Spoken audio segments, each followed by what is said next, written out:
fever. Of course, this all started when Donald Trump asked Republicans in Texas to get him 5 seats, wiped out 2 black seats in that state.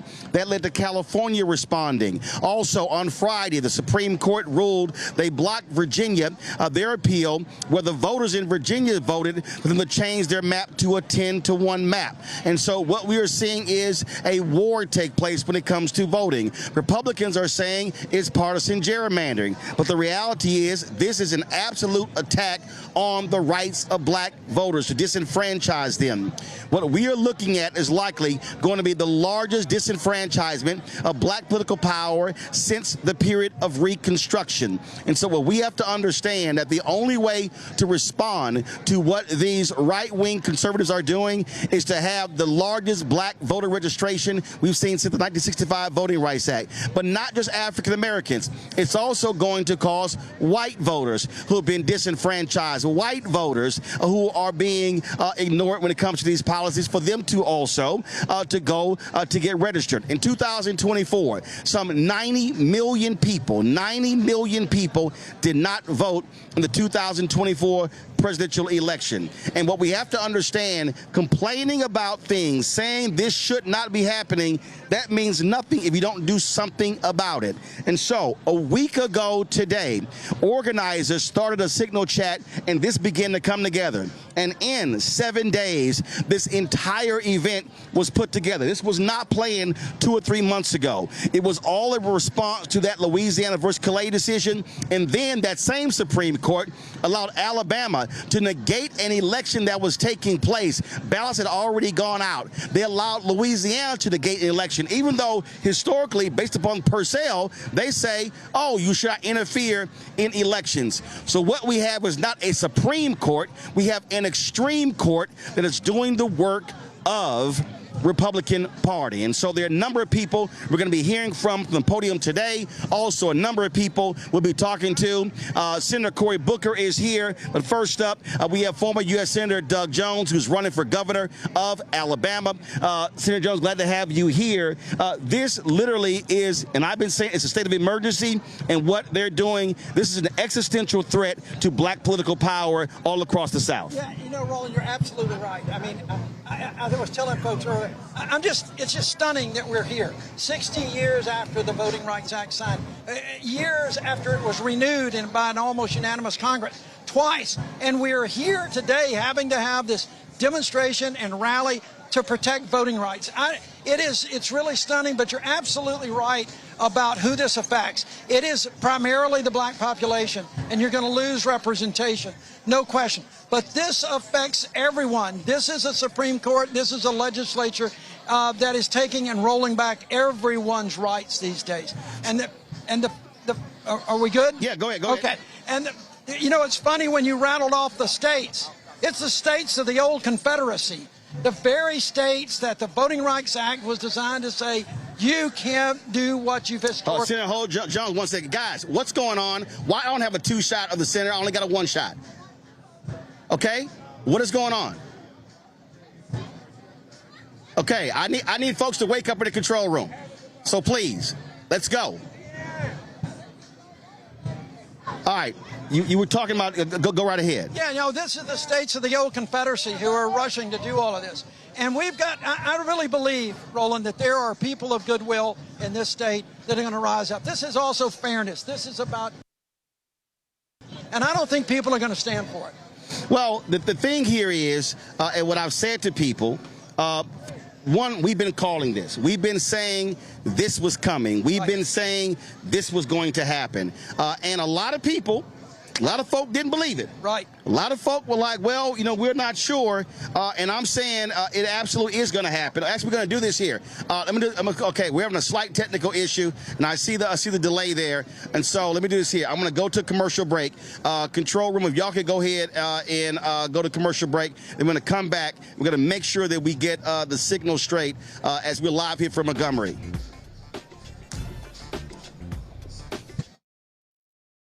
They've been trying to erase black political power since Reconstruction.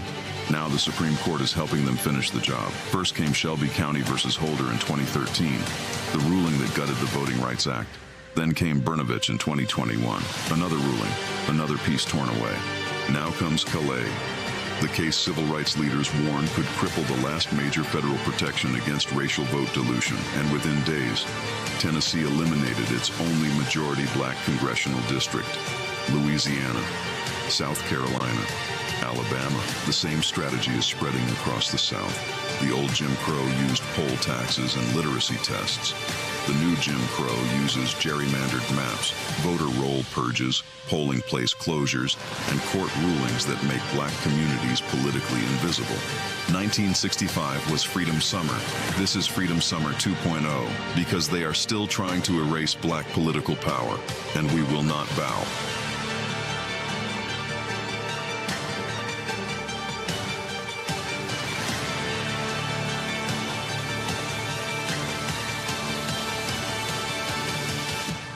Folks, we've been predicting this day was going to happen. We have talked about the consistent attack on African Americans and voting rights and black political power. Well, the right-wing Supreme Court today, in a 6-3 decision, determined the Louisiana versus Calais case that actually is going to have a major impact on congressional seats, state rep seats, state senate seats, county commissioner seats, city council seats, where race was used in the creation. It's like you have rights on paper, but no remedy in fact.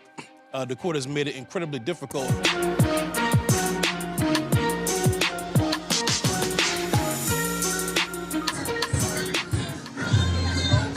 All right, folks, we're live back in Montgomery, so I wanted to make sure we had that technical issue fixed. It is now taken care of.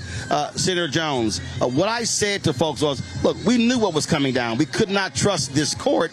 And again, the only way we can respond to this is at the ballot box. And so that means that we have to have a massive, massive, massive registration effort. Yeah, two things.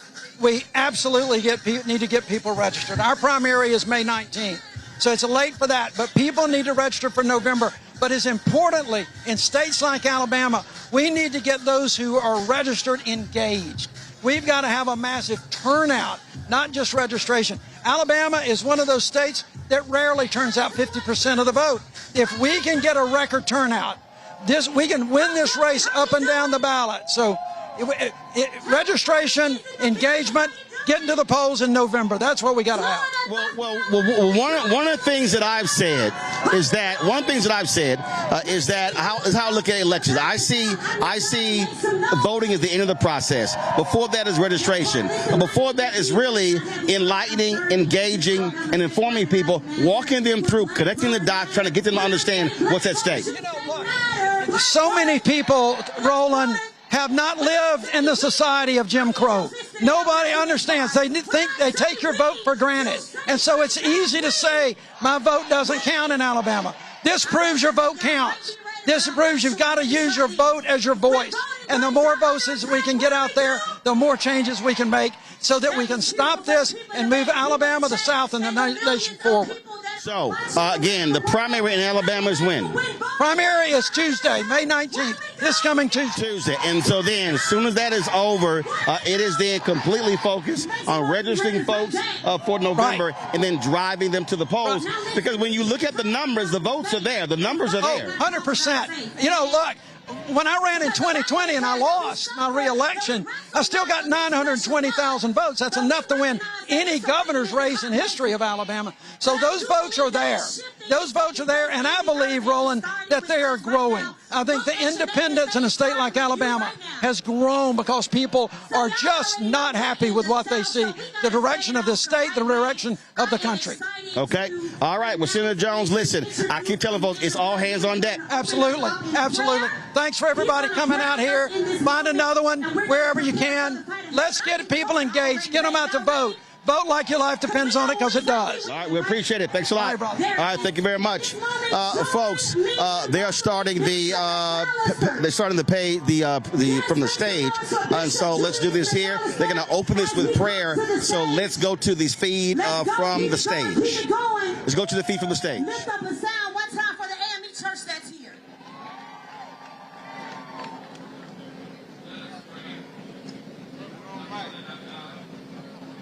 Gather at this moment in salvific history at the Alabama State Capitol, mindful that generations before us marched, prayed, cried, bled, and even died, so that democracy might live and justice might roll down like waters and righteousness like a mighty stream. We pray now for the state of Alabama and for this nation. Touch every elected official. Move in the hearts of every judge. During this uncertain season, be with every congressional leader, every single legislator, and every person entrusted with leadership. God, we ask of you that you turn hearts toward fairness, equity, compassion, and truth. And even now we ask of you on today, let no law suppress the vote of the people. Let no scheme that comes from high and wicked places weaken the rights for which our foreparents sacrificed.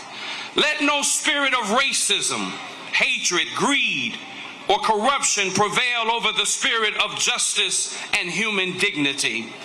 Remind every congressional leader and every state legislator that they have been called for such a time as this, in this crucial and critical hour. History will remember not the speeches they made, but the courage they demonstrated, the justice they defended, and the people they chose to serve. This is not a season for silence. This is not our moment of hesitation or walk the slippery slopes of political convenience. This is a moment that demands moral clarity, righteous leadership, and steadfast commitment to protecting dignity, rights, and voices of all people. For the word of God reverberates through the canyons of our souls, where it reminds us, if my people who are called by my name shall humble themselves and pray, seek my face, turn from their wicked ways, then will I hear from heaven, forgive their sin, and heal the land. So we declare and decree that our land stands in need of healing. We declare and decree, heal the divisions that separate black and white, rich and poor, urban and rural. We declare and decree, heal the hatred that still poisons hearts and cloud judgment. Heal the broken places in our democracy, where too many voices feel silenced and unheard. Heal leaders who have lost their moral compass and forgotten that leadership is service.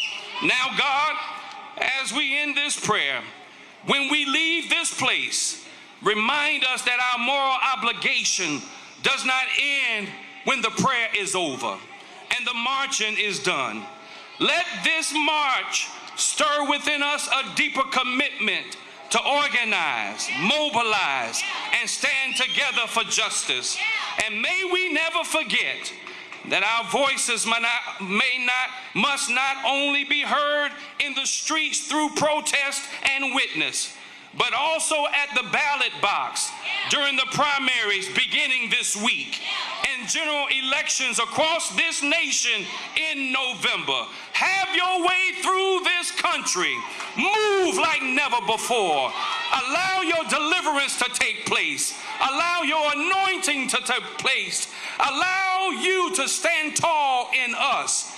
And when you do, not if you do, we'll be careful to give you the praise, the honor, and the glory. For it is in Jesus' name we pray. And all of God's people made a joyful noise unto the Lord by saying amen. Amen. Say it one more time. Amen. Now say it like you really mean it. Now let the church say amen, amen. So listen, we should all officially at this point feel welcome, but just in case, do me a favor, look at the person next to you and say, welcome to All Roads Lead to the South. Now we heard Bishop, today is about justice, say justice. Today is about freedom, say freedom. Today is about righteousness, say righteousness. Today is about representation, say representation. Today is about victory. Now if you got the victory, I need you to shout like you got it. Because look, y'all, it's something about leaders, when activists, with organizers, when coalitions get into one place on one accord. I just got word 160 organizations are represented on today. More than 3,000 people are registered. There are nearly 100 satellite events that are happening all across the country, because we know what happens in Alabama also impacts what? Louisiana and Georgia and Mississippi and so on. And so I need you to lean a little bit. I need you to lean a little bit, because justice is leaning in our direction. And I'm excited to introduce this next person. Y'all make some noise for Bishop William Murphy.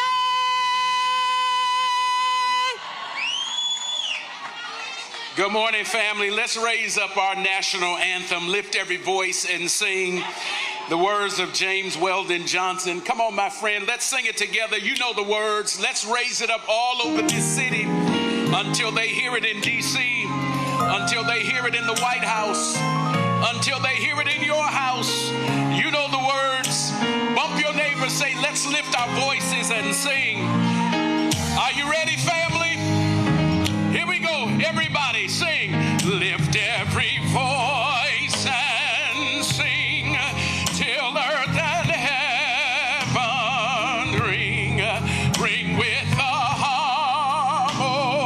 harmonies of liberty,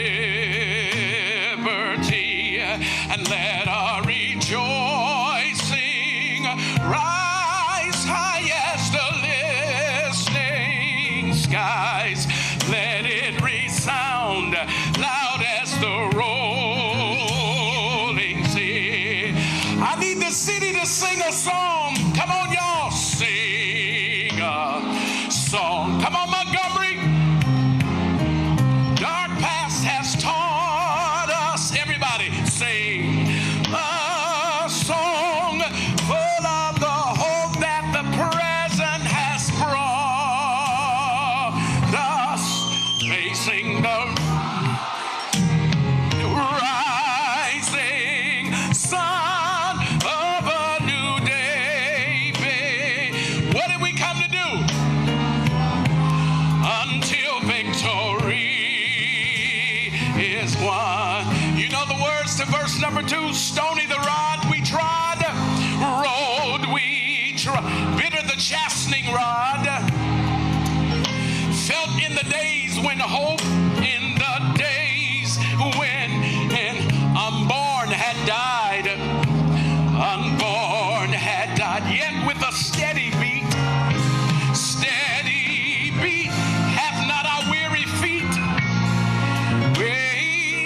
come to the place for which our fathers have sighed. Here we go. Let's go to the chorus. We have come, sing. We have come over a way that the tears has been watered. We have come treading our path through the blood of the slaughtered, out from the gloomy past, till now we stand where the white gleam of our bright star is cast. It's the last time, verse number 3. God of our weary years, weary, God of our silent tears, thou who has brought us thus far on the way, far on. Thou who has by thy might led us into the light, keep us forever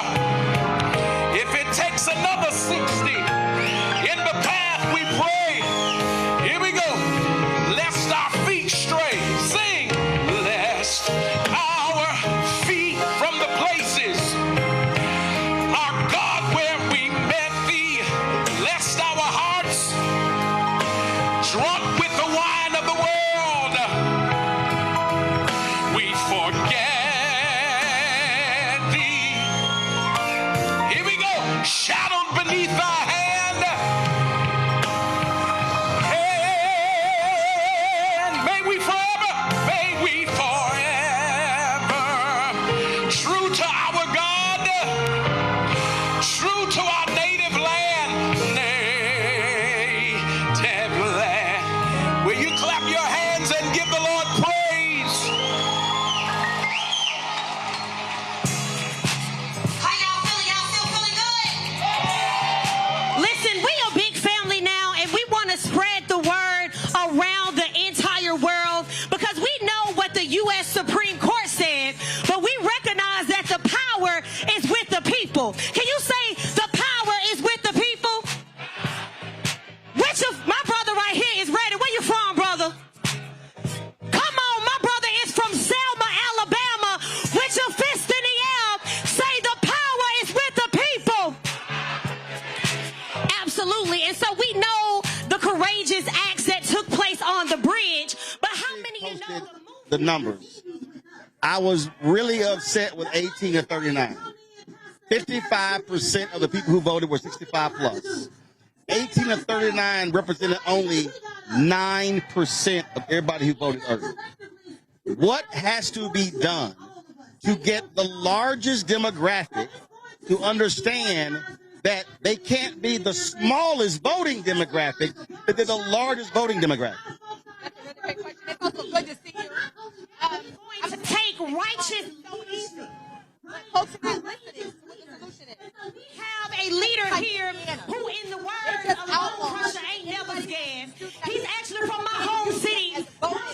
If you go to a state school. Randall. Yeah, same as in Texas. Right. Carolina, where our students on the campus are experiencing redistricting, and they can't even have the same ballot box in the state. Look, look. I got it. And you got to be able to have ballot boxes on campus so that students can easily participate. We got to make it so that campuses right now are afraid to even engage in politics because they think it's political. Nonpartisan voter registration is not a political issue. Now, that's the folks who are in the college. Yes. What about those folks who are not in college? So that's the first level, because you know, and also you said interim. I'm the executive director now. Okay, well you didn't tell me. I didn't tell you that. I didn't say that. Yeah, it's tag off interim. I'm the executive director. But here's what we got to do for young folks. We got to stop trying to use celebrities and elected officials who are scaring us about what could happen if we don't vote and start telling us what they're going to promise us so that people turn out to vote. That's why we're seeing victories on the local level, is because people are speaking to the issues that people are saying: affordability, gas, student loan debt cancellation, making sure that everybody has affordable and accessible health care, talking about good jobs, because a lot of students just graduated right now and they don't have work to go to. So we want to be able to talk about the issues that people want to see on an agenda, not the things that people are scared of to try to turn them out, because they're not going to do that anymore. Hold tight 1 second. I want to go back to the main stage. Birmingham Mayor Randall Woodfin is now speaking. Let's go to the main stage.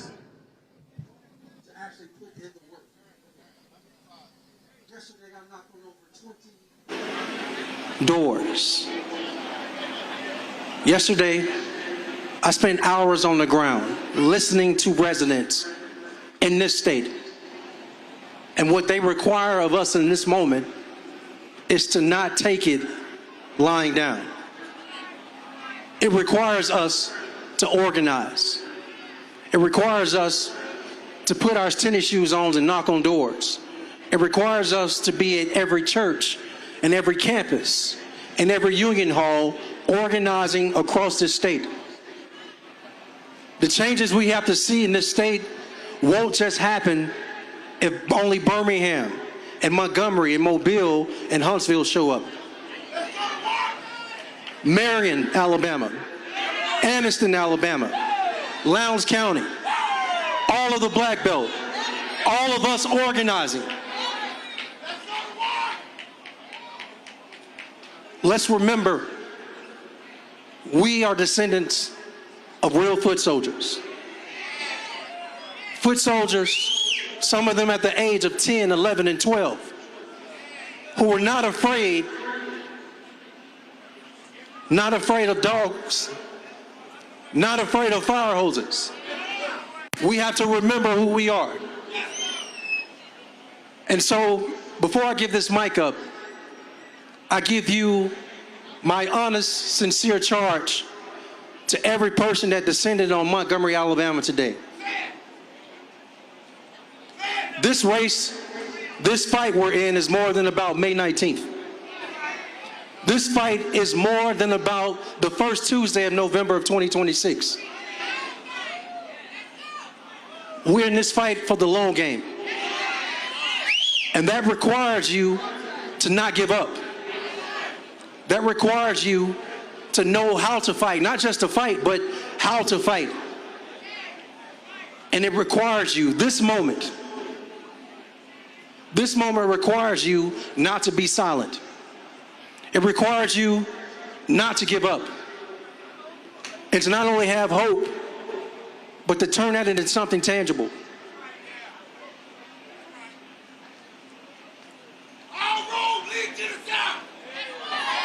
You heard that, brother? The shirt says it all. All roads lead to the South. And I got a point. Y'all have heard it before. The South got something to say.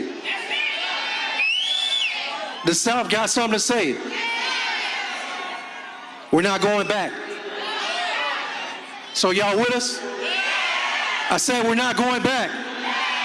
Are you with us? We are not going back. Are you with us? Then let's get to work. Thank you. Right now, New Jersey Senator Cory Booker. Senator Booker, glad to see you here. I've made it clear, and I've been saying it over and over again, that this generation has to understand the existential threat to the future of Black America with what is happening right now in this country politically. Well, first of all, this is about the future of America, period, because there is no democracy for some and not for others. We have echoes now of the post-Reconstruction period where they are drawing maps with surgical precision, just like they did in other games in the post-Reconstruction period, to deny blacks the right to vote. That is a true hit to our democracy, and it's a further decline of our freedoms. So I owe a debt. I'm a descendant of a slave that's now serving in the Senate. I owe a debt. There are martyrs of the movement. The ground we walk on was watered with the tears and blood of our ancestors. This is a question. What will we do in our time to match their courage and match their strength that gave us the democracy that we now enjoy that's being taken away from us? See, that's why when I hear people say, we are not our ancestors, my response is, you're right. Because you're not responding like our ancestors responded. And so this is this generation's moment. We can continue to talk about Fannie Lou Hamer, Dr. King, Ralph Abernathy, Constance Baker Motley. We can name all of those, Ella Baker, all of those folks. I'm saying, but 30 years from now, are we going to still be using those names or mentioning people today? Well, I was talking to Brother Warnock in the Senate, and he said, I used to always say in my speeches, people are going to have to wonder what they would have done if they were in those positions. We don't have to wonder anymore. We're in that position. What the Supreme Court is doing is like what they did in Plessy versus Ferguson. I call them the extreme court. Well, we've seen them before, try to take away or deny rights. Dred Scott, Korematsu, I could go through the cases, now Calais. But all of those other times, great leaders rose up, foot soldiers rose up to take back our rights, to secure our rights. The question is right now, are we going to sit back and simply wonder what's happening with our rights, or are we going to stop them? And we have the power.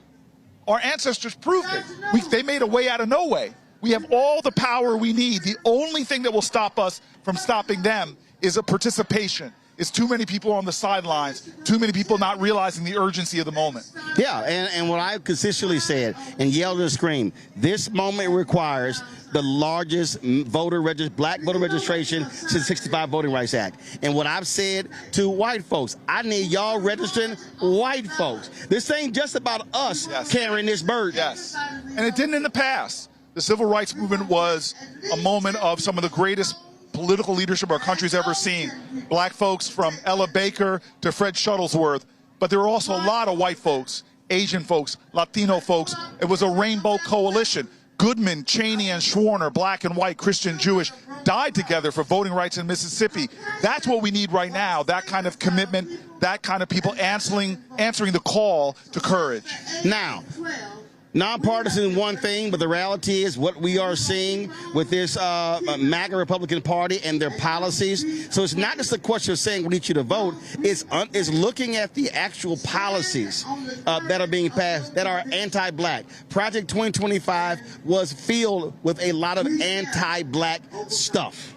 Look, Stephen Miller, Donald Trump, they're saying the quiet part out loud. As soon as they got in, they fired not only qualified African Americans, but some of the most qualified people that have ever held positions, from the Congressional Library, the Library of Congress, all the way to leaders in our military. They've been targeting African Americans. They've been trying to do everything they can to cut off research for black maternal mortality. They're doing everything they can to make this not a level playing field, not a meritocracy, but to stop African American equality. And now the Supreme Court, comprised of people he put on it, that would do his bidding, that would do things like this. They're advancing that call.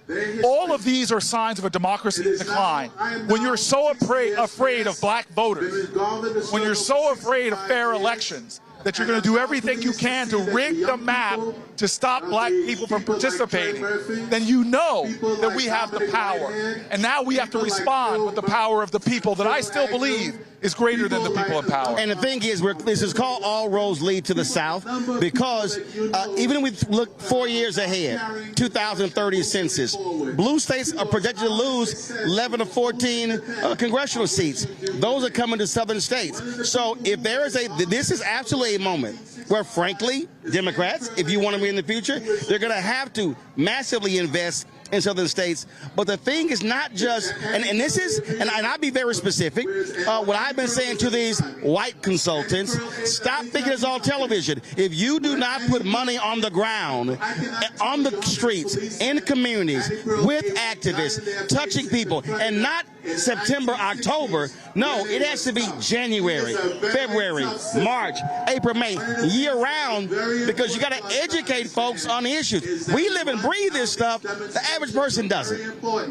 Okay. You've been actually saying this a long time. I don't mean to use this metaphor in any way about you being sick, but you've been the canary in the coal mine, chirping away and showing signs that there's a problem far before we saw it. When you don't cultivate your democracy in times that you think are good, you will lose your democracy when things are bad. And so that's the problem.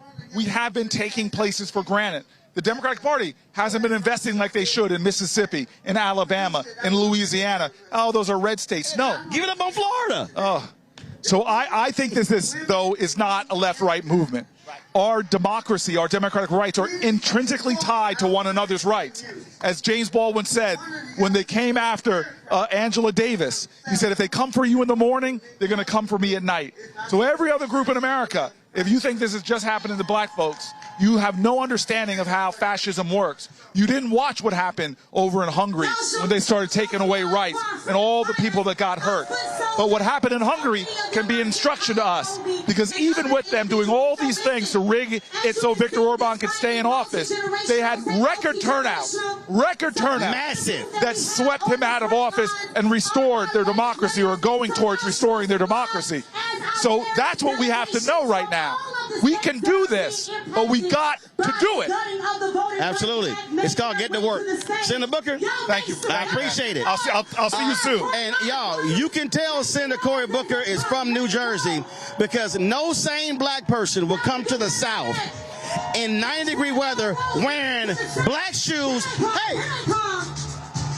Wearing black shoes, black pants, black jacket, black shirt.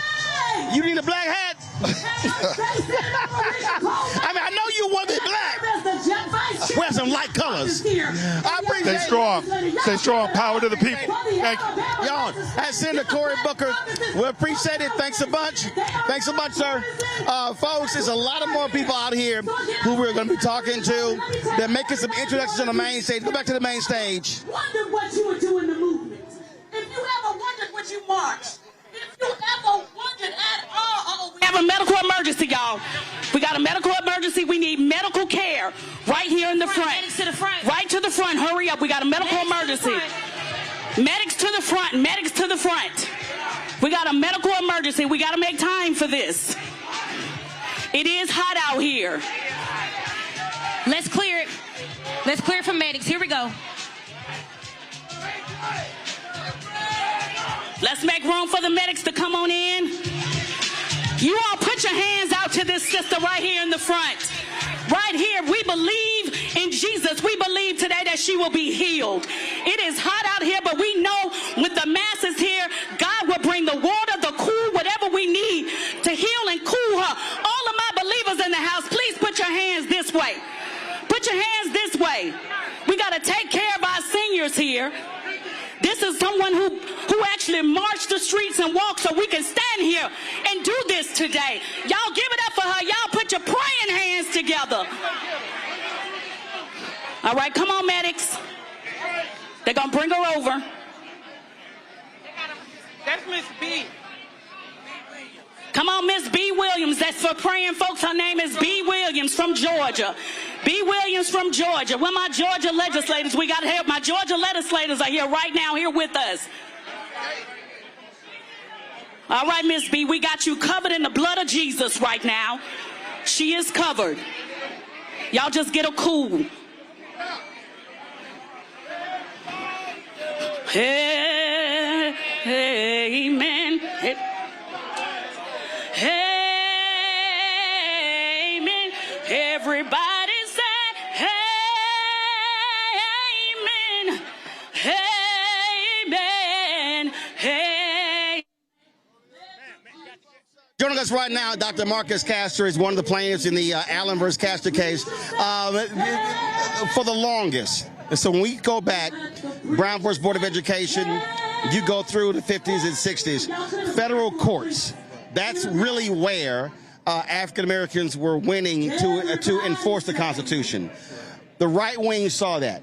Federalist Society said we need our own judges. And so what we have seen is an infiltration of hard right judges, and they're the ones who are ruling against African American voting rights up and down, and now they are dominating the Supreme Court.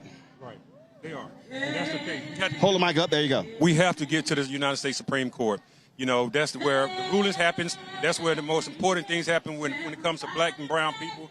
Black people, the Brown versus the Board of Education, we needed that. And right now, we need this case right now. The U.S. Supreme Court, they went back on the decision in the state of Louisiana and Calais, but we want them to stick with it in the state of Alabama when it comes to Milligan v. Allen, Castor v. Allen, and Singleton v. Allen. We want to stick to the Alabama redistricting voter rights that they initially did in 2023. Well, the thing that I always explain to people is for them to understand that you can't act like voting doesn't impact that. The reality is, when you vote, that determines who wins. And the reality is, a lot of people chose not to vote in 2016. Hillary Clinton, Trump wins. He ends up appointing 3 Supreme Court justices. That's the impact of voting. It is, and that's why it's important for you, and I appreciate you for doing. Keep getting the voting information out there. We on the front line here as well. We're going to keep fighting. But we have to get our black people to get them out and vote, to let them know the importance of voting, because we are doing the same thing as what your frat brother, Dr. Martin Luther King, did for us. And we're doing the same thing as far as Reverend Jesse Jackson, John Lewis. You know, it's for this generation and the next generation and next, and for our youth and our kids. So we have to let them know the importance of getting out and voting and fighting for our democracy.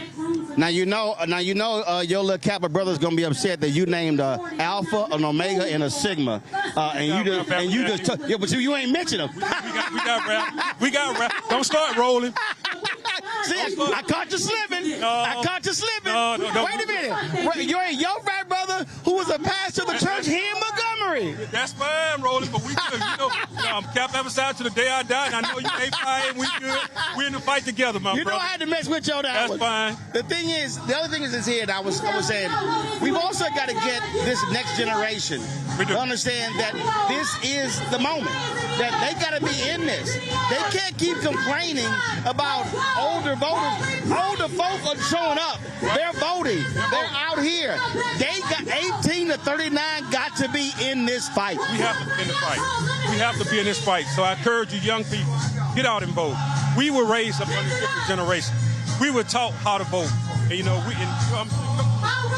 my kids vote. We have to get everybody else out there, get their kids out and vote, so everything will be just fine. All right. Marcus, I appreciate it, my brother. Thanks so much. Keep up the fight. Keep up the fight. All right, folks, we're here in Montgomery. There you go. All roads lead to the south. You can go to the website, allroadsleadtothe-south.com.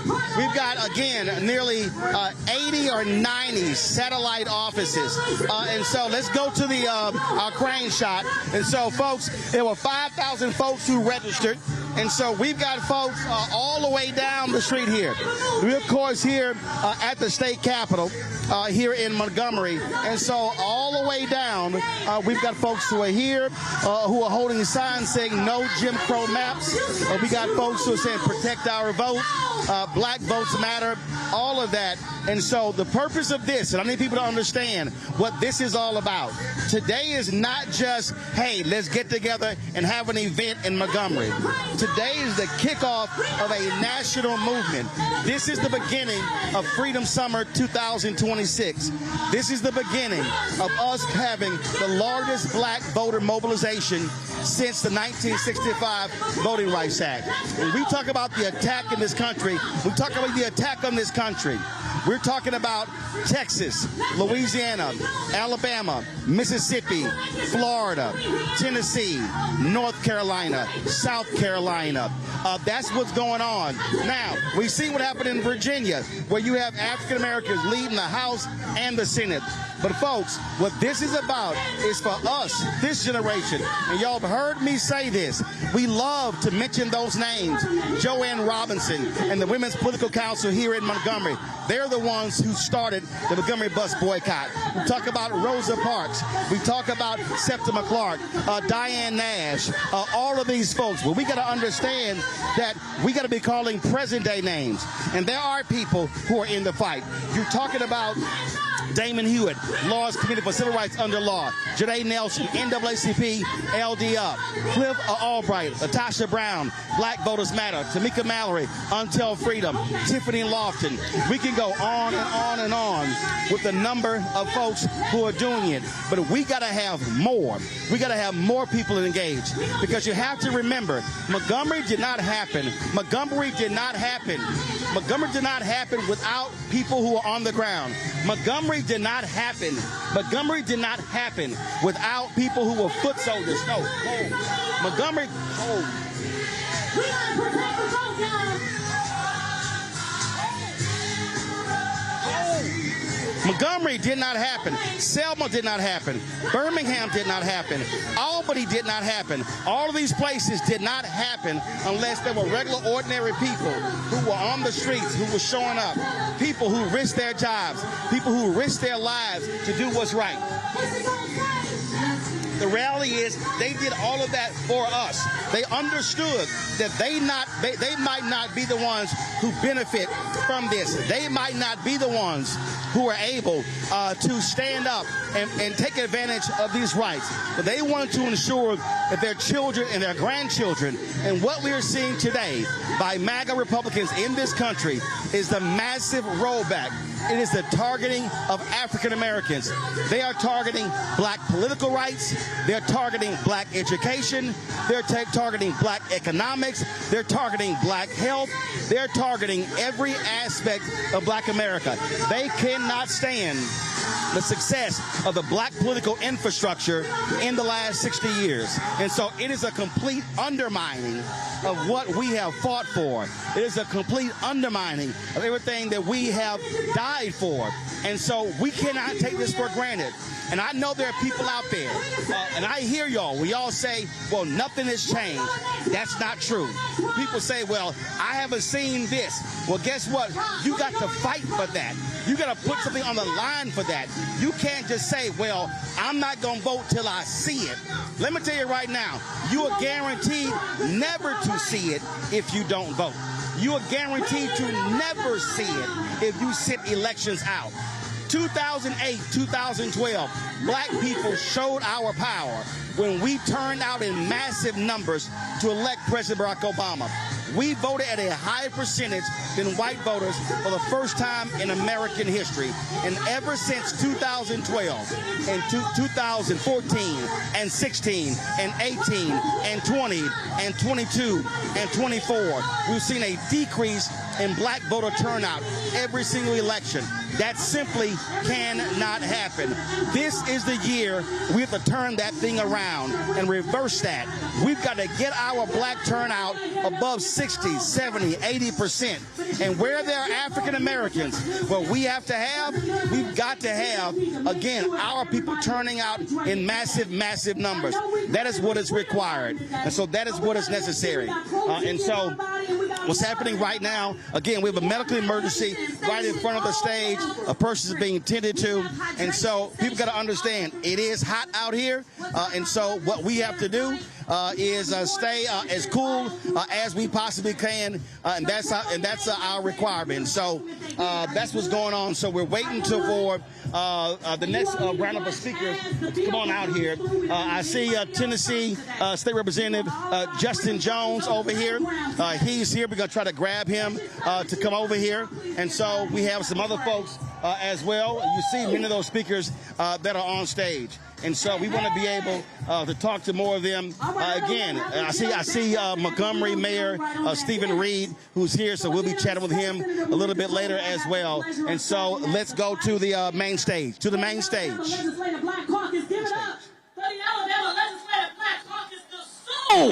the Alabama legislature. So we're here collectively today along with our sister states in the struggle. And what we're here to tell you today is that if you ever wondered, I'm looking at the mass of ages. I was born in 1973. And sometimes I've ever wondered, what would I have done if I would have been present and alive during the movement? Would I have marched? Would you have marched? Would I have participated in a boycott? Would you have done that? Would I be one of the lawyers that's filing those lawsuits? Would I be a freedom singer, singing and moaning for the movement like my grandfather? We're here to tell you, you don't have to wonder anymore. You don't have to wonder anymore. This is our time right now, and we are fired up and ready to go. So when I say fired up, you say ready to go. Fired up! Fired up! Fired up! Fired up!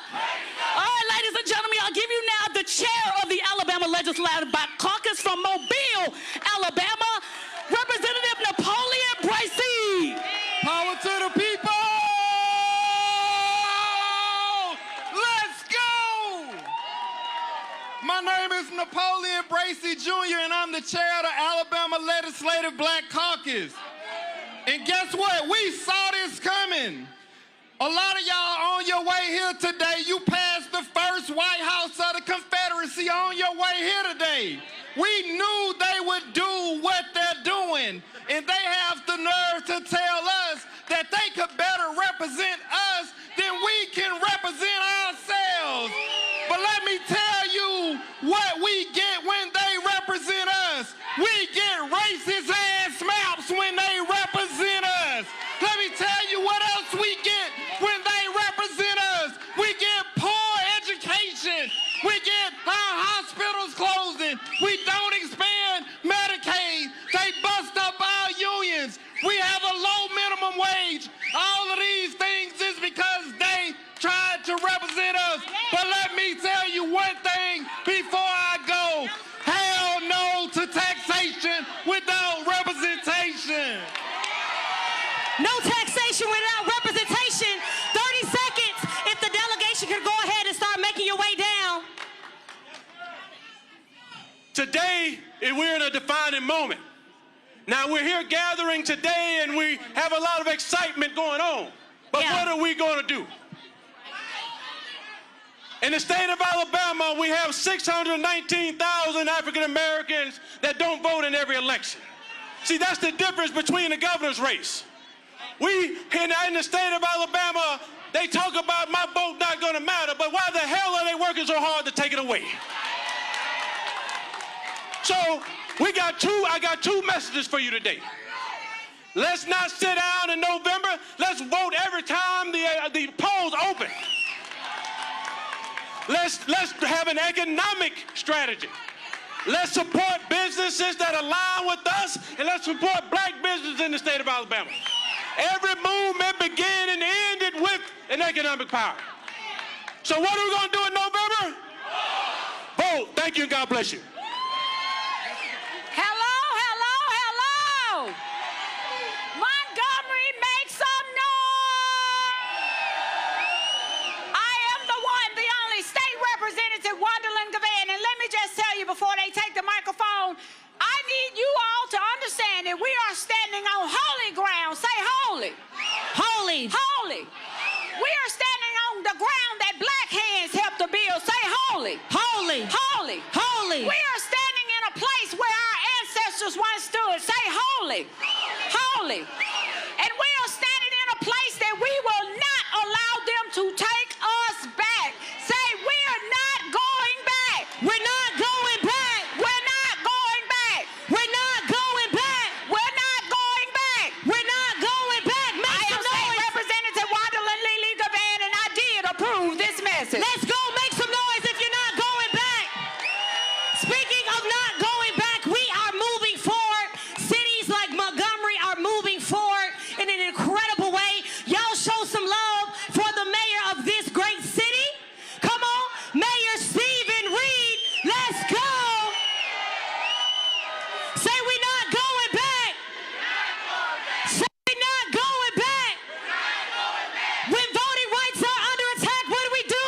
Stand up. We fight back. Let's go if you're ready to fight back. Listen, we have millions of folks who are watching, y'all. Look around and say, all eyes once again are on the South. Because we know the South has always been the battleground. But what I love about the South is we always meet the moment. Because we ain't never been scared. We always stand up. We always fight back. We always come together. And we always win, ain't that right? All right, we're going to keep it going. Mayor Reed, we waiting on you, Doug. Let's go. Montgomery, y'all show him some love. How you doing? How's everybody? Welcome to the place where it all started. 1955, the birthplace of the modern civil rights movement. We are here because of them, and we will continue to be here because of them. And the next generation will be here because of us. So I welcome you to this city on behalf of our city council, on behalf of our residents, and everybody who has fought for freedom, justice, and equality in this country.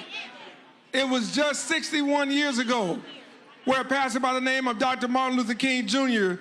spoke to 25,000 people right here.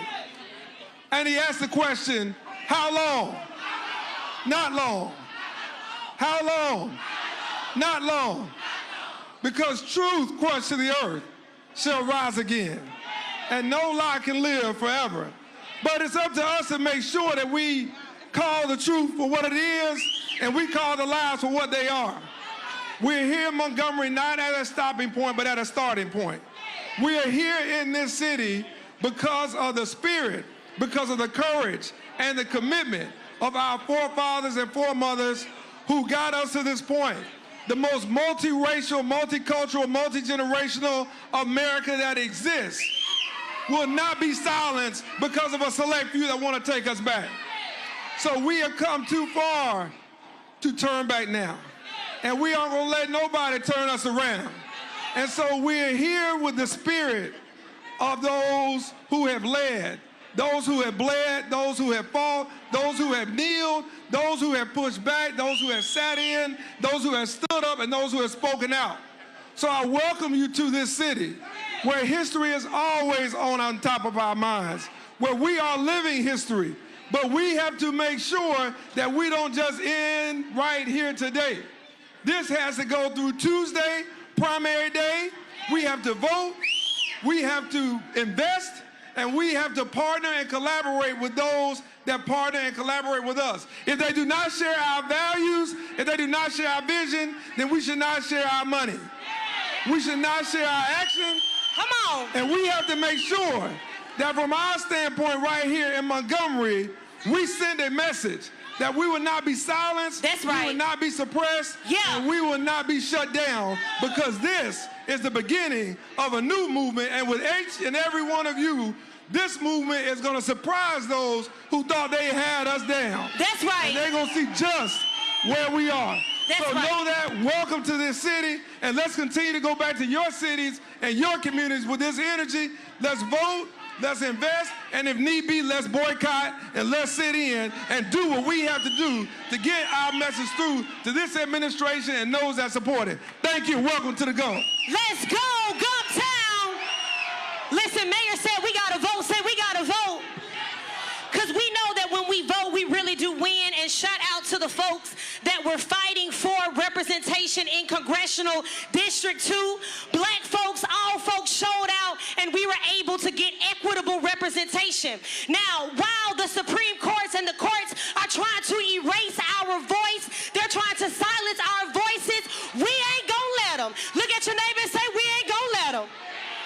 And so here to talk a little bit more about the Allen versus Milligan case, I have a few plaintiffs. Y'all show some love for Kadita Stone along with Evan Milligan. Let's go. Yeah. We actually Shalila got three of them. We got three of them. How y'all doing? Everybody say 1, 2, 1, 2. Yeah, I like the energy. Kadita, set us off. Yeah, so as y'all know, we proved in court that Alabama was racist in their maps, and we were able to win a 2nd congressional district, and the news that we found out of what they've done now is absolutely wrong. And as you know, our governor called a special session last week, but let me tell you what she ain't talk about. So she ain't talk about expanding Medicaid for everyday Alabamians. Mind you, we 1 in 3 states that don't have Medicaid expansion. Okay, she ain't talk about those rural hospitals that are closing, that's causing people in Alabama to drive an hour away to receive medical care, okay? She ain't talk about she ain't talk about why we got the highest power bills in the Southeast. We can fix that. We can fix that. She ain't talk about why we're the third highest state in the nation for maternal mortality rates for Black women. She ain't talk about that. She ain't talk about why 50,000 Alabamians just lost SNAP benefits 2 days ago. She didn't talk about none of that, okay? And you know what? She also didn't talk about Lowndes County.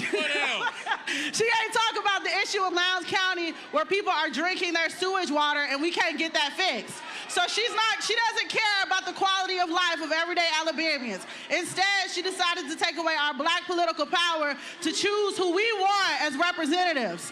And one thing I know to be true is that when we do not have a seat at the table, we are on the menu. So let's get out and do what we gotta do. When we fight,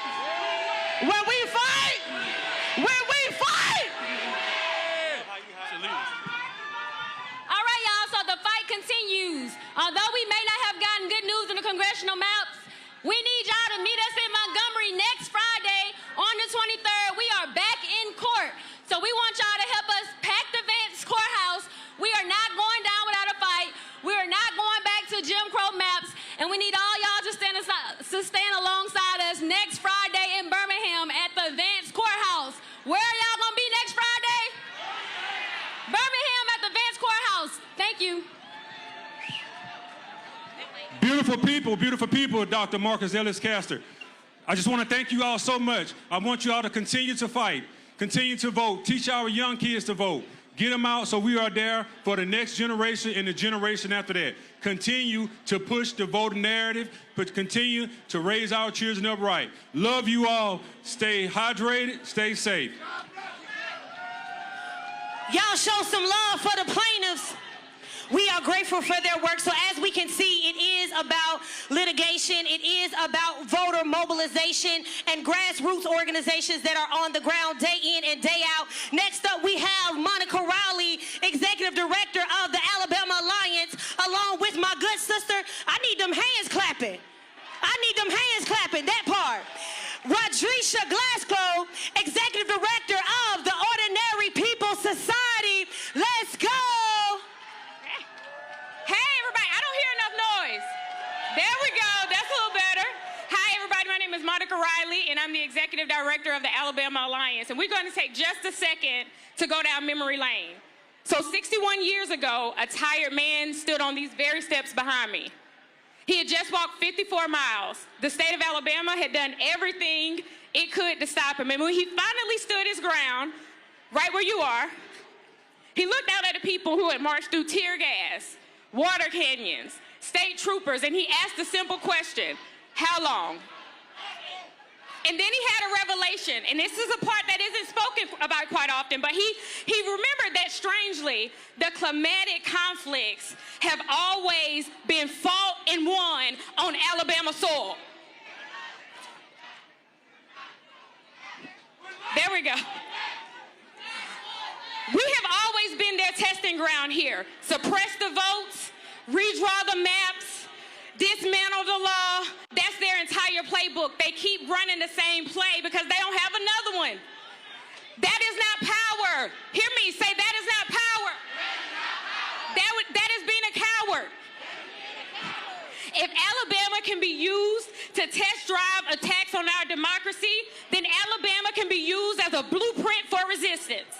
If they can organize to take power, then we will organize to protect it. And so I want to talk just a moment to the everyday people who are here, not the staffers, not the lobbyists, the everyday people who realize that I may not know all of the details, all of the bill numbers from last week, but I don't need to know that something is wrong. I don't need to know that suppression is here.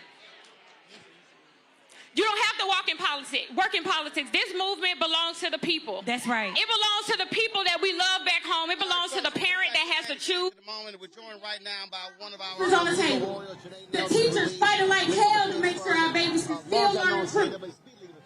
The neighbors who organize because their communities deserve safe streets and clean water. These are not radical ideas. This is what the American promise is. So these same people are betting that y'all feel too tired. That's right.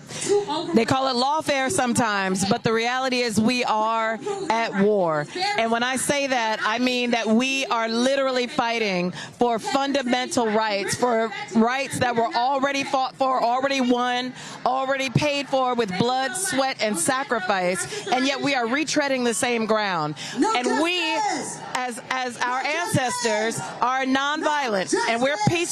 Our greatest weapon is our intellect, our strategy, our perseverance, our resilience, and the fact that we know we are righteous in our cause and we will never give up. And that's how we win in court. That's how we win in the state legislatures. That's how we win with the people, because we have justice on our side. Bad that the Supreme Court is actually, I think they had heard it the other day, their efforts to even stop groups like yours from filing lawsuits. I mean, these folks, I keep warning people, this is not small things. This is all out political, economic, civil, massive warfare on every front. Warfare. We know that they are trying to deny the ability of our children and the next generation of all Americans to understand the history of this country, to understand that it took this type of mass mobilization to create the democracy that we all now just take for granted. And in order to maintain it and to keep it, all of us are going to have to fight for it. This cannot be a black people only struggle, because we did that once, and we're not doing it again by ourselves. We had allies before, but now we need a mass movement. A democracy majority has to come together and fight for this country. I said, this is mostly black folks. I said, we know what we about to do. I said, I need y'all to go rid of some white folks. I remember I told Senator Bernie Sanders in his office, I said, you need to be talking to white people, I said, in these places. I said, because they're getting screwed by policies. I said, you keep criticizing, all different things. I said, no, bro. I said, I need you talking earnestly to white people. Is they use anti-black racism to feed the masses their own demise. They tell them that we are a threat, immigrants are a threat, black people are a threat, and they use the tropes of criminalization and poverty. And they do that to cover up all the corruption and the side dealing and the grift that is happening before our eyes. So I have to believe that the American people can be smarter than that. They haven't proven themselves yet, but they have to get smarter, because they are picking your pockets by telling you to look at us. We're looking at, what is utterly illogical. To watch I call them an extreme court, to watch them make a decision in December and say, oh, it's too close to the election in Texas, with the primary was in March. They said in December, oh no, March is too close. But Louisiana had already sent ballots out. They said, oh yeah, y'all can go ahead. Alabama, yeah, y'all can go ahead. And it's like, wait a minute. You just said in December that 3-4 months was too close. You're allowing them when ballots have already been sent out and returned. Like, that is inexplicable. It is inexplicable. And people are always asking me to try to make sense of it, right? Like, what's the reasoning? What's the rationale? What's the logic? There is none.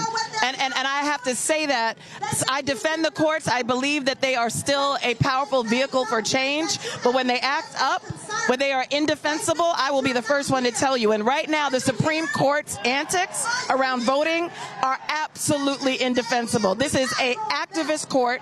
I love this idea of an extreme court because they are the extreme Supremes right now. That conservative majority is extremist. Yes. We can do whatever we want. For now. For now. Because what they've done is they've awakened a sleeping giant. Because the people understand when they've been hoodwinked. They understand when their institutions have abandoned them. And we are now commemorating the 250th anniversary of the Declaration of Independence. And that very document tells us that when your government stands in the way of your life, liberty, and pursuit of happiness, you, the people, have the right to change it.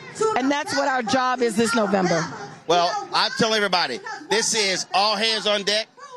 Everybody has a role to play, and that's where we got to be right now.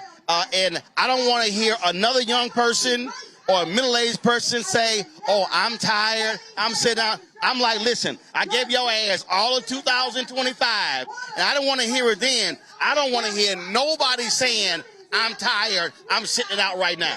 No, I hear you. I hear you. I do understand how people can feel frustrated with politics, right? How they can feel like it's not really delivering for them. But LDF is a nonpartisan organization. We believe in people's power, and the most powerful tool that every one of us has is the right to vote. And you can exercise it any way you want. But when someone tries to take it away, that should tell you how valuable it is. When they're trying to use all these tricks in the courts, in the legislatures, to keep you from your vote, you know you have something that is precious. And for you to let it go and sit and rot is on you. Absolutely. We can't afford it. Absolutely. Janae Nelson, we appreciate it. Thanks a lot. Thank you, Roland. All right, thanks a bunch. Always good to see you. All right, folks, you can go ahead and take off. Grab your water with you. I'm going to bring in, we got a lot of folks waiting. Congressman Stephen Horsford of Nevada. He's also in one of the places. We're going to sit here, and also we're going to have Mayor Stephen Reed of Montgomery step on up right now. Congressman Horford, glad to have you here. You're from Nevada. You got Aaron Ford running for governor there. And when we talk about, again, what's happening here, all road lead to the south, we've even seen this I call the extreme court, making voting rights decisions out of a case out of Arizona. And so folk got to understand, this is a north, south, east, west battle. It's absolutely, I'm the first black elected representative to Congress from Nevada. Yes, we won through coalition, but we're one Supreme Court decision away from losing our power. It's our political power and our economic power. And I understand that I stand on the shoulders of those who came before me, but our job is to build power and make progress over time. And this Supreme Court, the corrupt administration, Republicans who are capitulating, are trying to take us backwards at a moment we're not going back. Well, and the thing is, when I keep saying it's all hands on deck, it's literally all hands on deck. We need everybody fully engaged. So that is why this march is so important, because they want us to believe we're powerless. They want to tell us to believe that there's nothing that we can't do. There is a lot that we can do. We can organize in this moment. We can register at this moment. We can show up in this moment. There are forces who want to take us back. They're the same forces who are trying to take us back economically. But our power is in our representation, not in them choosing our representatives, but in the people being able to choose it. And that is why we have to organize in this moment and organized to turn out the biggest black turnout ever. It has to be too big to rig because they want to steal this election, but we can't let them do that. And the people, the black communities all over the country will show up in numbers the likes the other side has never seen. Absolutely, Congressman Horsford. I appreciate it. Thanks so much. We're going to go back to the main stage. Raquel Lumumba is speaking, and then we're going to come back here to talk to Mayor Stephen Reed. So let's go to the main stage. And more than a battleground. Y'all know that. Mississippi has been the testing ground for American democracy itself. Every major fight for voting rights in this country carries the fingerprints of black Mississippians who raised their jobs, who risked their safety, who risked their lives to make democracy real. From Fannie Lou Hamer in Sunflower County to Medgar Evers organizing across the state, to Hollis Watkins organizing grassroots organizations in the Delta. Mississippi forced this nation to confront the truth. The Voting Rights Act did not emerge because America suddenly found its conscience. It emerged because ordinary black people in Mississippi, in Alabama, in Arkansas demanded it. And while we honor, that's right, and while we honor that victory, we also have to tell the truth. Y'all about telling the truth? The Voting Rights Act did not go far enough. And we have an opportunity now to push it to where it needs to be. Because access to a broken system is not the same thing as justice. Do we agree? So we are still fighting. We're fighting systems where black communities make up nearly 40% of communities of the state, but political power and resources remain concentrated in the hands of the few. So the question before us now is not simply how we protect democracy. The question is, what kind of democracy are we willing to build, right? So in Mississippi and across this nation right now, we have the opportunity, y'all, to demand more than survival. We can demand proportional representation. We can demand automatic voter registration and rights restoration so that participation is not treated like a privilege. We can demand a direct democracy that allows people, not just politicians and corporations, to shape the future of our communities. Because democracy should not begin and end every 4 years at the ballot box. As my father, the late Chokwe Lumumba, often reminded us, the people are the solution. And that means our task is bigger than defending the past. Our task is to build a democracy worthy of the people who bled to create it in the first place. Mississippi can once again lead this country forward, not because our struggle is small, but because our vision is big enough for all of us. So join us May 20th in Jackson, Mississippi. We asking all of y'all to descend on the South. May 20th, next Wednesday, come to Mississippi. We start here in Alabama, next Mississippi. Free the land. Y'all show my good sis some love. Now listen, we've heard from Alabama. Alabama, make some noise. We've heard now talking to Montgomery Mayor Stephen Reed. Glad to have you here. Oh, but now we got to shift down to Louisiana. Came here to your city. This is a battle happening in Alabama, in Louisiana, in Florida, Tennessee, North Carolina, South Carolina, Texas, all across the South. And what I have been consistently saying to people, everybody has a role to play. This ain't no, I can take it off. So one time for Lakita. Everybody has a role to play everywhere across this country because the right to vote is on the line. And it's not just the right to vote. People just say, well, it doesn't really matter who's in office. Well, that impacts your finances. It impacts your health care. It impacts your academics. It impacts your business. It impacts every facet of life that we're able to deliver at the local, state, and federal level to help people and assist people. And I think sometimes we've been a little cavalier about what the Voting Rights Act did for us, and I hope that this is a turning point that jars us and shakes us in a way that we need to not only carry out through May 19th in our primaries in Alabama, but all the way through November 2028, both politically and economically, as you've been saying. What we're talking about here, and I'm trying to get people to understand it, when you lose this type of black political power, that means you are potentially losing billions of dollars. Folks don't understand how politics works. The ability to slide something into a budget, the ability to be able to fund projects. And so all of a sudden, you wipe out 1924 CBC members, and they're replaced by white Republicans. That's money that ain't coming to our community. And that's the plan. And I think we have to understand that this is a sophisticated and calculated strategy. The question has to be, how are we going to respond? Because it cannot be to lay down. It cannot be to run away or duck and dodge what's in front of us. The people who marched from Selma to Montgomery did not do that. They didn't have the choice. We have to make sure we show the same courage and commitment to do what our ancestors did. And quite frankly, a lot of us talk about what we would have done then. Well, the question is what you're going to do now.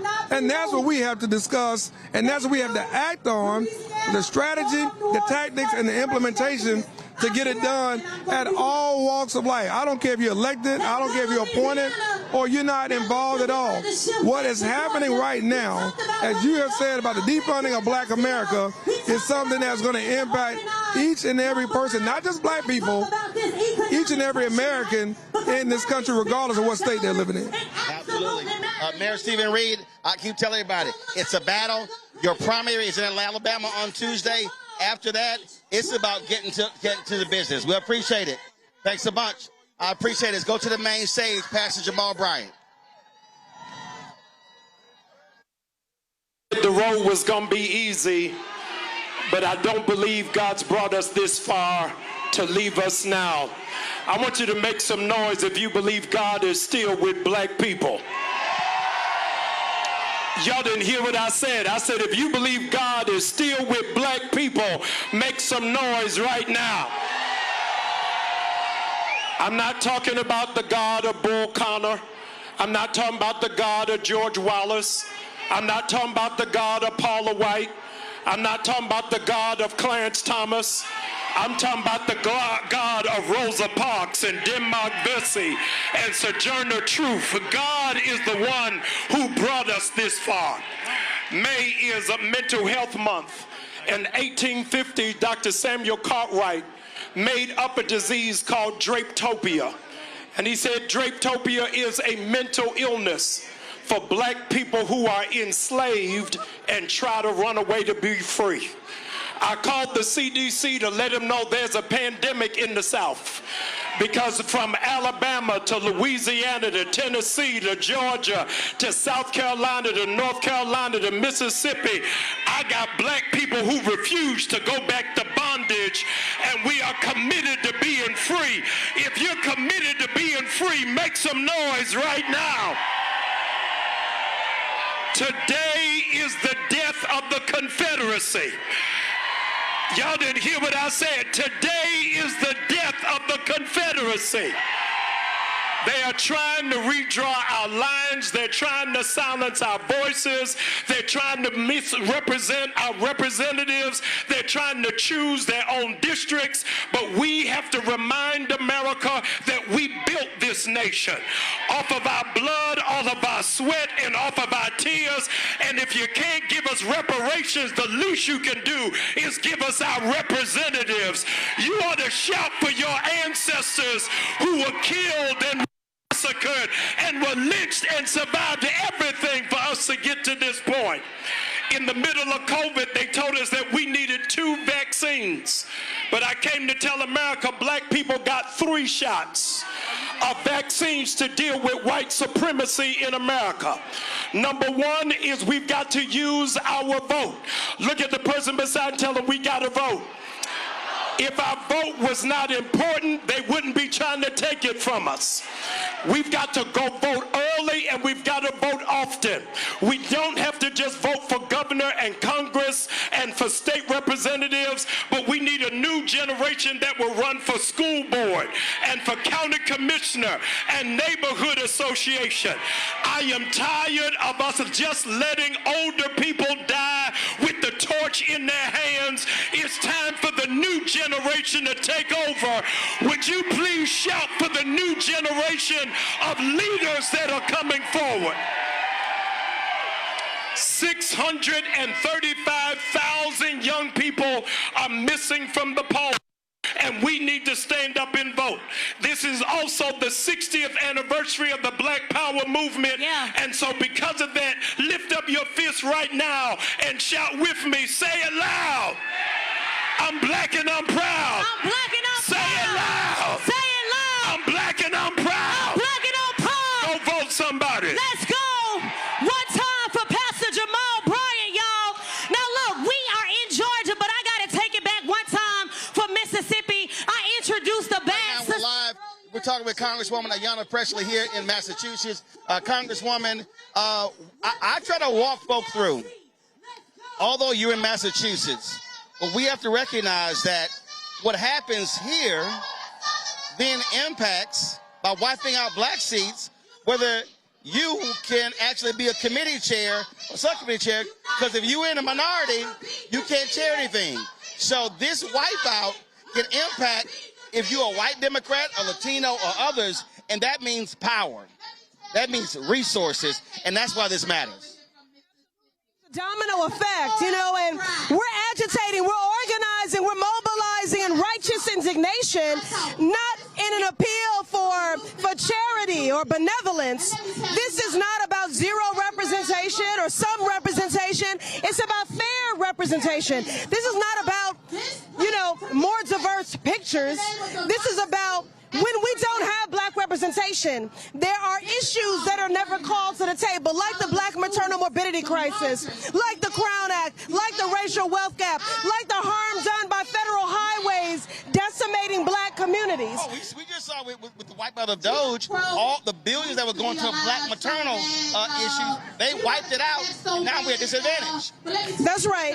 So, but the thing about this administration, Roland, is that they have been very active in their anti-black agenda, harming black workers, seeking to dilute black power, to decimate black progress, and to disenfranchise black voters. But Dr. King said, when the Voting Rights Act was passed, that it was a victory for black America, but it would enrich the lives of all Americans. So that's why I'm here. From Massachusetts to Montgomery to Memphis to Mississippi, our destinies are tied. I was just talking to Mayor Stephen Reed, and what I keep saying is this is also about the money. When you have the power, you control the purse. And so by wiping out black political power, that means wiping out black economic power. Absolutely. It's all about power, Roland, and the recognition that we as a black people are very powerful. We are the supermajority, and that drives them crazy because they have been trying to erase black people and deny us our full citizenship and rights since the Civil War. They cannot get over it. There's a through line from the 3/5 Southern Compromise to the Louisiana Calais decision. It is all connected, all of it. So all roads lead to the South. As goes the South, so goes the nation. Y'all need to pull up because this is about our power. This is about our votes. This is about our economic power. This is about our very existence. Absolutely. Congresswoman Pressley, we appreciate it. Thank you, Roland. Thanks so much. We appreciate you. I appreciate it. Support black press, independent black press. There we go. All right, folks, let's go back to the main stage. Let's go. Let's go in the back. Let's go in the back. We just step from side to side, from side to side, because we know that joy is a part of our liberation. My brother back here with the bandana, he got it in the back. Can you do me a favor? Y'all help me say shield. Say shield. This you can say shield. I need my the folks in the back to shield for me. There we go. She got it. She got it.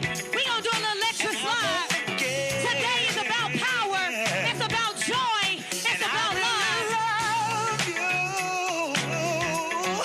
You should know. All right, let's go. Let's go. There's been a shift in policy. There's been a shift in legacy. And there's been a shift in power. Bring it down. Now, breaking news alert, y'all. I hear we got representation all the way from New Jersey. Can y'all show some love for Senator Cory Booker?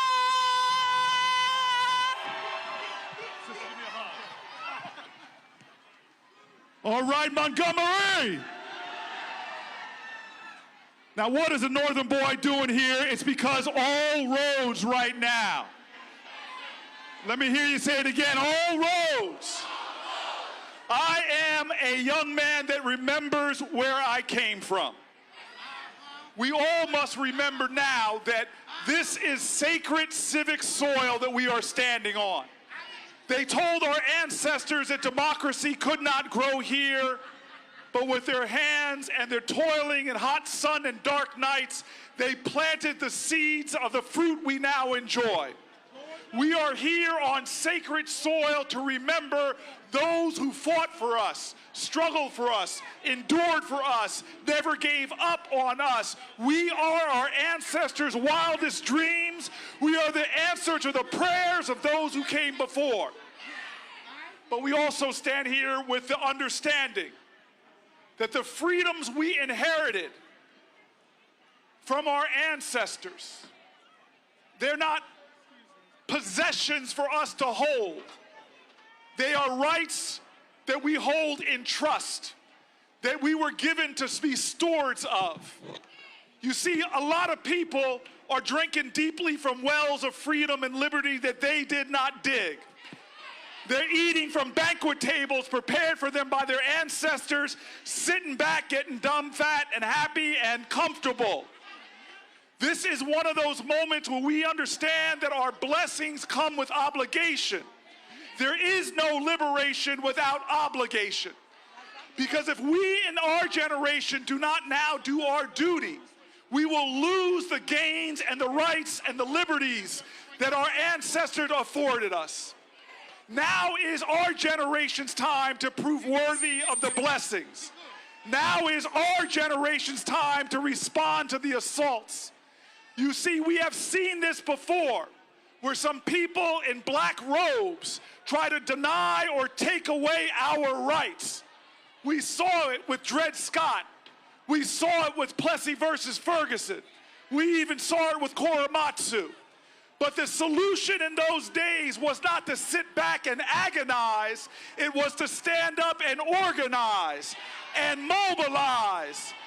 Because we still live in a democracy no matter how much they try to undermine it. We still live in a nation where the power of the people is greater than the people in power. We still live in a country that when we fight, and so this is the call of our moment. This is, in fact, a civic altar call in this moment. We're calling all those people in America who have not lost faith, who understand that true hope is never letting despair have the last word. This is a civic altar call for those people that don't simply sit back and treat democracy like a spectator sport. This is a civic altar call for all those who understand that faith without works is dead. This is a civic altar call for all those people like me that understand and were taught that weeping may endure through the night, but we will bring on the joy tomorrow. You see, Martin Luther King said it. He said it's not going to be long, but I'm going to tell you. I'm going to tell you right now. Yeah. He talked about the arc of the moral universe. We must bend it towards justice. That's right. So we are here today, but tomorrow we need to go out and organize. That's right. Tomorrow we must prove worthy. Tomorrow we must do the work to answer the altar call and say collectively, here I am. stand. Yeah. Take someone's hand and say like our ancestors did and make it true. We shall overcome. Thank you. Let's go. Y'all show some love for Senator Booker. As he said, it's not just about what we do today, but it's also about what we do tomorrow. Amen? Listen, he said it's an altar call. I think the clarion call was made, and it seems like the call has been answered. And it has been answered, as you can see, not just in New Jersey, but also in Georgia. So join me in welcoming Eric Polk, Chief of Staff for Pro-Georgia. Y'all make some noise. Along with Portia Miller, she serves as an organizer for Black Lives Matter Grassroots. We got Christopher Bruce, Policy Director of ACLU of Georgia. Y'all show some love for Georgia as they come. Say you can't stop the revolution. Say you can't stop the revolution. Say you can't stop the revolution. Voting rights is the solution. Say you can't stop the revolution. Yeah. Let's jump in there. You can't stop the revolution. Say you can't stop the revolution. Yeah. Voting rights is the solution. Voting rights is the solution. No justice. No peace. What up, Alabama? It feel good to be home. When I fight for your rights, and y'all see me all over this country, just know I take my people with me. We are the most humble, the most self-servant, the most hospitable, but we do not take a fight laying down because we will fight on our backs. They are trying to take us back. That's right. They started in Tennessee. They started in South Carolina. They started in Louisiana, and now they're trying to come to Georgia. But Georgia, I'm going to tell y'all something. The South got something to say. So meet us at the Capitol, June 17th, special session. Because what do we want? Voter rights. What do we want? When do we want it? What do we want? When do we want it? Now, if we don't get it, if we don't get it, shut it down. If we don't get it, shut it down. If we don't get it, if we don't get it, shut it down. We about to shut it down. Let's go.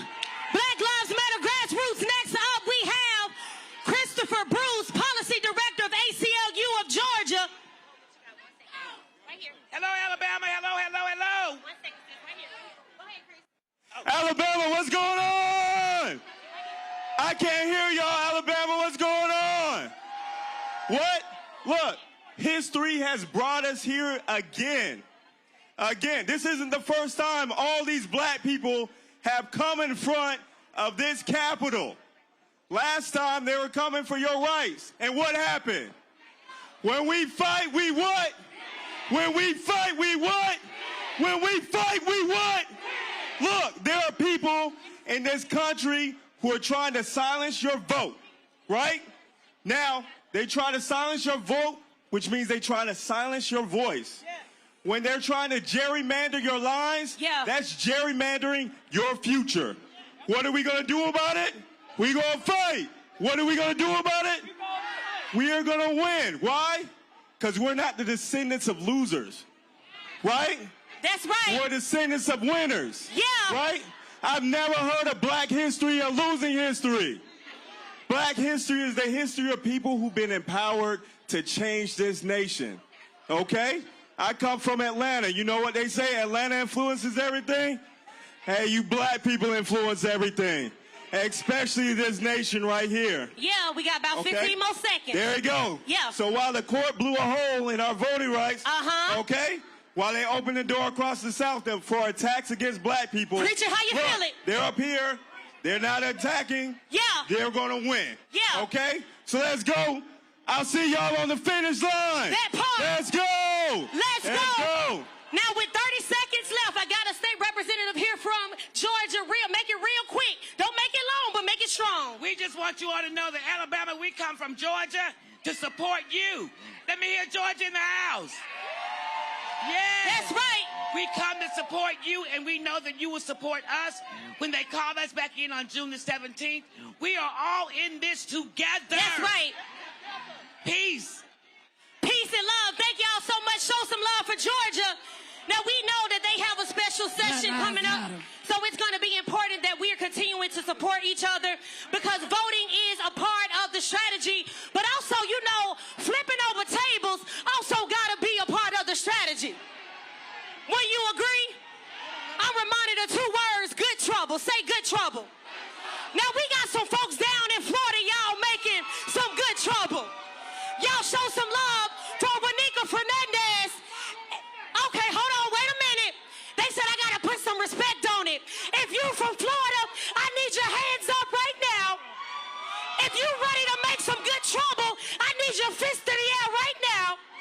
As we bring out Wanika Fernandez, Executive Director of State Voices Florida, y'all show some love. Shanae Jackson, Organizing Director for Florida for All. And last but not least, we got our good sister, Representative Angie Nixon, representing the House of Representatives. Let's go! My good says this is unconstitutional. Hey! Wow. Man, y'all look good. I'm so excited to be here.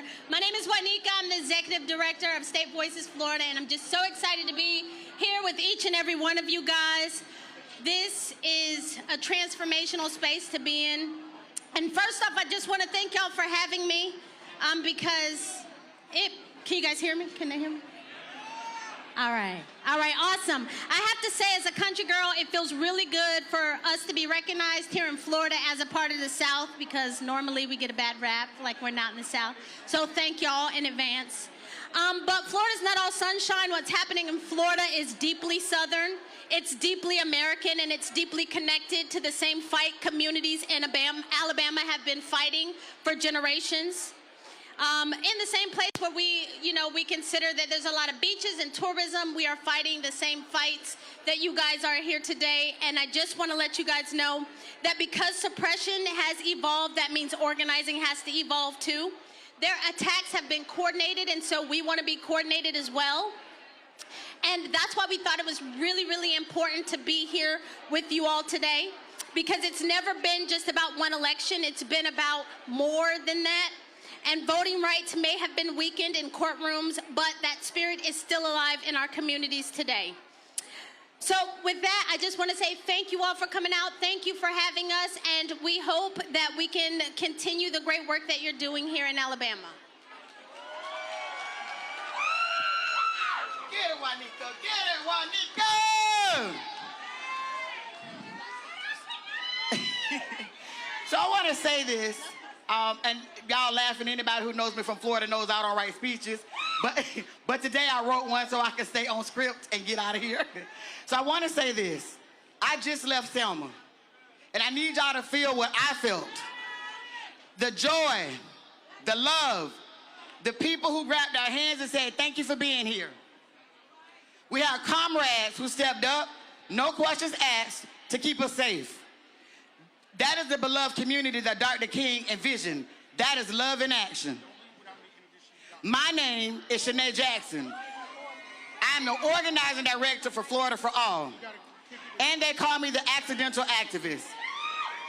But I learned there is nothing accidental about it, and none of this is accidental.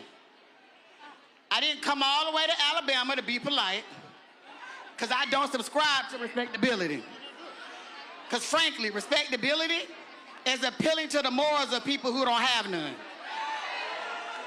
I also want to say, fuck decorum. Did you hear what I said? I said fuck decorum. Because decorum is erasure with a gavel. Be quiet, be small, be orderly while they destroy you. And if you dare raise your voice, you're out of order. Not the harm, not the policy, but you. Let's stop pretending that this is about Democrats and Republicans, because it's not. Say it plainly.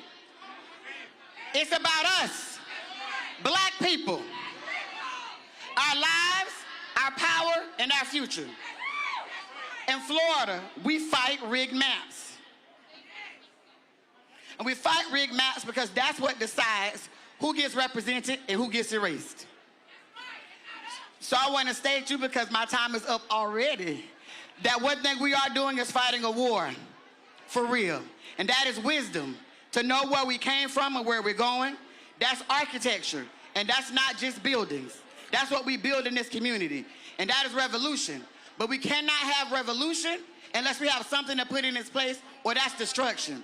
So what I'm stating to you is to vote, not because voting is the be-all, end-all, because the vote is the entryway, and that's what we get what we want. So what I want to say is this is our fight. Whose fight? So let's get it. Let's go. We're going to let you cook. Come on. When I say good, you say trouble. Good, good, good, good. I am Florida State Representative Angie Nixon, and it is an honor and a pleasure to be with you all today. I must say that I am a little flustered because yesterday Ron DeSantis decided to arrest me. Say shame, shame, shame, shame. Ron DeSantis decided to arrest me because I wanted to schedule a meeting with him about him deciding to draw unconstitutional and illegal maps. Say shame, shame, shame, shame. The problem is politicians should not be deciding who their voters are. The voters should be choosing their representatives. When we allow politicians to choose who the voters are, it winds up where folks use the emergency room as just regular doctor visits. Say shame, shame, shame. When we allow politicians to choose who their voters are, that means our children get ushered into the school-to-prison pipeline. Say shame, shame, shame. And the reason they get ushered into the school-to-prison pipeline is because these same politicians and their campaign donors have stocks in these private prisons. Say shame, shame, shame, shame. And this is great what we are doing right now. It's beautiful. But I need you all to do more. Whether or not you believe it or not, we are in a civil rights moment. And you need to decide what you want your grandkids to think about you, what you want your grandkids and your great-grandkids to say how you showed up in this moment. Are they going to tell you, are they going to say that you put your head down in the sand and let whatever happened to you happen? Or are they going to say that you locked arms? Yep. And you were accomplices in this fight? And I'm going to end on this note. It is our duty to fight for our freedom. It is our duty to win. We must love and protect one another. We have nothing to lose but our chains. Our chains are bigotry. Our chains are these rigged maps. Our chains are the school-to-prison pipeline. Our chains are the fact that they want to spend $2 billion on a war we didn't ask for. And our people are dying. Those are our chains. It is our duty to fight for our freedom. Yeah. It is our duty to win. Yeah. We must love and protect one another. We have nothing to lose.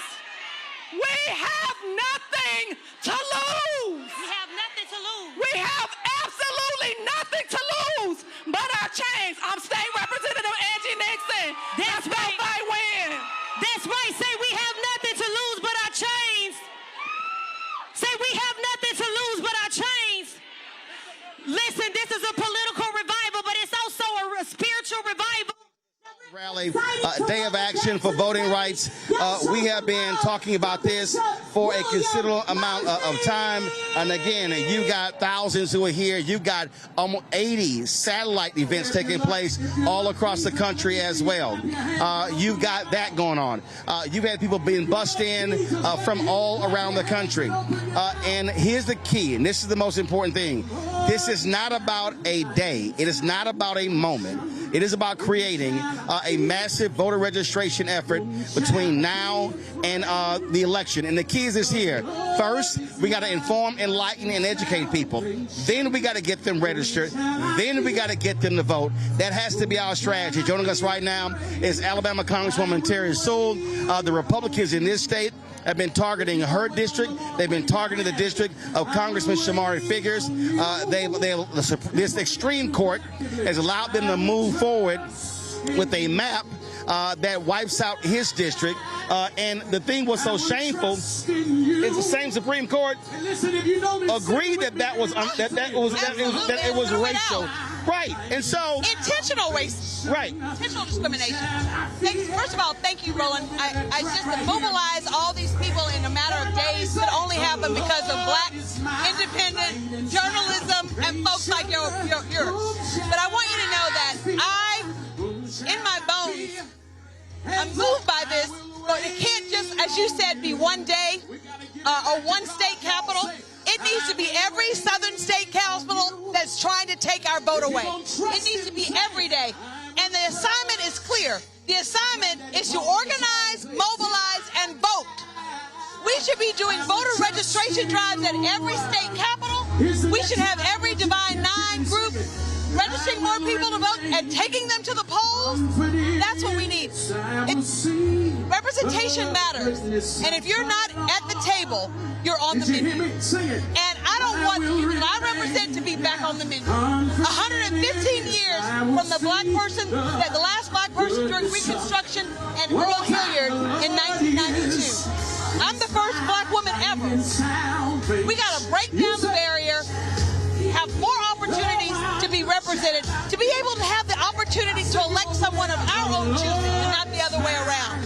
And you know, they're thinking about trying to only do away with one. And I said to them, this is not about no representation or some representation. This is about fair representation. And 2 seats is fair representation. And the thing that I have been saying for our people is that they can be stopped, but it requires a massive mobilization, and you have to make them pay at the ballot box. Absolutely.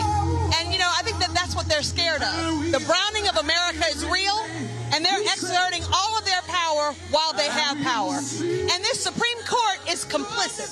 6-3, I mean, the fact that the Supreme Court 2 years ago in 2023 in the Milligan decision gave us our seat, upheld Section 2, and now all of a sudden they're throwing that map out and they're allowing Alabama to use the very same map that they were going to use back then. It's crazy. Well, and the thing is, here's other things here. You got your sign right here. It said, vote like your life depends on it. Of course, featuring Congressman John Lewis. And this is what I've been saying to young voters. I don't want to hear, oh, you know what? They're young. We shouldn't be asking things of them.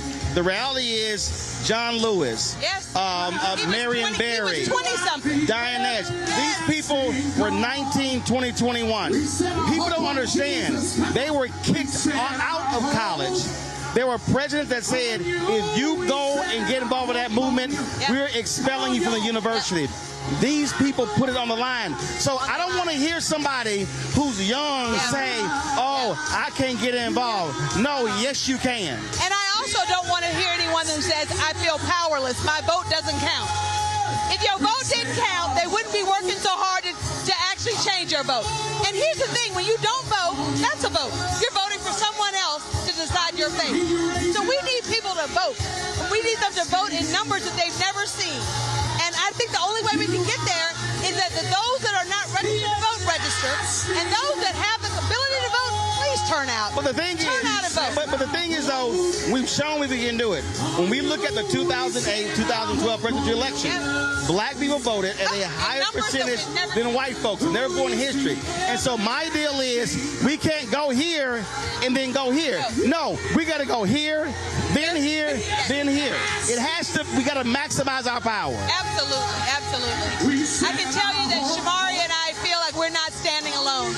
22 members of Congress came with us today. 22 from every religion, from every color. They came because here's what we know: we're there when they need us. When the women, when all of these allied, allied partners have to step up and show out. When the LGBTQ needs us, we're there. When the Jewish community needs us, we're there. When the women's community, so we need everyone to be there. This is not a black issue. This is not a CBC issue. This is not a Democrat-Republican. It's a right versus wrong. And it's wrong to dilute our power. Absolutely. Congressman Terry Sue, we appreciate it. All right, thanks so much. Thank you. Vote like your life depends upon it, because John Lewis says it does. Absolutely. We're going to go back to the main stage. Pastor William Murphy out of Atlanta. All right. Let me hear y'all. I will see the goodness of the Lord. One more time, throw your hands up. I will remain. I will see the goodness of the Lord. My grandfather used to sing a song that said, I will trust in the Lord. I will trust in the Lord. I will trust in the Lord until I die.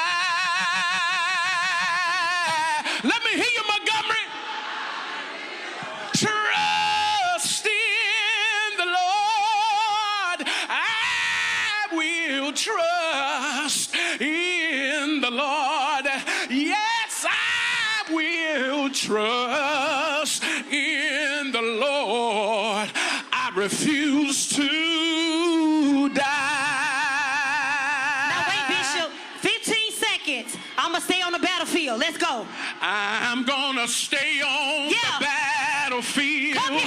I'm going to stay on the battlefield. You say, but guess what? Good. I refuse to die. Let's go. I'm gonna stay on the back, and I'm gonna go back to the ballot box. Yeah, that part. I'm gonna stay on the back, but I refuse to die. Yeah. Let's go. Now, speaking of the battlefield, I got 3 bad sisters that's been on the front lines of the battlefield all the way from Tennessee. They did their thing in the legislature, y'all. They've been fighting for voting rights, for environmental justice. Y'all make some noise for Tequila Johnson, founder and CEO of the Equity Alliance, Tequila Walker, executive director, Memphis for All, and Amber Sherman, Tennessee lead organizer. Oh my God, they have taken over the stage representing Black Voters Matter. Y'all show them some love. Y'all ready? If you don't see an organizer with a bullhorn, you should question that organizer. Hey, hey! Ho, ho, ho! These racist maps have got to go. Hey, hey! These racist maps have got to go. Ho, ho! These racist maps have got to go. Ho, ho! Have got to go. That's right. Give it up for yourselves, Black people. Look at us, y'all. Look at this blackness. In the face of adversity, in the face of erasure, in the face of division, in the face of everything, racism, we stand united. Yeah. What's going on, y'all? I am Tequila Johnson. I am the CEO and co-founder of the Equity Alliance. We are the largest Black-founded, Black-led, grassroots, power-building organization in the state of Tennessee. And all these red hats you see represent the organizers that have led us to this moment in our state. I am a daughter of the South. I am from Tennessee, the state that rushed, almost broke a leg to redraw the maps and make them more racist like they needed help. But let me tell y'all something. I didn't bring my black ass all the way to Alabama to talk about no goddamn maps. I didn't come all the way to Alabama to talk about no politicians. I didn't come all the way to Alabama because a political party sent me. I came to Alabama to talk to us because this moment is about us. This moment is about us. This is about us. That's what I'm talking about, y'all. Because let me say something that may make a few people a little bit uncomfortable. I ain't never needed no map to find power anyway. Do you know who my ancestors are? My ancestors navigated troubled water by using the stars. They use hair. They use Negro spirituals. So you can redraw the map, but you can't redraw or duplicate my DNA. And in my DNA is resistance. So you can redraw, you can reroute, but what we got, you can't stop. Because this is about us.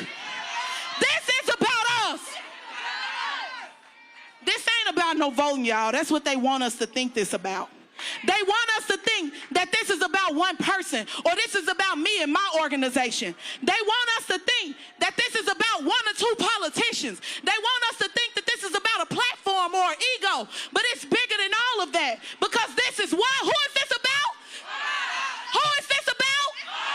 That's what I'm talking about. We have never been defined by oppression. We have never been controlled by restrictions. When they gave us struggle, we turned it into hip hop.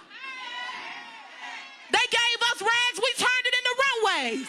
They gave us rotten peaches, we turned them into cobbler. They gave us the disregarded meat nads, $30 a pound in the grocery store. You can't tell me we can't overcome without nothing because we've done it before. That's right. And so this right here, this damn for sure ain't about defending no democracy. Yeah.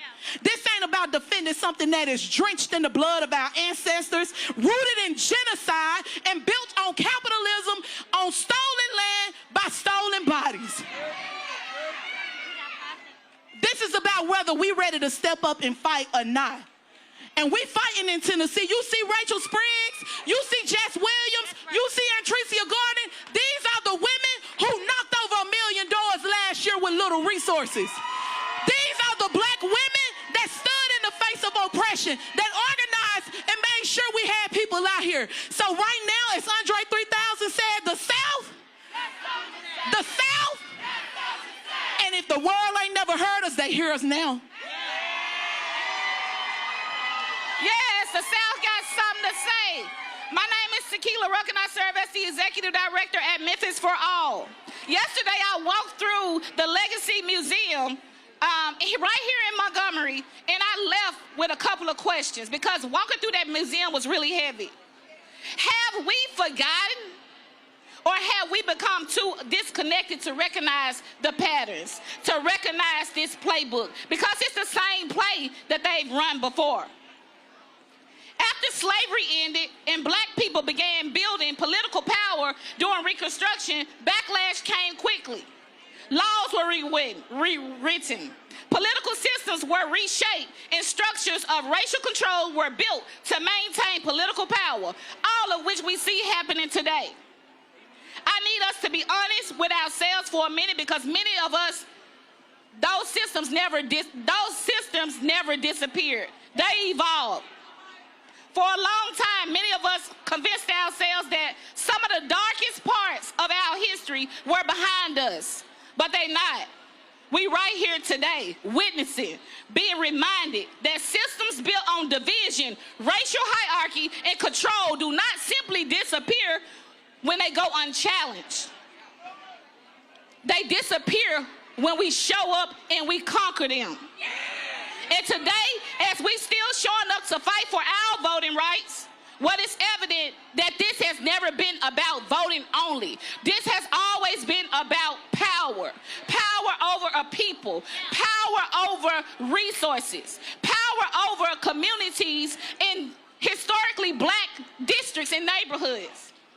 Power over our voices that have the ability to speak life or death in communities through our votes. Our vote is our voice, and it's our time to show up and continue this fight. Remember, what happens here becomes a blueprint for what spreads across the region. But we won't stop there, because history reminds us of something powerful. Every generation before us survived because ordinary people like you, like me, decided to organize, to educate, and stand together. And now history is asking all of us to do the same. Let's continue to inform our communities and organize our neighborhoods, because the disconnected people are easy to control. But when we come together, they can't stop us.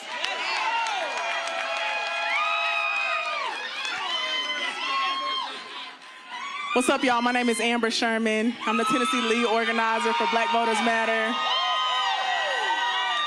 And I just want to talk about the goal of us actually coming here. So the goal of us mobilizing in Montgomery is for us, for our people, to leave activated. And so I want to talk about what our next steps should be. It's time to tap into our ancestral playbook. I'm sure y'all have heard your grandparents or your elders say things like, there are freedom lessons in a book, we just got to take a look. Everything I've organized comes from the tactics and the practices of those before me. The Dr. Pauli Murrays, the Fannie Lou Hamers, the Claudette Colemans. Black women have sustained this movement. And no matter how much our labor was taken for granted, our legal analysis being used without credit, our story being told it doesn't fit the perfect mold of what a civil rights leader looks like, we have continued to sustain this movement. Because that's what black women do. And we need to study the lessons left by these brilliant organizers. Because the types of attacks that we're under will require the Fannie Lou Hamer style of organizing. Which means all of us working together, doing the grassroots organizing to meet the people where they are and get them to the polls. The type of attacks we're under will require the Dr. Pauli Murray style of organizing, which means trusting the work of black women as policy analysts and strategists to write policy that liberates us all. The type of attacks we're under will require the Claudette Colvin style of organizing. Not fitting the mold, challenging stereotypes, changing the narrative of what it means to be a leader in this movement. Now is not the time to panic. It's time we tap into our ancestral playbook. Our ancestral playbook is deep and vast, with the history of black women leaders organizing in the background. Now it's time we bring them to the forefront. Y'all show some love. All roads lead to the South rally, day of action for voting rights. We have been here all morning, actually since yesterday. This kicked off about 1 p.m., and so we are halfway in. You've got more speakers here, and so we're going to talk to Congressman Glenn Ivey right now. Congressman Ivey, real quick, you finally have your Senate president in Maryland who decided to wake up and realize that he needs to stop standing in the way. Yeah, we got the state Senate president. I don't know what he was thinking, but hopefully he woke up after the Supreme Court eliminated the Voting Rights Act, basically, and then the Virginia Supreme Court blocked the popular vote there. So, I don't know why he didn't do it before, but we definitely need it now. I mean, the sense of urgency has to be there. Maryland has to step up. We need every state that can do it, and Maryland's one of those. Yeah, because at this point, you can't disengage. I mean, this has to be all hands on deck. Yeah, it's all hands on deck, and, Trump, the Republican Supreme Court, all of them are willing to do anything and everything to basically steal districts that belong to African-American voters. And we've seen that like what they did in Memphis. It was one compact district. They cut it up into 3 different ones. One goes 100 miles long. So we know they'll do anything and everything. We got to fight fire with fire. Absolutely. And again, when we talk about, this is about power. This is about a battle over power, control, access to billions of dollars. That's what we got going on here. Yeah, I think that's right. I mean, the Republicans have figured out that Trump has screwed this up so badly. With the war, he screwed it up with the tariffs that forced grocery prices to go up. You know, the war's got gas prices going up. He's stripping people's rights away. He's doing everything that's pissing off regular voters across the country. He's underwater like 50 points on the economy, and even a Fox News poll had him down by 50. So they know they're in trouble. That's why they're trying to play this card. And there's more stuff like this coming. We got to be ready for ICE to show up at polling places during the election. We got to be ready for them to do Proud Boys to show up. Everything and anything we've got to be ready for. Well, and again, what people have to understand, when you sit elections out, you are allowing somebody else to be in control. Yeah, that's absolutely right. We got to make sure that we're speaking for ourselves and controlling our own destiny.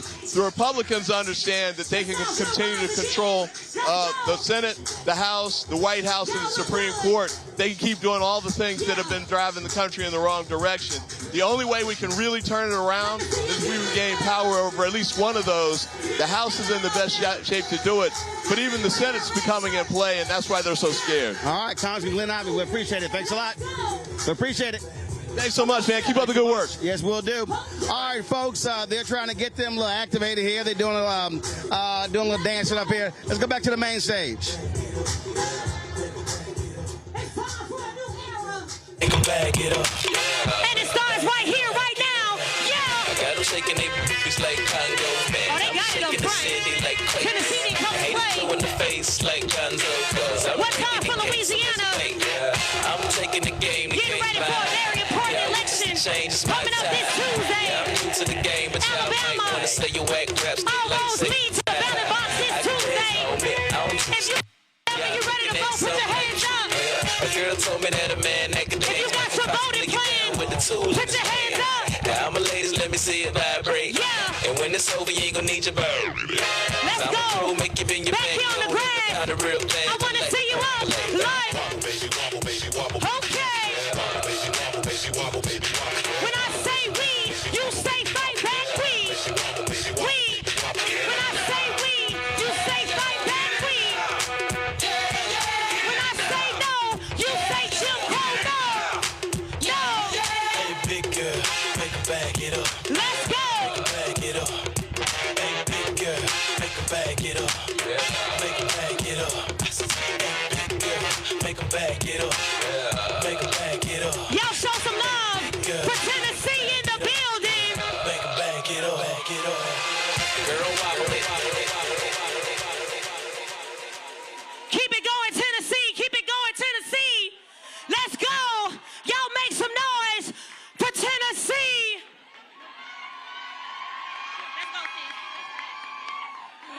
What's up, Alabama? I am Tennessee State Senator Charlene Oliver. And if you don't know by now, you need to know that I stand on business, baby. Come on, where my brothers at? This is your Tennessee delegation. We are Tennessee fighters. Now, let me tell you a little something about the Tennessee legislature and how it works. It doesn't. And that's why I stood on business on the Senate floor and stood on my desk with a sign that says, no Jim Crow 2.0. Because I needed those racist legislators to know we're not going back. Not on my watch, not on Justin Pearson's watch, not on Justin Jones' watch. Now, we are in an era of a new civil rights era. They are trying to take us back to a time where we couldn't vote, or where they didn't have people like us in the legislature. But once again, we're not going back. And why did I stand on my desk? I stood on my desk for my ancestors. I stood on my desk for Fannie Lou Hamer. I stood on my desk for Gloria Richardson, Ella Baker, Ida B. Wells. I stood on my desk for the people who got us here. I stand on my desk for my children, for your children. So let me tell you a little something else. We need to fight with all we got. We need to fight with the Alabama legislature. We need to come together with the Mississippi legislature. We need to come together with the Tennessee votes. We coming together with Georgia, with South Carolina. We're going to pack a big punch in November, and we're going to punch them in the mouth with our votes. What you need to understand is they may draw some racist maps, but we are the South. This is our South. The South belongs to us. The South got something to say, and we're going to speak real loud and clear in November. That's right. Now, what you also need to know is we need to invest in people like Pearson, people like Charlene Oliver, because we are standing on the front lines. We are the front lines of the resistance. So it's time to build a new South with fighters like us in Tennessee, in Georgia, South Carolina, Florida, Mississippi, Alabama. The time is now, guys. Give it up for Senator Charlene Oliver. God bless extraordinary black women who stand on business, who fight for our freedoms, for equality, and for justice. Give black women a round of applause. You saw our folk Tequila and Rachel and Tequila and Amber, LJ. We have a movement because black women refuse to bow down. Black women refuse to quit. Black women refuse to give in. I'm Representative Justin J. Pearson, a candidate for the U.S. Congress in Memphis, Tennessee. And y'all, we are still here. We are here because a white supremacist dictator known as President Donald Trump thought he could silence us.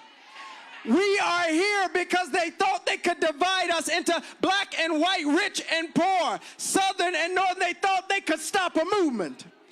You can rig a map, but you can't rig a movement.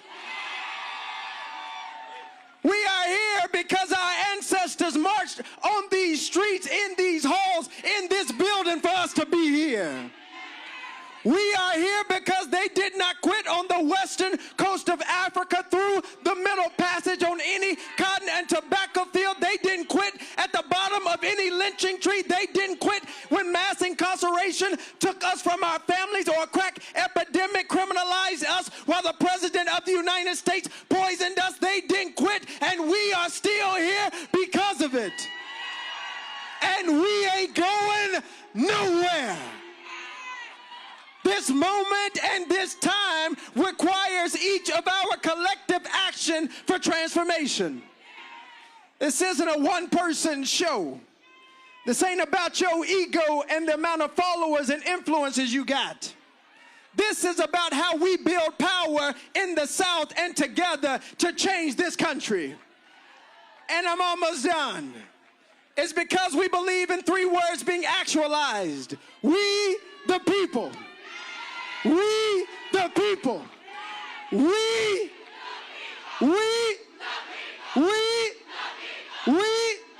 the people who believe in democracy. We, the people who will not bow down. We, who will not quit. We, who will fight until justice rolls down like waters and righteousness like an ever-flowing stream. Let's get to work.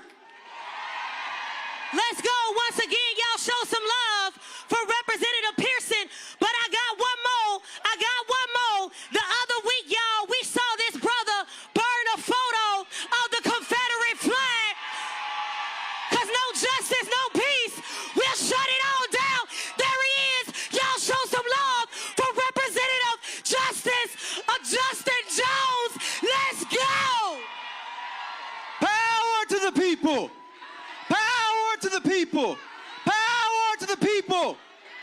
Last week we walked into the Tennessee Capitol of 2026, and when we walked out, it was pre-1965. We walked out of a Capitol Klan rally with Chief Grand Wizard Cameron Sexton and Governor Bill Lee. We come in the tradition to say that I burned the Confederate flag because we want to let them know that we are not going back, and that we will burn this Confederacy down. Whether their names are Governor Kay Ivey or Governor Bill Lee, Governor DeSantis, Governor Landry, Governor Abbott, we stand in tradition to say that we're not going to let you stand in the doorways of our democracy. That we are sick and tired of being sick and tired. That they're waging war on black folks in the South. But we know how to stand up and fight back. That we come as the children of Fred Shuttlesworth and Diane Nash and John Lewis to say that if they come for one of us, they're coming for all of us. That we need a strategy of scorched earth, that we are going to fight these Confederates because we defeated them before and we'll defeat them today. That now's our time to stand up and let them know that we stand in a tradition that says that if you come after us, we may not be a swing state in Tennessee and Alabama, but we will swing back on you. That we will fight back. That you can't kick us when we're down. And so we send a message to the nation that the South is a front line of democracy. And we stand with this Capitol behind us because we know that it represents the Confederacy of the old South. But we represent a new South that is multiracial, multi-generational, pro-black, pro-justice, anti-poverty. And so we come here today with a very simple message to the governors of Alabama and Tennessee and Mississippi. We will see you in the streets. We'll see you outside. We'll see you at the ballot box because we're voting you the hell out of here. You mess with the wrong people. You know who taught us and who trained us. And it's time to turn up the heat. I know it's hot out here, but it's time to turn up the heat of justice and burn this Confederacy down. Power to the people. Power to the people. Power to the people. Thank you. Let's go. Look, my brother said you might try to see one of us, but look around. You can't see all of us. So just lock arms with the next person sitting beside you, standing beside you, and say power to the people. The people united will never be defeated. Y'all show some love for Representative Jones. Let's go. Y'all got it. Y'all got it. Y'all got it. Now, as we're locking up, as we're locking in, we got to show some love for the members of Congress that are representing us every single day, that are doing their big one right here from Alabama. Show some love for Congresswoman Terry Sewell and Congressman Shamari Figures. Keep it going, along with other members of Congress. And big shout out to the Congressional Black Caucus.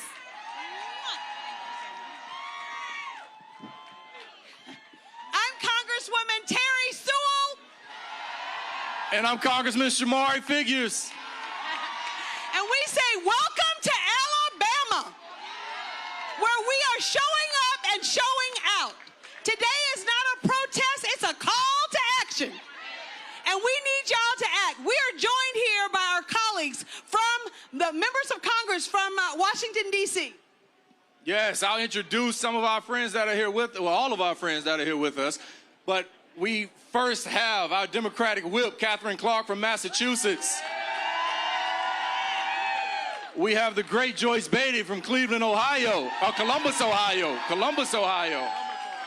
We have Melanie Stansberry all the way from New Mexico. We have our former Congressional Black Caucus Chairman, Stephen Horsford from Las Vegas, Nevada. We have the great Sarah Jacobs from San Diego, California. We have Maxine Dexter from Oregon.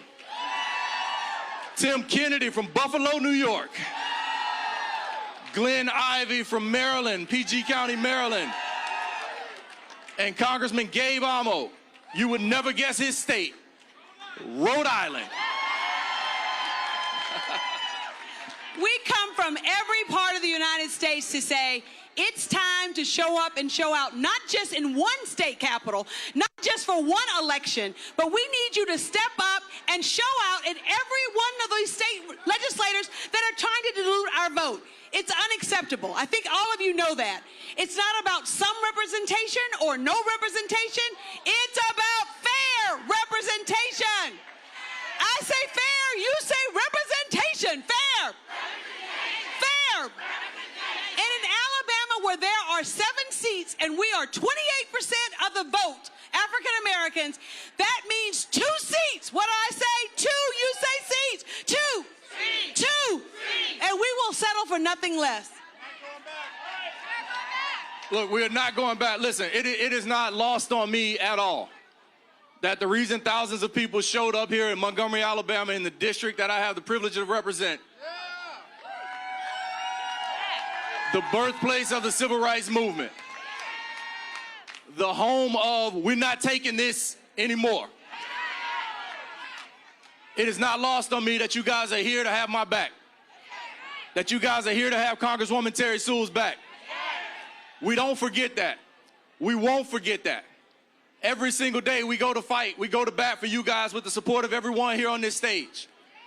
We call Alabama home. We know what we've been through. People tell us that we are not who we once were. That is true. But we certainly are where we need to be. We're not going back. Not going back. Not going back. No, we're not going back. We're not going back. Listen, this state has overcome a lot. My father served in the state senate here. In 1987, he had to go to jail for trying to remove the Confederate flag from this building behind me. That flag flew into the 90s. Other Confederate flags flew on this property through 2015. And in 2021, the legislature was back up to those same tricks, drawing congressional districts that discriminated against black people in how they drew them. Now, that's not just my word you have to take for that. 3 Republican-appointed judges, 2 by Donald Trump himself, made that determination. And so our case is still going on. Our fight is still going on. We will not give up on you. Thank you guys for not giving up on us. Thank you guys for not giving up on democracy. Thank you. We want to make sure that you know that we still have a primary this coming Tuesday. So when I say vote, you say now. Vote. Now. Vote. Now. It is so important that your assignment, your mission from today is to get out and organize and mobilize and register people to vote. And we have to go to the polls in the numbers that we did for Obama in 08, Obama in 12, because when we overperform, we win. When we fight, when we fight, I could not get off the stage without having my minority leader say a few words on behalf of all the members. Thank you so much. Montgomery, they don't know what they started, but they know we're gonna finish it together. So let me just say how thrilled I am to be here with my friend, Congresswoman Terry Sewell, and Congressman Shamari Figures. All of my colleagues who are here today, and we are just the tip of the iceberg of the support. We are not going to let them take their seats. We're not going to let them do it. And I have never seen Montgomery looking so beautiful. But I have been here before. And on my first visit, I came with Congressman John Lewis. Right there. And we were right over there at the Dexter Avenue King Memorial Baptist Church. And John Lewis said to us how he strategized, how he fought, how they organized. He wasn't telling us just about history. He was laying out the strategy for the future. He was preparing us for this moment. And we know that when they come to decimate black political power, we stand together or we fall together. So this is one country, one destiny. So we are going to go out, we're going to mobilize, we're going to organize, we're going to vote because we know our lives depend on it. And then what are we going to do? We're going to win. We're going to win. And when we win and we take back the People's House in Washington, then we restore the Voting Rights Act. And then we pass the John Lewis Voting Rights Advancement Act. And then we're going to get busy and elect the first black speaker of the United States Congress, Hakeem Jeffries. That's the work we're going to do together. I will see you in the streets. Thank you. Okay, I'm closing it out with the the words of John Lewis. The last time he was on the bridge in Selma, Alabama, his body was riddled with cancer, but his voice was strong. He told us what we have to do. We must never give up. We must never give in. We must keep the faith, and we must keep our eyes on the prize. Thank you. Somebody say fight the power. Listen, continue to use the hashtag all roads lead to the South. They said that we have surpassed 3 million posts on threads, y'all, that our message is breaking through. Break it down, break it down, break it down. All the way from the great state of Georgia. I need y'all to show some love. She already going crazy right now. For Senator Raphael Warnock. Let's keep it going. When I say fight, you say the power. Fight. Fight. When voting rights are under attack. Oh! Okay, Georgia, let's go. You ready? Let's go. Where them fans at? Where them fans at? Fans in the air. Fans, they gave me 30 seconds. Let's go. Let's go. Let's go. Over here, come on. I got my boots on. How many boots on the ground do we have? How many of y'all know we knocking doors? We making phone calls. We about to send a message. Oh, here we go. Here we go. Let me see if I can. Let's go. Where you at? Let your body move. Fans in the air. Boots on the ground. Boots on the ground. Let's go. Fire barrel rolling. I'ma get my 10 seconds. Let's go. Hold it, hold it, hold it. Hey, let's go. Yeah. Once again, y'all, make some noise for Senator Raphael Warnock. If you got boots on the ground. Got my boots on the ground. Come on, Senator. I gotta put you on the spot. I gotta put you on the spot. You ain't got a fan, but you can wave your hand. Listen, just wave your hand and give God glory for the Reverend Doctor. Yes, sir. Hello, Alabama!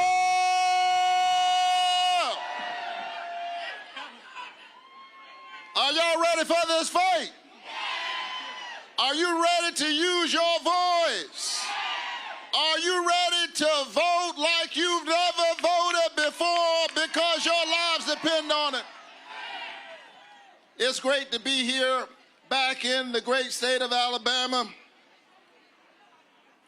a state where I was licensed and ordained in a real sense began my ministry here, although I'm from Georgia. Can I be honest with you? As important as this moment is, I wrestled a little bit about coming here today. Hear me out. And it's because I'm a pastor, I'm a United States Senator, but the job I like the most and the title that I'm most honored by is Dad. And I've got a 9-year-old and a 7-year-old at home, a daughter and a son, and I hated leaving them again. Parents understand. But then I began to think about it. I said, I've got to be away from them in order to fight for them. Because the sad irony of this moment is that my 9-year-old daughter and my 7-year-old son, thanks to the awful decision of these political hacks on the Supreme Court, my 9-year-old and my 7-year-old now have less voter protection than their dad did growing up at their age. And that makes me angry enough to show up again and again and again and again. Are you ready to fight? And so I know that this is a tough moment. But I drove by Alabama to tell you that the light shines in the darkness. It's dark, but the light shines in the darkness. and the darkness overcometh it not. We know what they are up to. The same folk who cut $1 trillion out of Medicaid, the same folk who knocked 15 million Americans off of their health care, the same folk who doubled the health care prices of 22 million Americans, the same folk who stole your doctors are now trying to doctor the lines so you cannot hold them accountable. But we've got something for them. Come November, we're going to show up like we've never showed up before. I often say that a vote is a kind of prayer for the world we desire for ourselves and our children. And our prayers are strongest when we pray together. Voting is about praying not with your lips, but with your legs. It's about putting your body in the struggle the way my parishioner John Lewis did, the way Martin Luther King Jr. did, the way Rosa Parks did. And because they gave so much, my alpha brother, Senator Raphael Warnock, but I got another alpha brother, Reverend Dr. Frederick D. Haynes III, who's here. He got to catch a flight, so we got to get him real quick here. You want to run through the primary, you run the general for Congress, and when we talk about this voter mobilization, if there is a moment in this generation for the black church to prove its worth for our people, this is now. Exactly. And Roland, for me, what you said about 70% should be our minimum going into November. 70% of eligible black voters. If the black church mobilizes itself, we got 70% in the black church. And so right now, because every Sunday we have a captive audience, my thing is, you're not a member of Friendship West if you don't have both a membership card and a voter registration card. And if every church would make that their mantra, Doc, 70% would be something we get easy. So when I was there in January, y'all had the teacher, MLK Teach-In, which was a training deal. I told Mayor Stephen Reed of Montgomery, every week that needs to be happening. Yeah. So in every city, every week, and the churches can just jump. They ain't got to do it by themselves. Say, we going to take this week. Y'all take next week, So when people need to get educated on politics, that's where we have to do it.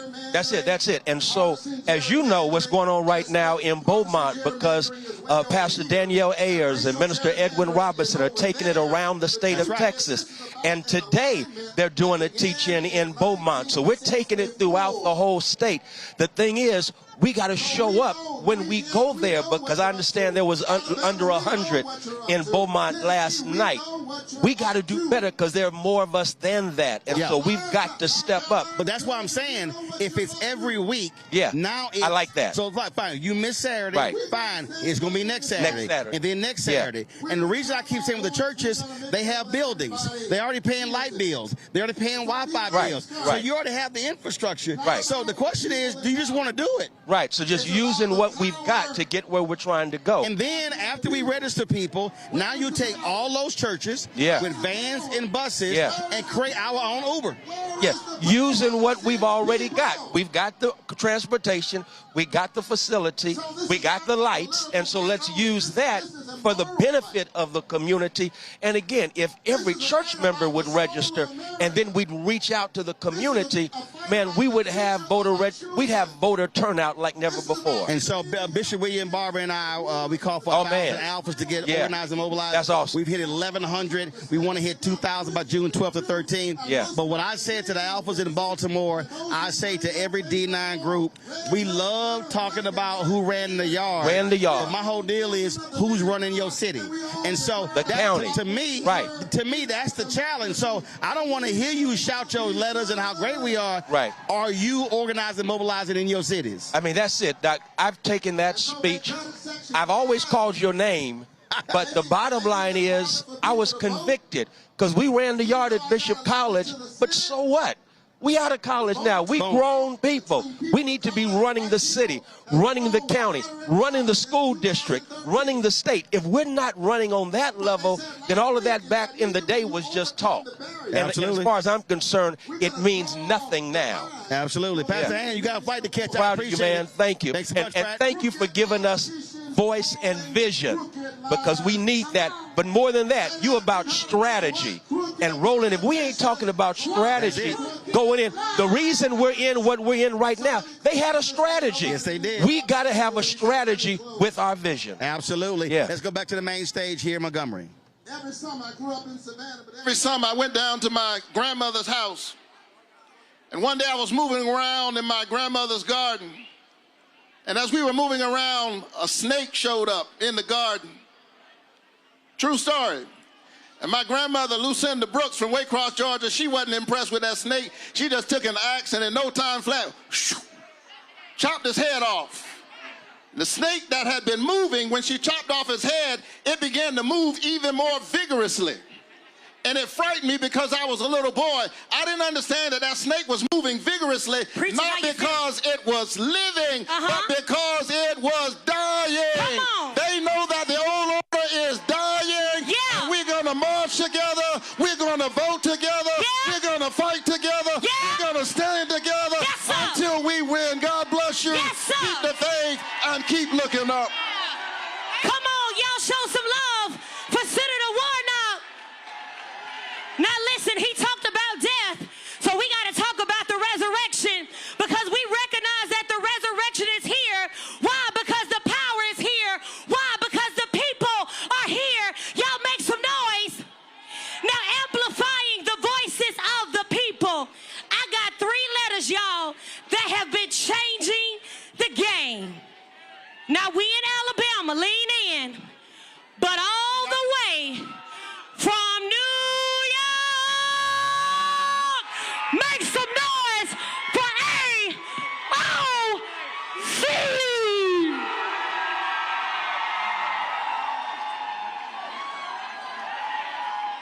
How's it going, Montgomery?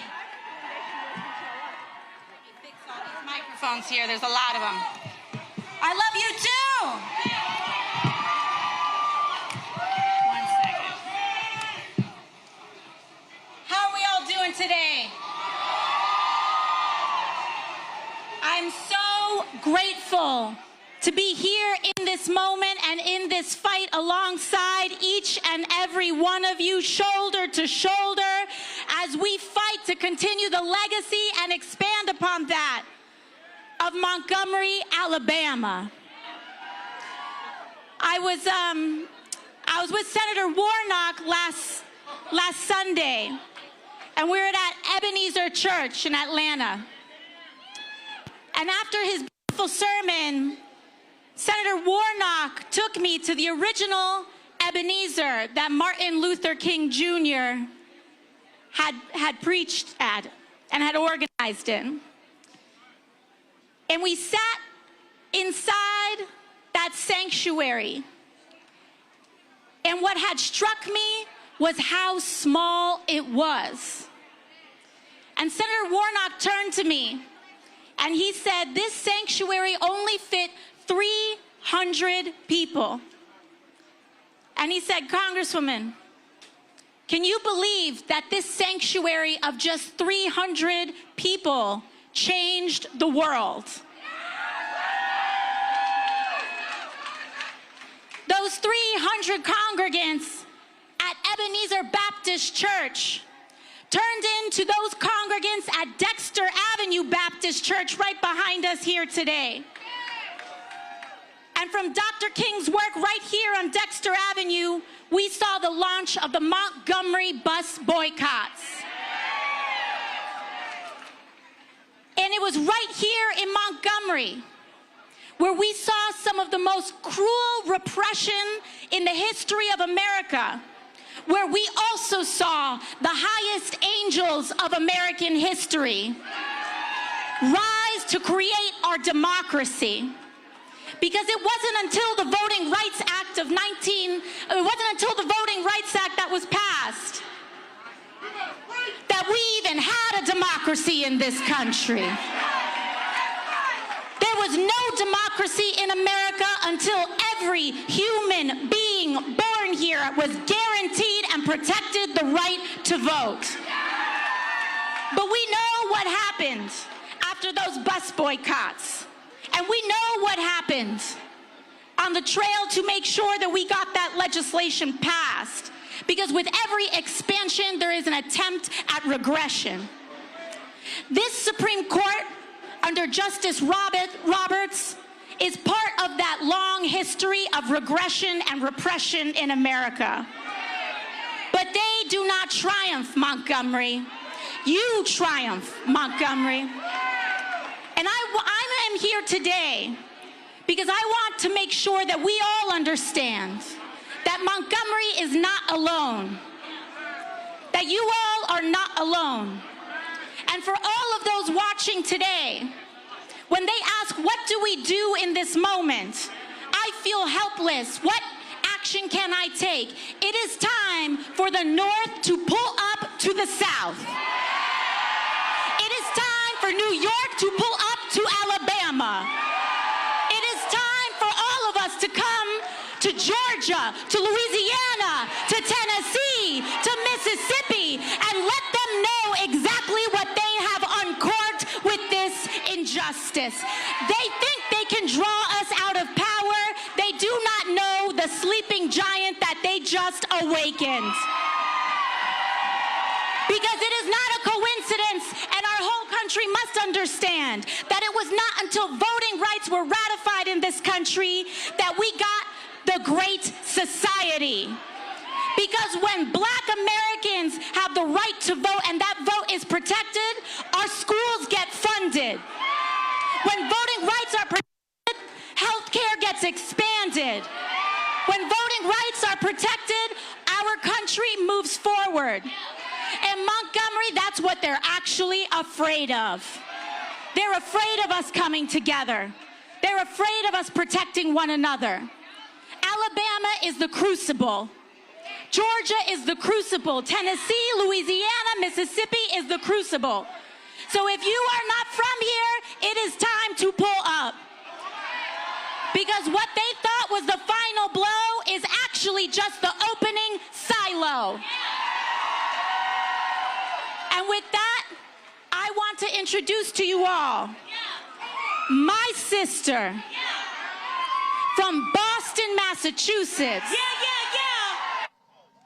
The heritage of what is greatest in our country. Sister. All right, folks, joining us right now is Congresswoman Joyce Beatty, Congresswoman Ayanna Pressley speaking. I've already interviewed her, so we're good. Congresswoman Beatty from Ohio. I was explaining to people earlier, when we talk about when you remove black power, you're removing access to money. You sit on the House Financial Services Committee. And when we talk about being on that committee, if y'all are in the majority, then you're chairing subcommittees. Then Congresswoman Maxine Waters is chairing the committee. You're controlling the flow of money.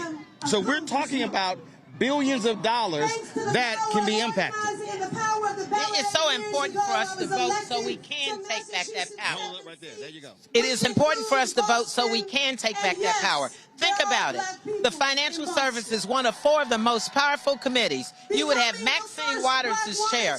You would have me chairing diversity, inclusion, or financial banking, which means the 20-some black banks that we have as MDIs, that can be leveraged with votes that help them get more dollars into black banks, which primarily serves underserved constituents. When you think about one of the #1 issues, housing, it would allow us to pass housing legislation that would help people have home ownership, which is one of the greatest ways for us to have access to wealth.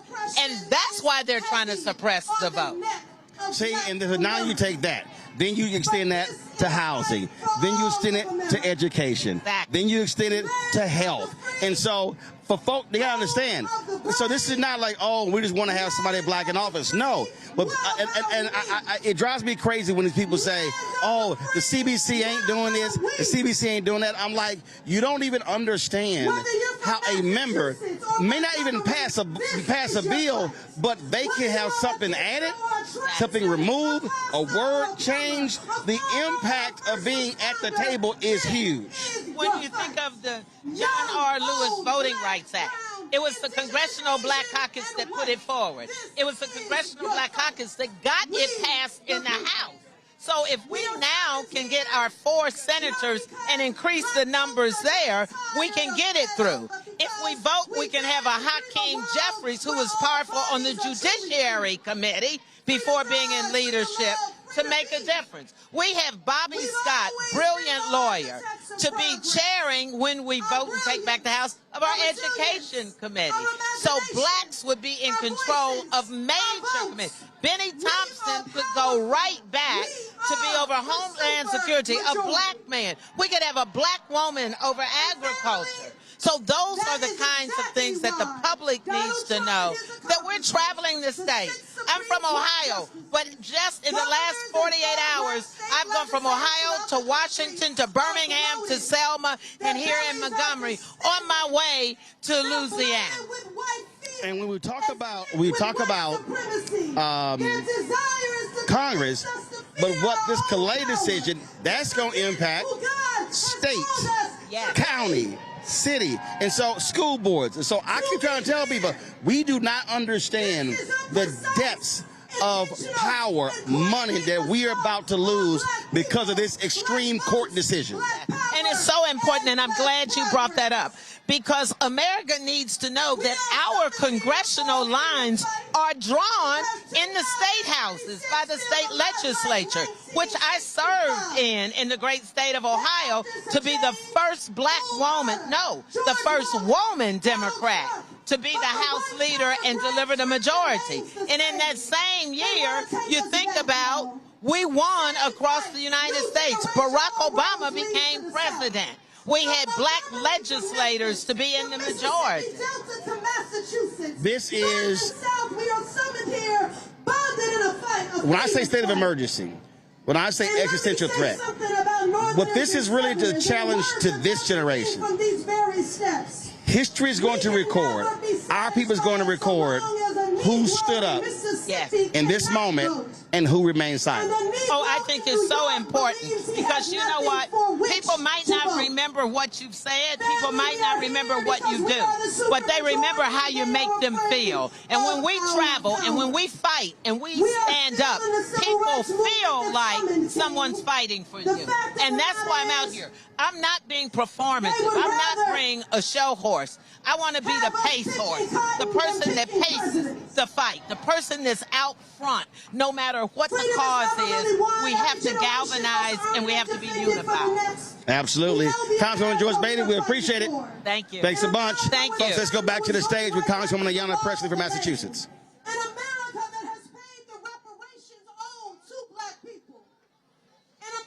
Where voters pick their representatives instead of politicians picking their voters. In America, where the black leadership and power of Shamari figures in Terry Sewell is recognized not as a threat, but embraced as essential. Family, a more just America is possible, but only if we organize for it, only if we fight for it, only if we vote for it, and we will.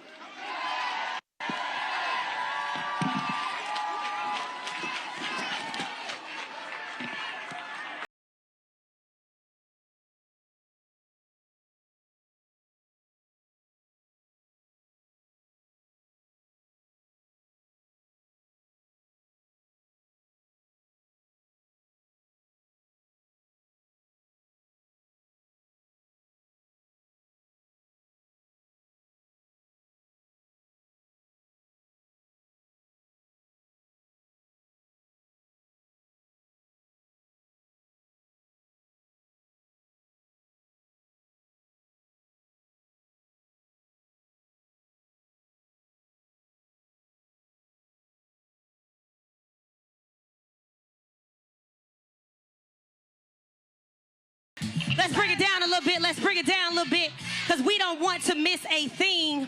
Next up, we have our national civil rights and advocacy organizations. Y'all show some love. One time for Maya Wiley, President and CEO, Leadership Conference on Civil and Human Rights. Keep it going, Ebony Ryler, SVP, National Action Network. Keep it going, Damon Hewitt, President and Executive Director of Lawyers Committee for Civil Rights Under Law. Y'all keep it going.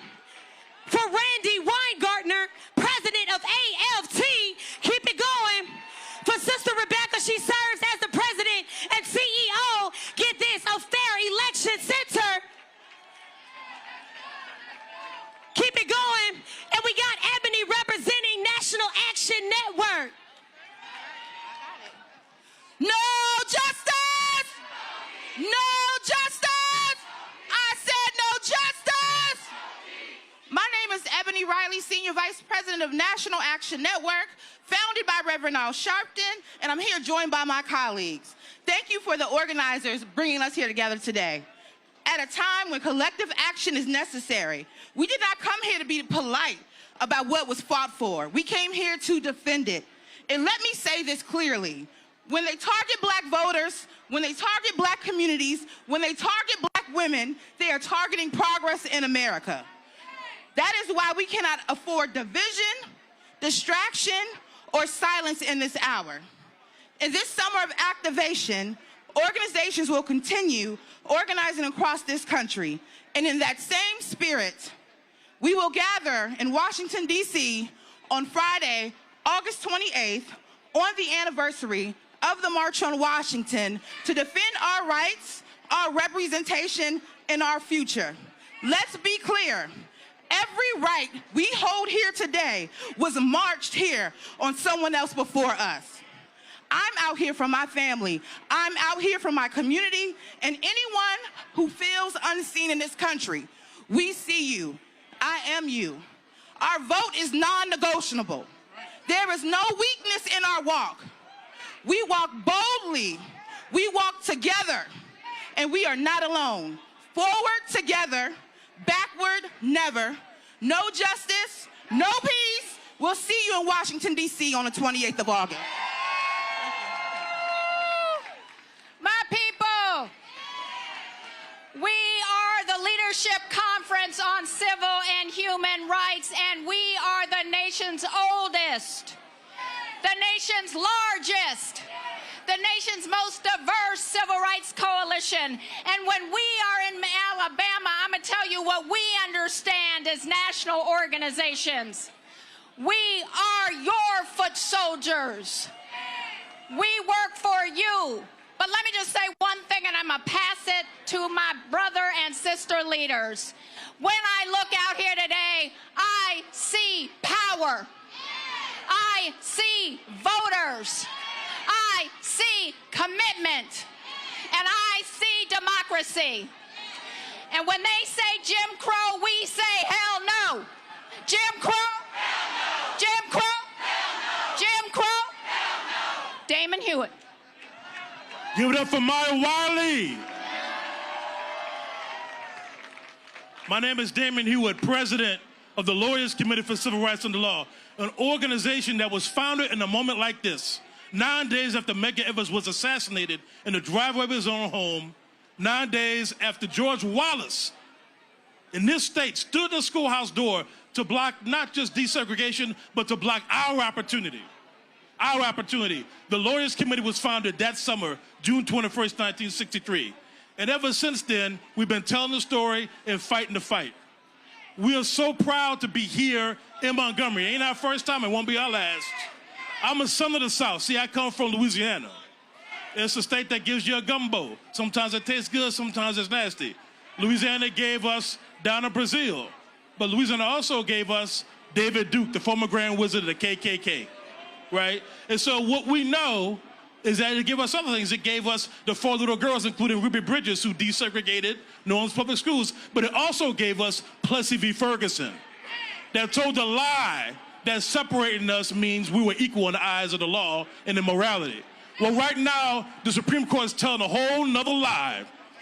This Louisiana v. Calais case is a lie and a half. They're saying efforts to fix any voter suppression against black people is unconstitutional.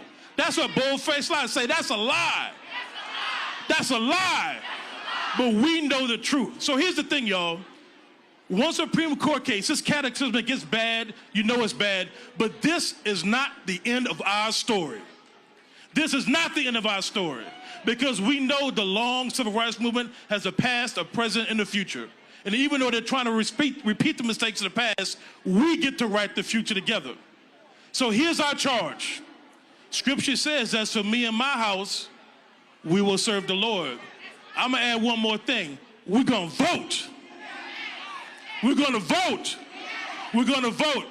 And every step of the way, the Lawyers Committee and the Election Protection Coalition, hundreds of organizations, including here in Alabama, Louisiana, all throughout the South and Midwest and West Coast and Northeast, the Election Protection Coalition will be here to defend your vote every step of the way. Say 1-866, say our vote.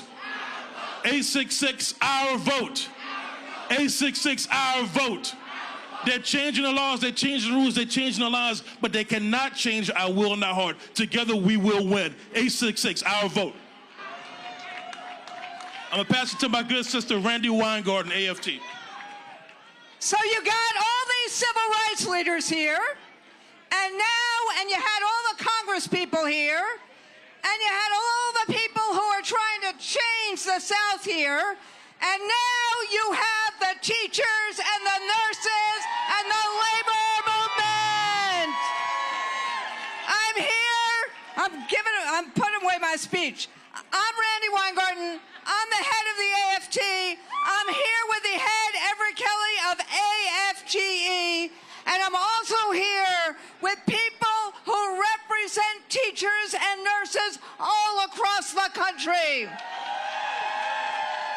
And like so many others have said to you already today, we are not turning back.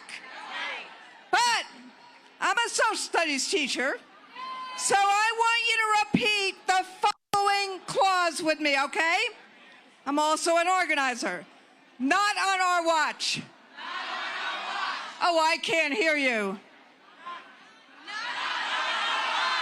They can't hear you in there. Do it again. So, we know, and so many other people have said this already, we know that they're trying to pull the rug out from under. We know that Supreme Court case just basically tried to steal our votes and basically tried to deny fair representation. We know all of that. You've heard all of that. You live all of that. The question really is, what are we going to do about it? And that is why we have all these blue shirts here, moms, dads, all across the country. Because when people say to you, we are not letting you down, that means New York is not letting you down. Illinois is not letting you down. Oregon is not letting you down. Massachusetts is not letting you down. And the teachers in the South are not letting you down. So, the question is, are we going to let them take our vote away? Remember, not on our watch. Are we going to let them take our vote away? Not on our watch. Are we going to let them deny fair representation? Not on our watch. Are we going to let them ignore the Constitution? Not on our watch. Are we going to let them take the promise of America away from us? Not on our watch. So, that means from this day on, we get out the vote, right? Yes. We mobilize the vote, right? Yes. We don't let them turn us around. Are we ready to fight? Yes. Are we ready to fight? Yes. You see these fighters up here, for all of you. We are fighting together for the promise of America. Thank you. She did that. I'm not sure who's emceeing, but I'm going to help out. We're going to turn next. Are you emceeing? Okay, go ahead, brother. Good evening, brothers and sisters. My name is Everett Kelly. I'm the national president of the American Federation of Government Employees, representing 800,000 federal and D.C. government workers. And I'm here to tell you today, I am not a stranger. Born about 60 miles north of here in Goodwater, Alabama. And at the age of 3 years old, I began to experience racism firsthand. My mother worked at a restaurant there in Goodwater called the Old Hickory. And at 3 years old, I remember my father driving up to the Old Hickory, and I could see my mother working in the kitchen through the old big picture window. And as a child, I just ran before the car stopped. I was already out and running to see my mother. and I was stopped dead in my tracks at 3 years old saying, you can't come in this way. You got to go around to the back. And brothers and sisters, I still have flashbacks. And I'm here to tell us today that we are not going back. And so I remember 54 miles being walked by the protesters out of Selma, Alabama. And they walked so that I would never have to go to the back again. They walked so that my mother wouldn't have to guess how many marbles was in the jar in order to vote. That's why they marched. And brothers and sisters, I'm here to tell you that I see it over and over and over again. But we are here. We're here to win. I'm going to stand with you because I know this. I know that the scripture says when the enemy comes in like a flood, the Spirit has raised up a standard against it. Now that standard is a reminder to the devil that God has done it once and God will do it again. How many of y'all know God is still watching over us and he will do it again? What we got to do is stand here and fight, stand here and vote. Don't give up. Keep praying, keep marching, keep trusting God. Will you do that? Can we fight together? If we fight together, we will win together. I love you. Thank you, Alabama. I'll always be a part of Alabama. I love you. Thank you, thank you, thank you. Powerful, brother. Powerful, powerful. Give him another hand. Next, we have my sister in justice, Rebecca Carruthers, President and CEO of the Fair Election Center. Rebecca. Thank you. It's so good to be here. And it is 85 degrees, and I'm feeling every moment of it. So I'm the president and CEO of the Fair Election Center. We do three things: defend, expand, and facilitate voting rights in this country. We do this in the courtrooms, we do this in the halls of power, and we do this on hundreds and hundreds of college campuses across the country. In fact, we are on 55 of the 107 HBCUs. We understand where we're at in this moment. If you give me just a second, I'm going to tell you a quick story about my family. My great-great-great-great-grandfather, Henry Carruthers, was enslaved, and he was born 1807 in Tennessee. He was last sold in 1847, and guess how we know this? We have the bill of sale. My story is not unique. My story is an American story. And there are so many of us like that who have that American story. My ancestor ended slavery in Pelham, Texas, and he founded a town that still exists today. There were early Juneteenth celebrations, and guess what happened at those early Juneteenth celebrations? Black men were registered to vote.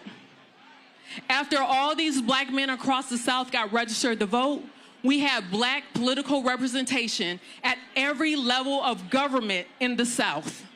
But then Reconstruction ended. We had a Supreme Court. We had an occupant in the White House. We had some immoral state legislators. We had some white nationalist groups who forced the end of Reconstruction. And guess what? It took almost 90 years for black folks to get their rights back. 17 days ago, the Supreme Court gave us the final death knell of the Voting Rights Act. And I'm here to tell you, resurrection.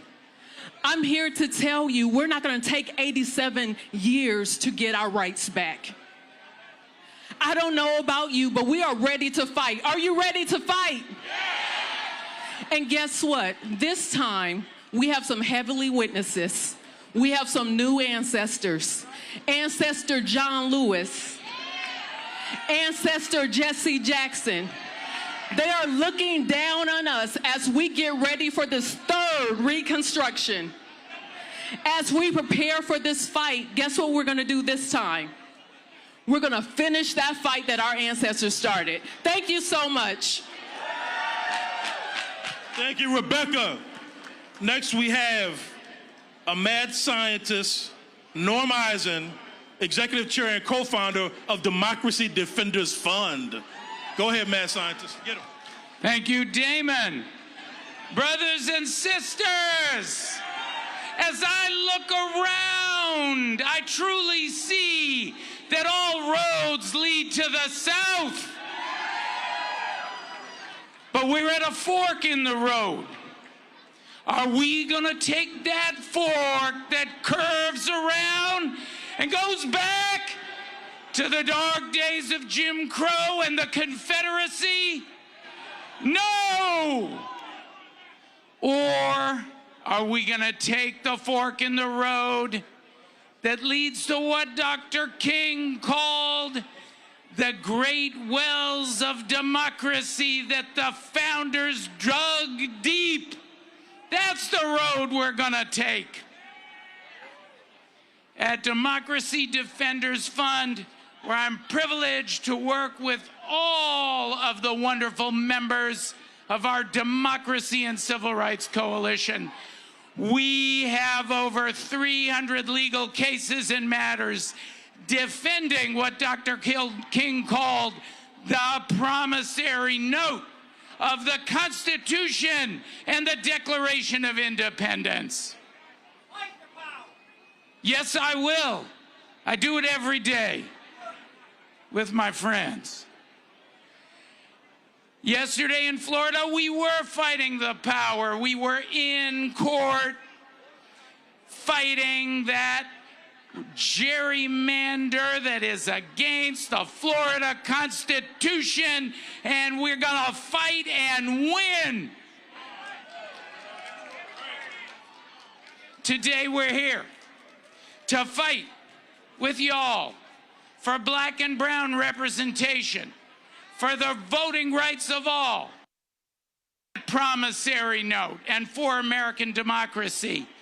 I treasure that democracy, and I'm extra motivated to fight because I'm the child of a Holocaust survivor, survived Auschwitz, and a Holocaust refugee who came to this country as an undocumented migrant in 1940. And they taught me the words of another Martin, Pastor Martin Niemöller. And he said in Nazi Germany that when they came for the socialists, I didn't speak out because I was not a socialist. And when they came for the union members, I didn't speak out because I didn't belong to a union. When they came for the Jews, I didn't speak out because I wasn't Jewish. And when they came for me, there was no one left to speak out. Well, we're gathered here today, friends, to speak out. We will never let that happen in the United States. We are all here for each other, and I am so proud to be here with you to continue the fight until we reach those great wells. Unfulfilled journey, the great wells of democracy that our founders dug deep. Thank you. Right. Norm Eisen. Look, we know lawyers don't always lead movement, but when movement needs a lawyer, a strategist, a legal mind, we've turned for decades to Sherrilyn Ifill, the head of the Center for Law and Democracy at the historic, the legendary Howard University School of Law. Sherrilyn Ifill. Thank you, thank you. This is going to be real quick. Those of you who are still here, you're here because you know something, so I'm going to take it to the next level and demand a little bit more of you. How many people here can read? You can read, okay. So I know that you're saying you're going to vote. I know that you feel that we have to fight, and I feel you, and it makes me so happy. But I need you to vote smart, and I need you to understand the nature of the fight. That means you have to do some reading. And then you have to share that information with your children. Stop allowing your children to cut you off from these conversations. You have to tell them the cycle that we're a part of. There's so many resources out there, and you have to begin to tap into them. I have a Substack, many of you follow, which I appreciate. The 14th Amendment Center.org will give you the whole history of the 14th Amendment and what they're trying to turn us back to and how long we've been in this struggle for the right to vote and to be politically represented. You have a list of organizations here whose websites provide you information with the cases and all of that stuff. Moreover, you are going to get ready to vote, and you need to know who you're voting for and what you're voting for. You walking in a booth and pressing a button because it says D next to it is not what time it is. What time it is you knowing who these candidates are and what they stand for. What time it is you voting not just the top of the ballot, but voting the whole ballot. You know that these people are going to try to steal an election. So if you are not knowledgeable about who's running for probate judge in Alabama, who are the officials who are in charge of elections in the counties, then you are doing yourself no service. If you are not voting for who the sheriff is, who's going to decide whether he connects with federal authorities or ICE to stand outside the polls, then you are doing us no favor. So can I ask you all to do the work of citizenship? Can I ask you to do a little bit of studying? Can you go on the Ballotpedia website, Ballotpedia, and put your zip code in and find everybody that's going to be on the ballot, and then read their positions on different issues and read what they stand for, so when you show up in the voting booth, when you talk with your children about voting, you can give them some information about who's on the ballot and what it means. We need to take this to a higher level. We need not only action, but scholarship. We have to stop playing like we just came to this fight. There's more sophistication we need to bring to the battle, and that starts with all of you. So I'm asking you not only to show up, but to inform yourself. We have to be smarter to outwit this power that's coming against us. We have power, we have voices, we have numbers, but we have to understand the nature of the fight so we can work a strategy. I love you all for being here today. You have another lineup of great advocates and speakers. Please stay and listen to them. Please go on these websites. Please inform yourself. Please stay in this fight, not just this year, but next. Don't let the election happen and then you say, oh, we didn't win, so now I'm out. This is a never-ending battle. That's why we're standing in front of this place. It's that long that the battle's been going on. Thank you all so much for being here today. Come on now, listen. My good sister asked a good question. She said, what time is it? It's freedom time. What time is it? It's praying time. Y'all got to say it with your chest. I'm going to come on this side. What time is it? It's marching time. What time is it? It's fighting time. If you're ready to march, if you're ready to pray, if you're ready to push back, if you're ready to stand up, I need y'all to make some noise. Okay, I think they're ready. So it's time for my good brother, Young Vocals, to hit the stage. Y'all go crazy. Y'all go crazy. Grown folks say yeah. It's time. It's something about when we dance, y'all. Let's dance. Let's go. Hey. Clap your I need hands. everybody dancing out there. It's time for clean water. Montgomery, put your hands together. It's time for clean air. Let's go. It's freedom time. Y'all know the words to the song. Sing it, y'all. Say it. Say it. Let me hear you. Dance with me. This you can bear. Yep. Montgomery, you still right beside me. Yeah. And I won't forget. Montgomery, say it, y'all. I really. Sing it, y'all. You should know. Let me hear you sing. I want to make sure I'm Folks, Roland Martin here, Roland Martin Unfiltered here in the Black Star Network. We are live in Montgomery for the All Roads Lead to the South Day of Action focused on voting rights. Folks have been out here since, actually some been out here since 11 a.m. The gates were open at noon. And you have more than 80 satellite events taking place across the country as well. You had more than 100 buses that brought people in. 5,000 folks had registered for all of this. But here's what's most important that I need people to understand. Today is not about just a day. This is the kickoff of Freedom Summer 2026. This is the kickoff of a massive national voter registration campaign all across the South, but also all across the country. Rebecca, you're a Fair Election Center. And the thing here that people really have to recognize is that, yes, there's got music, there's food, people are excited, but after today, this is when the work begins. And that's the key. It is the work, it is the long slog that we now have to be engaged in. Day one, and we're going Okay, sopranos. Okay, sopranos. Okay, altos. Y'all sound good. We're gonna have our last activation the day after the election day.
Here's the juxtaposition.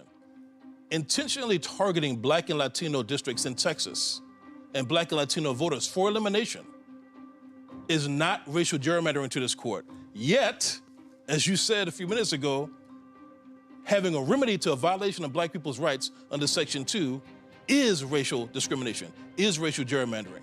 That is intellectually dishonest. That is hypocritical at best. This decision could be the largest wipeout of Black political power since the end of Reconstruction. That's how devastating this decision is. Since African Americans are voting overwhelmingly Democratic and Republicans are voting overwhelmingly Republican, you can have a map that discriminates against African Americans. But if you call it partisan, that your target was Democrats, the same map, according to these people, becomes legal. So that didn't make any sense. And they want to get away with it by calling it partisan rather than racial.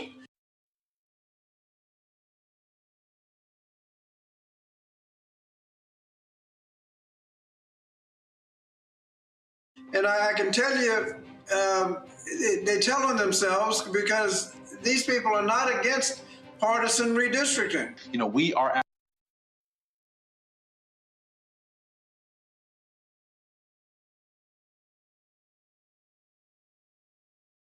war right now. And so we need folks to dig deep. We know the economy is really tough, but we gotta keep our folks in power over the next few months and into this 2026 election so that we can legislate our way out of these kind of problems around here. We can't give up now. We have to fight, if not harder, at least smarter. There are people that still, for whatever reason, are not connecting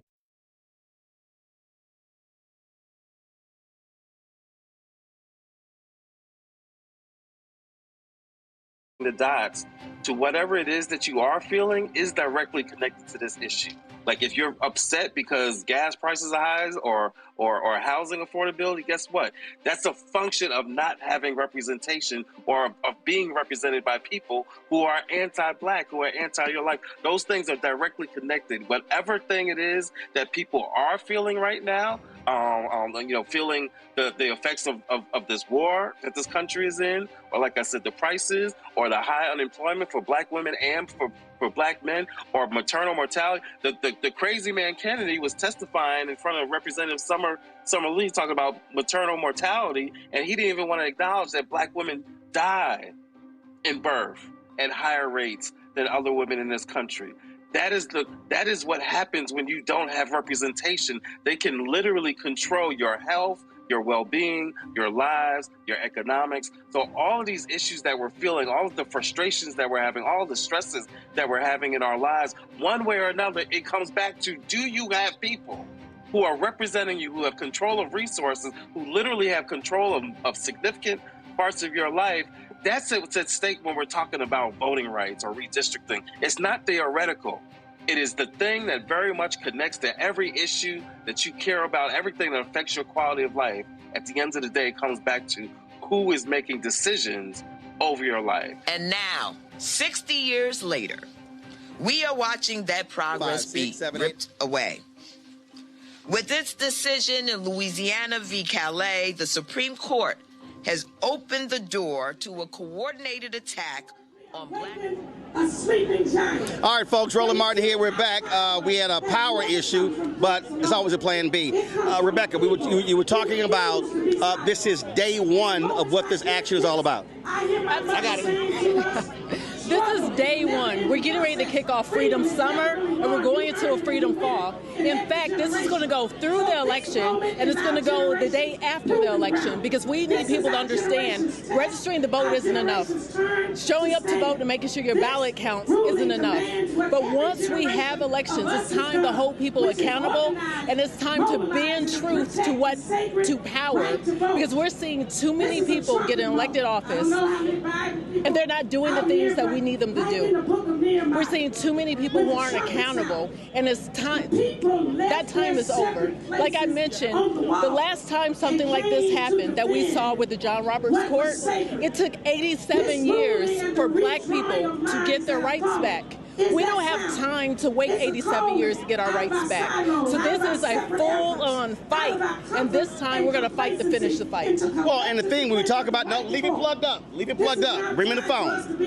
When we talk about, when I say this law, what this also means coming out of here, what is required for us is to also, and I was talking to Freddie Haynes about this here, we've got to have citizen education training every week. In every city, some church, some community group, somebody has to be doing it.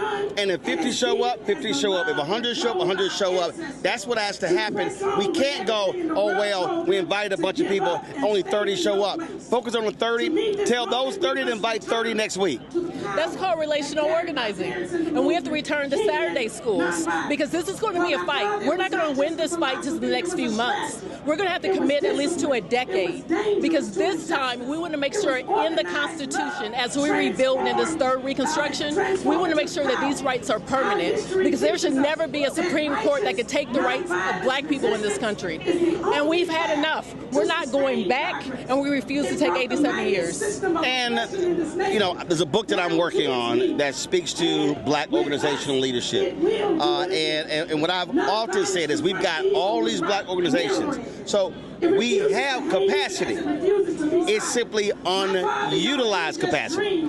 So it's two things. We have to coordinate and have a unified strategy. One sound, one voice. The other thing is we have to fund the movement because this costs money. It costs money to have people in every city doing the research, doing the work, and doing the training. This isn't something that can be done for free. And when I think about our second Reconstruction, the Civil Rights Movement, I think about all those celebrities and athletes who funded the movement. I think about all those corporations who are willing to fund the movement. And in this day and age, it's all hands on deck. Don't be afraid of the occupant in the White House because he's only going to be here for so long. But guess what? We're going to be here after. After that's over, we're going to be here. And we need people willing to step up and fund this movement. You know what's one of the things that's interesting, and some, you know, I try my best to ignore stupid people, but you got some fool, Alex Clark -T8H on here who said, we want to get paid just like Roland Martin was, $350,000. Well, first of all, I got to remind y'all that was for advertising during the campaign.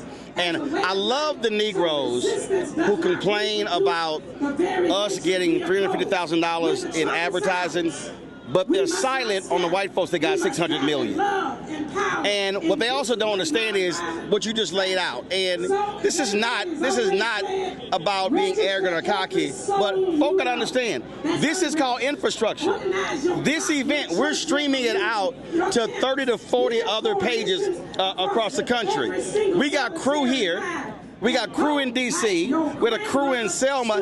That costs money. And so when people say, well, man, we need folk out here working. We need folk, well, you want folk to volunteer? It has to be funded. The movement has to be funded. Look, people would spend $200 to go to a baddie brunch, right? We don't need any more baddie brunches. What we need is actually real things happening in our communities because people are hurt. And in order to have real change, you have to have funding. That's the purpose of resources. Resources isn't for the sake of capitalism. It's for the sake of community. Right. Like, it's a little hard to take people around the country and broadcast from 8-10 cities, and you do that because you got to pay for gas, you got to pay for hotels and airfare. That people don't understand. And so we are often sitting here asking our leaders to do stuff for free, but then folk want to say, well, how do we get what comes back to our community? That's what happens when you mess about your political power. You put folks in who now can bring resources back to our community. Look, I have a staff of 32. That's 32 families that are dependent on making sure I'm raising money so they can get up every day and do their jobs. Like, this isn't something that happens for free, but here's the thing. We have to be willing to invest in our community. We have to be willing to invest into a better better country. Because we invest in other communities. Don't you get weary. That dollar leaves so fast, doesn't it? But it's time that we keep that dollar in our communities so we can actually build a better future. Absolutely. Rebecca, always a pleasure. We appreciate it. Thanks a bunch. Hey, also, y'all, she dressed for the weather.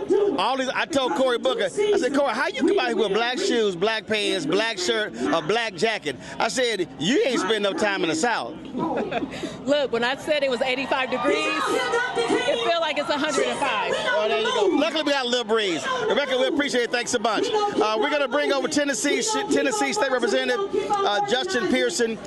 He spoke earlier on the stage. We're going to bring him on out here. And so, come on here. To fight for the promises of the people. I need y'all to go crazy right now. Here we go. Pearson, then you. Johnson, CEO of the NAACP. All right, take a seat here. Let's go. So let's do this here. So we're gonna let's hear what Derek has to say from the stage, and then we're gonna come back and talk to Justin Pearson.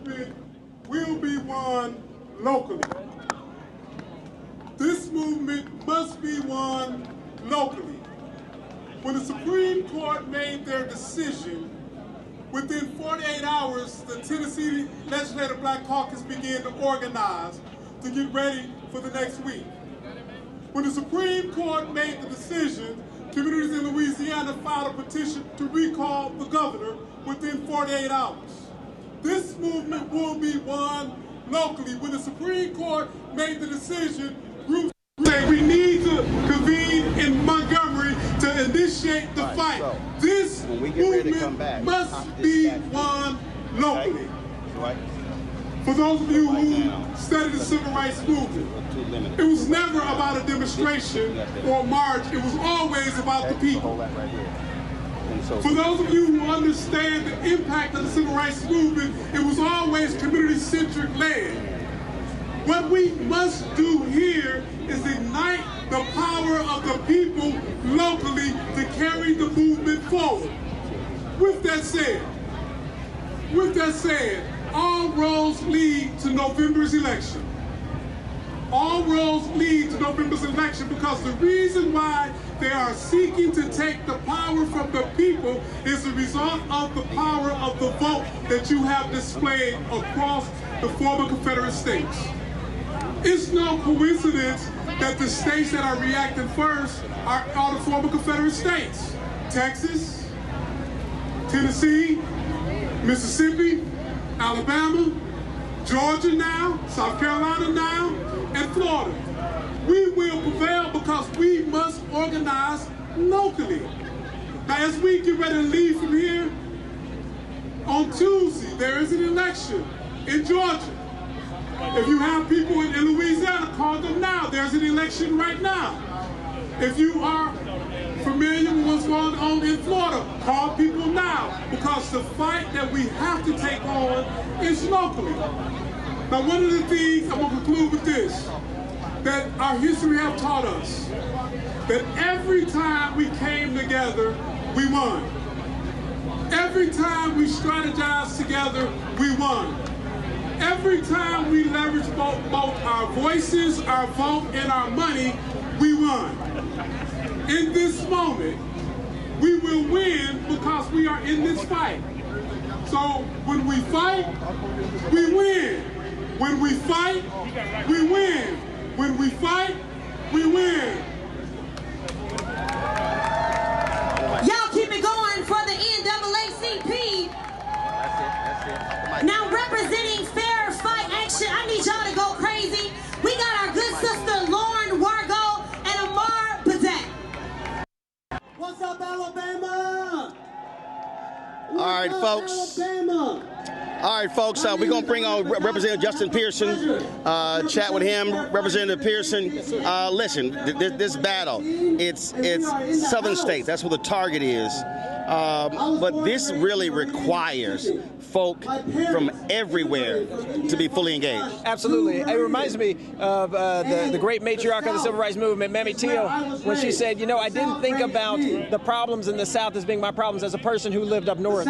For black folks and people across the country of good conscience, you got to realize that the litmus test for our country's progress isn't Massachusetts and California, it's what's happening in Mississippi, Alabama, Tennessee, Texas. And right now, they're the neo-Confederacy. They are literally reviving their ancestors' dreams of stripping away our voting rights, taking away our ability to articulate and challenge the systems of oppression that we're dealing with. Well, but the thing that I was talking to Congresswoman Joyce Beatty about this, and Congresswoman Ayanna Pressley about this, and that is the reason it all goes together, because if you get rid of these black members in the South, frankly, they're Democrats, they're not Republicans. Then what you're doing is you're decreasing that representation, and now who controls the House, who controls the Senate, and so it all goes together. So if you're black in New York State, if you're black in California, if you're white in Illinois, well, guess what? This is impacting you because MAGA Republicans want to consolidate power, and they want to put those Democrats permanently in the minority. There is no way to get a majority for Democrats without the seats in the South. There's no way Democrats ever again have a majority in the House of Representatives, have a majority in the Senate, if the South does not have representation. And so it's no coincidence that a third of the seats are congressional black caucus members, or seats that are majority black or have the possibility for majority black representation. And so that is the truth. If you care about national politics, there's no national political power for Democrats if black people don't have power, and at least 50% of black people in the United States of America live in the South. So this isn't a place that can be abandoned. This isn't a place that can be neglected. And for everybody who's in New York, for everybody who's in California, Massachusetts, show up. I'm running for Congress. Other people are running for Congress. We're fighting in state houses. Show up in some committees. Show up with some organizers and say, we are in the fight for our life and for our democracy right now. Not only that, what I also say, and I've seen these folks populate on YouTube, and you'll have these folks who will go, oh, you're shilling for Democrats. Democrats haven't done this, haven't done that. I then say, okay, give me your 5 issues. My deal is very simple. Do I believe in expansive voting rights? Yes.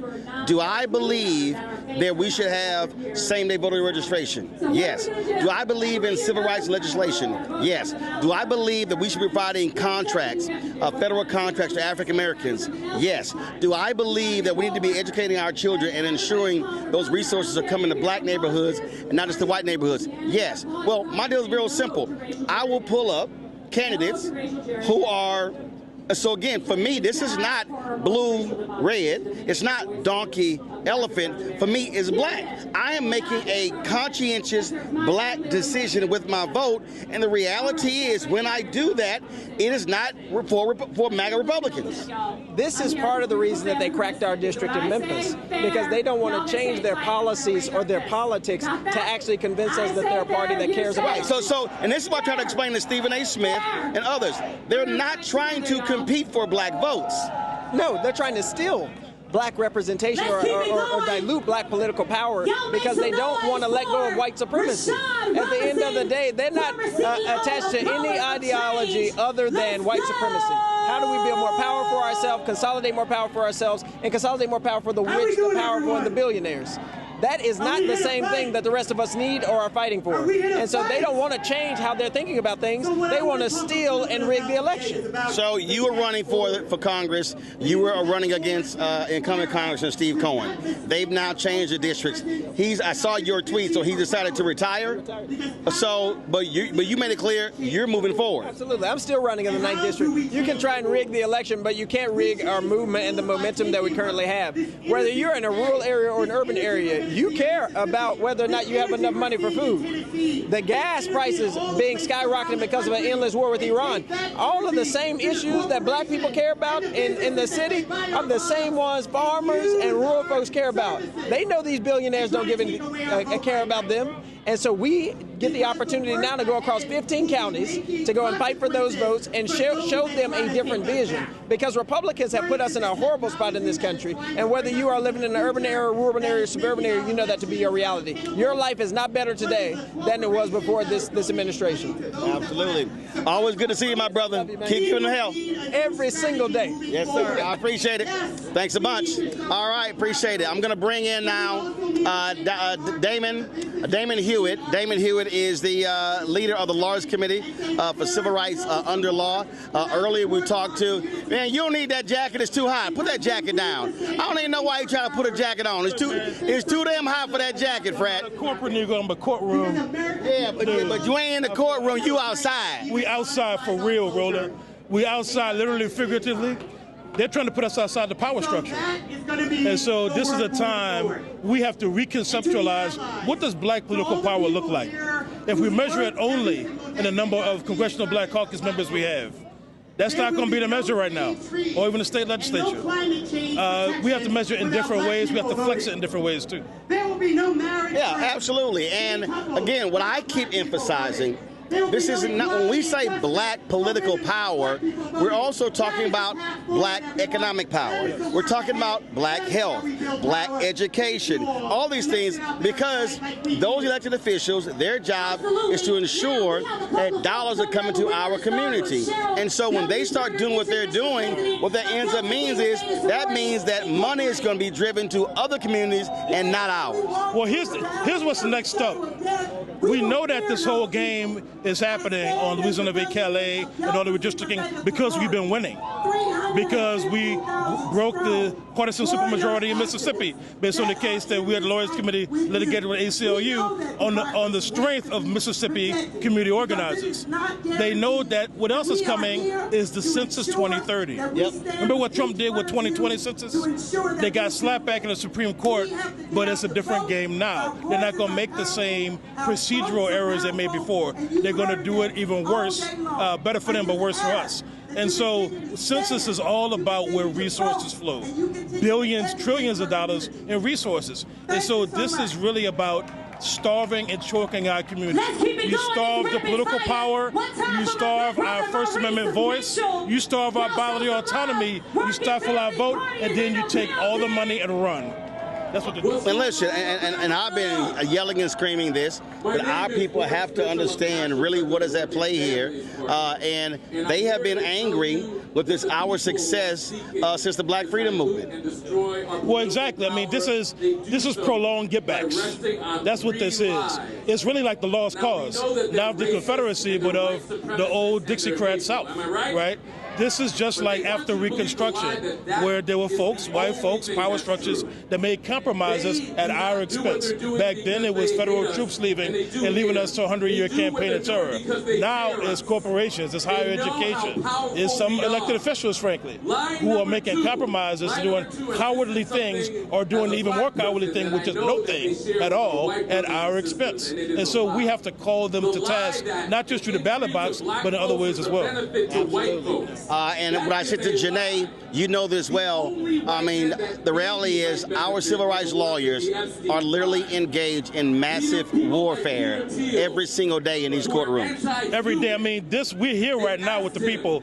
This week, we argued in court to stop Trump's executive order to limit mail-in voting and to have a preferred list of voters based on immigration and other status. We also filed a new redistricting case in Tennessee, which is one of the current battlefronts. So it stretches all of us thin. It's massive warfare. And look, Roland, sometimes I feel like we don't have enough civil rights lawyers around to litigate well everything we need. That's why we need allies and support. Lawsuits alone won't be enough, but lawsuits in concert with people and movement can make a difference. And also, I mean, I'm gonna go ahead and say this. It also requires our high net worth folk to understand Leonard Leo is sitting on a $1.6 billion fund because a rich white conservative gave the stock and he is weaponizing that. This is one of those moments where high net worth African Americans and white progressives should be saying they're going to be creating $1 billion legal fund that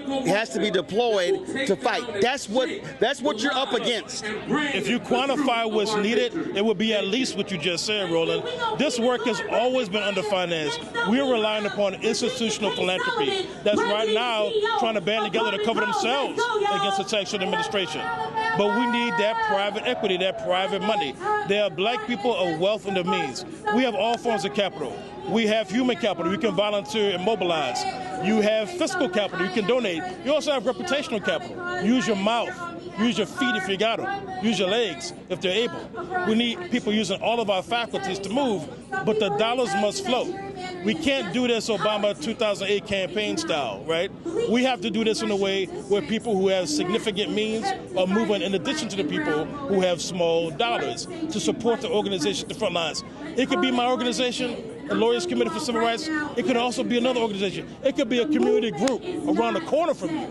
Support somebody. I talked to a group of black corporate executives just yesterday in New York City. And what I said was, I know you all write checks. You might do it on December 31st. I want you to write all the checks now. I want you to at least double the checks that you write now. Support some black organization. Not a black-led organization, Roland, a black organization that's focused on our people and our community. Not to the detriment of others, but to make a better way for our people and everybody in this country. Absolutely. Damien, we appreciate it, my brother. Appreciate you, man. Keep up the fight. Always, brother. Thanks so much, Pratt. Again, folks, the battle continues. The battle continues. So even though the crowd here is thinning out, listen, we've got thousands of people who have been watching us across more than 30 channels on Facebook and YouTube and Instagram today. They have been all over. They have been watching. They have been commenting. And what we need you to do is also, we need you to use your power. I need all of y'all to go to allroadsleadtothesouth.com. Again, allroadsleadtothesouth.com. I need y'all to sign up. Y'all give me 1 second, it's hot. So everybody, join Carl Lewis and us in making good trouble. The trouble. So I need to, listen, when you out in this heat, you got to stay hydrated. So that's what we got to do. So what I said made clear, what we have to do is, again, use our numbers. Go to allroadsleadtothesouth.com, and we need all of y'all to register. That's what we need you to do. All right, who's next? Come on, Rashad Robinson, longtime leader of Color of Change, joins us right now. Rashad, one of the things I was just talking to Damon about is that this is a moment where African Americans of means must band together and say, if Leonard Leo is sitting on a $1.6 billion fund that he is using to fight this strategy, then we've got to create that similar fund.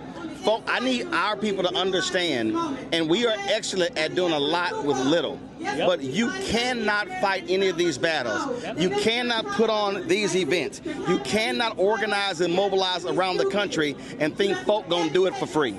Well, the problem that we have is if this work is only funded by white foundations, that does limit the possibility of what we can actually achieve.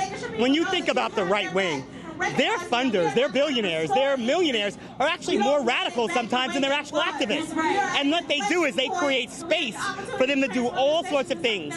Imagine if the folks that were funding our movements believed in reparations. How much space that would provide. So I not only agree with what you're saying, but the other thing I'll say is that for the black folks who control the people who control things like endowment funds, who control things like the pension funds in cities and blue states and blue cities. Why do we have money inside of Bill Ackman's funds?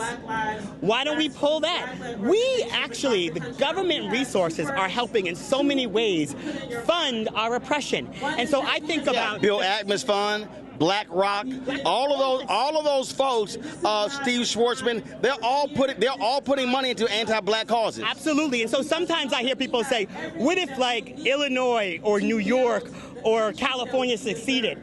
we don't actually have to go as far as secession. What if we succeeded with our money? What if the governors and the comptrollers and the state treasurers in those places started using the money around procurement? What if we started using the money to divest from companies that are putting us in harm's way? I remember back when I was taking on Facebook, I would have never been able to show up to the shareholders meeting if the New York City comptroller did not use their shares to proxy me in to actually go after that company. But let's take it a step further. And so you're absolutely right. We will always lose in the back rooms if we don't have people lined up at the front door. And it's not just the front door of capitals like this, it's the front door of the places that keep our money and spend our money and fund our oppression. Man, I love these people, these simple Simons who say no check, no vote. Okay, here's my question. Are the Republicans cutting you out a check? No. See, I mean, that's what trips me out. They ain't cutting you a check. It's a lazy strategy. It's a strategy like voting is about picking your opponent, picking the person you're going to fight with. I remember when I built the district attorney strategy where we went after and we elected folks like Larry Krasner and Kim Foxx and Amber Sayala. Some of those folks are really great, but I knew that they were going to go into offices where we would still have to challenge them.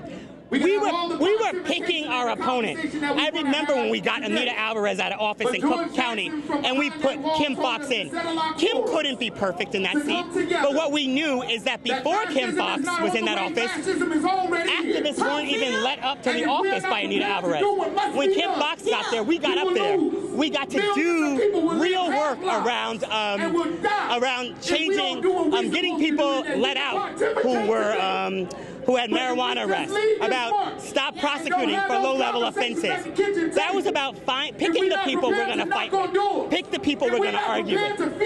Imagine if we were all able to fight with Kamala Harris right now. Imagine if we were all able to battle with her, demand things from her. That's a much different position to be in than the position we're in now. And so the stupid idea that you got to love everything about the person you're putting in office actually is it defies what our ancestors actually have fought for and built, and how we are actually in these seats we're in right now. It's because people recognize that they had to move things. Even when they couldn't move everything. I mean, listen, I think back when Herbert Hoover ran, here was a white man who was a Republican who was leading the Lily White movement. And there were black folks who voted for him because they said, we know what he's doing, but we know what his evil Southern Democrat self is going to do. Yep. That's a good one. It's like, I mean, this is strategy, and we have to be in a much different conversation about what that looks like. I mean, this is also why I talk a lot. My book that comes out in July, I talk a lot about profiteering. I talk a lot about corporate power. I talk a lot about the corridors of power, whether it's like government, big tech, Hollywood. How do we have a strategy that takes on all the places that put us in harm's way? And in this era where we're not going to achieve everything through government, we're also going to have to look at how do we take on those places that make the decisions in our lives? And how do we think about power, not just as the written rules of policy, but the unwritten rules of culture? Rashad Robinson, I appreciate it, brother. Thanks a bunch. Thank you. I appreciate it. All right, y'all, that's Rashad Robinson there. I'm going to sit here and talk to Derek Johnson, CEO, NAACP. So he's doing a quick interview over here. So we're going to wait on him. As I said, we're getting to the conclusion. It is a 5:03. This started a little late, so we're in the final stage of our speakers right now. And so we are going to be closing this up very soon. And so what I'm doing is, like I said, waiting on Derek Johnson to finish his interview over here before he comes over. And so he's making his way over here right now. And so we'll take a few questions with him. Derek Johnson, CEO, NAACP. Derek, we had thousands that registered. Buses came from all over. And what I have been saying, day, moment, but this is the kickoff to what has to be summer, fall. take it through November, but also beyond November. 27, getting ready for those elections in 27, the state races, the local races, then 28. And so we cannot act as if we have a breath when it comes to elections. There are elections somewhere, somehow, every year in this country that we got to be motivated and in position to impact. But you know, the system is working just like they designed it. We got to break it. We got to overwhelm it with votes so we can break what is happening. It's no coincidence that a Supreme Court decision will come down and the former Confederate states are reacting the way they are, starting with Tennessee, Louisiana, right here in Alabama, Mississippi, Florida, now Georgia, South Carolina. We are in a moment, it's an inflection point, where we have to move away from this big national conversation and get to local communities and organize in states, because the fight is in those southern states, and the fight is where 55% of all black folks live. That's the former Confederate states. How are you positioning? You've got some 2,000 chapters.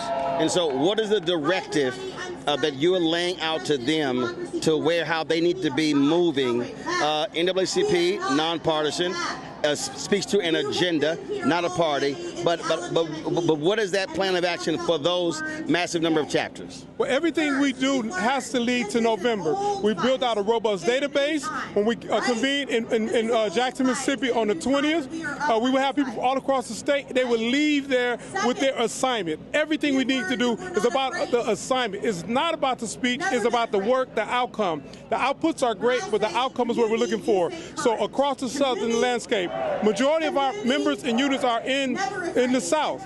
The work that we have to do is in rural communities, in suburban communities, and in urban areas. And our job is to impact the formation of public policy, and you got to do that at the polling place. One of the things that I have said directly to white politicians, white leaders, I'm like, yo, we don't want black folks. We need y'all to go talk to white folks.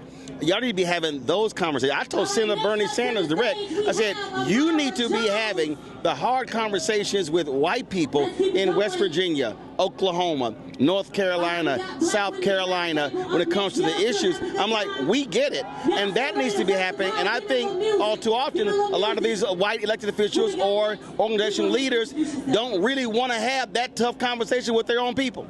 You know, we represent 13% of the population. We can anchor a movement because of our moral arc, but they got to do the work. At the end of the day, I don't want to see white people come to my community talk to our folks. We can talk to our folks. We need them to talk to their folks. Someone mentioned the equivalence of this was a Supreme Court decision around abortion. I say, no, how is that the case? He said, well, it encouraged white women. Well, white women voted almost 52% for Donald Trump. So at some point, it has to break. White supremacy cannot be the order of the day. If you're going to have a true representative democracy, other communities got to stand up in this moment. All right, then. Last point here, and that is what I've said, everybody has a role to play. This is not, there's a lot of our folk, a lot of young folks, your brothers and sisters I heard in 2025 said, oh, we're tired, we need a break. I'm like, all right, I gave y'all 2025. I don't want to hear that break shit 26. I'm like, this is all hands on deck, everywhere. There will be a catalyst moment, whether this is the spark, the Supreme Court decision spark, but we got to wake up. If you care about economics, this is important to you. If you care about education, this is important with you. If you care about, you name whatever the policy issue, this must be important for you, and it has to be intergenerational. We can't go to this young versus old, male versus female. It got to be us for us in this moment for Black Power. Absolutely. Derek Johnson, President, NAACP. We appreciate it. Thanks a lot. All right, thank you. All right. Take care. Folks, again, we are almost coming to the end. We still got some speakers on stage. Let's just do this here. Let's go to the stage and let's hear some of those speakers. And then we come back. We're going to talk to the State Representative Justin Jones. So we're going to go to the stage right now. In the center of every movement that has happened in the world. Show some love for Black Women's Round Table and Black Youth Vote! I was trying to see how long I can hold it. Hey, I'm Tamika Ramsey Brown from the great state of Michigan, because we have people from Michigan and Mississippi, and we gonna fight for y'all like we want you to fight for Michigan. I'm Cassandra Brown, Florida Black Women's Roundtable. They are arresting our sisters in the legislature and they are taking our seats, but we are still here. We are still here. I am Sandra Lee Williams and a member of the Black Women's Roundtable from Georgia. I represent workers. That means I am a member of labor, and I'm glad to be here, and I want you to repeat after me.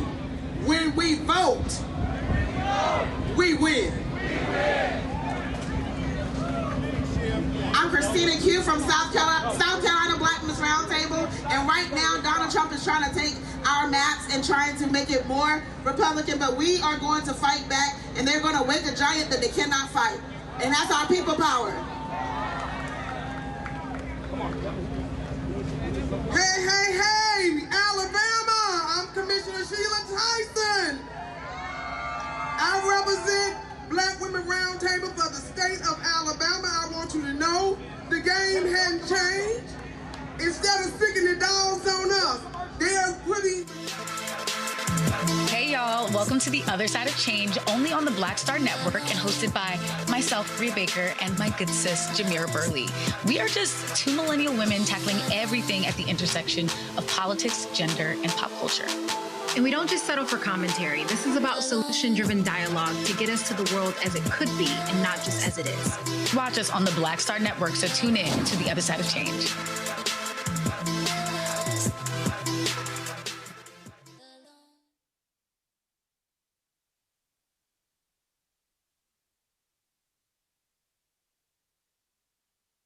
Over 1 million people from the voters registration. That's right.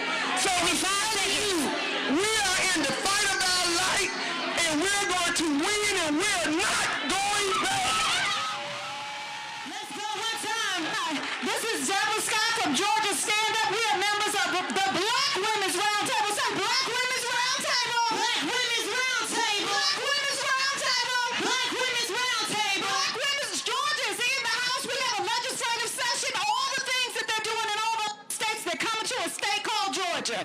Meet us at the Capitol on June 17th. We're going to turn Georgia blue. Next up, we have Black Youth Vote. Let's go. We got 1 minute rapid fire. Hello, everybody. My name is Daryl Coles, National Project Coordinator for Black Youth Vote, and it's truly an honor and pleasure to be standing among you amazing fighters right now in this critical time in history. As we all know, all roads lead to the South, and that's because the South isn't just a region, it is the heartbeat of the movement, it is culture, it is political power, as you could clearly see from all the speakers that came to speak to you guys today. So I just want you guys to know that Black Youth Vote and rise, as long as we have breath, we will make sure the South continues to lead, and we will fight for a democracy that fights for all people. And with that being said, please help me welcome Angel Purdue. Give me 30 good seconds. Hello. I just wanted to say that when we show up, we show out. And voting matters. We have to show up and we have to gain back our power. Let's go. Next up, rapid fire, 1 minute. Give me Ashley Lee Henderson, founder of Utopian Visions. Y'all lock in. We got a few more. We gonna finish strong the same way we started. What's up, good people? I need some energy. I came a real long way. I've been out here in this heat too. How you doing, good people? Now listen, I imagine you came out here because you wanted somebody to tell you what we ought to do next, right? Y'all had a whole bunch of people tell you what color the water is that we're drowning in today, right? But how many of y'all actually want to do some meaningful work to change what's happening in this country? I'm not by myself, right? So let me tell you what my assessment is. My assessment is that these politicians are bought and paid for by multinational corporations. Do you agree with me? So I'm from the great state of Tennessee, so you know they just redistricted us just like last week, 8 days after the Calais decision, right? And because they did that, I was curious, who bought and paid for these politicians in Tennessee? And my estimation is that FedEx spent a lot of money on these politicians. You know what I'm saying? So I want you to get your phone out, get your phone out, get your phone out. And when you get your phone out, I want you to go to fixitfedex.com. Fixitfedex.com. I want you to go to fixitfedex.com because my estimation is if they bought these politicians, then through these Jim Crow maps, give me 3 whole more seconds. Then we ought to go after their bank accounts. Right? They try to take our vote, we control the economy, right? So I'm going to say fix it, you're going to say FedEx. Fix it! FedEx! Fix it! FedEx! Let's be about that working people. Show Ashley some love. Last rapid fire, and then we're going to hear from our core organizers of today. Somebody make some noise. All roads lead to the south if y'all still having a good time. Next up, we have William Barnes, President and CEO of the National Urban League. Y'all make some noise as he comes. All right, hey cousins, I'm so happy to be out here. My name is Tyler Litt, and I'm the National Urban League Young Professional Guest mic, check. Guest mic. Of the Birmingham Urban League, and one, I want to commend him for letting me have his time for this rapid fire. So thank you so very much for allowing me to speak in your hometown.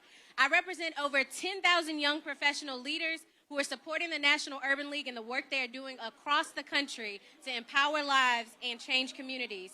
There's something so surreal and beautiful about being in Montgomery. It's all about responsibility. And as a young leader, I want to say we are here today, tomorrow, to that call. We are the leaders that you have been looking for. Selma was never just about a bridge. Montgomery was never just about boycotts or a march.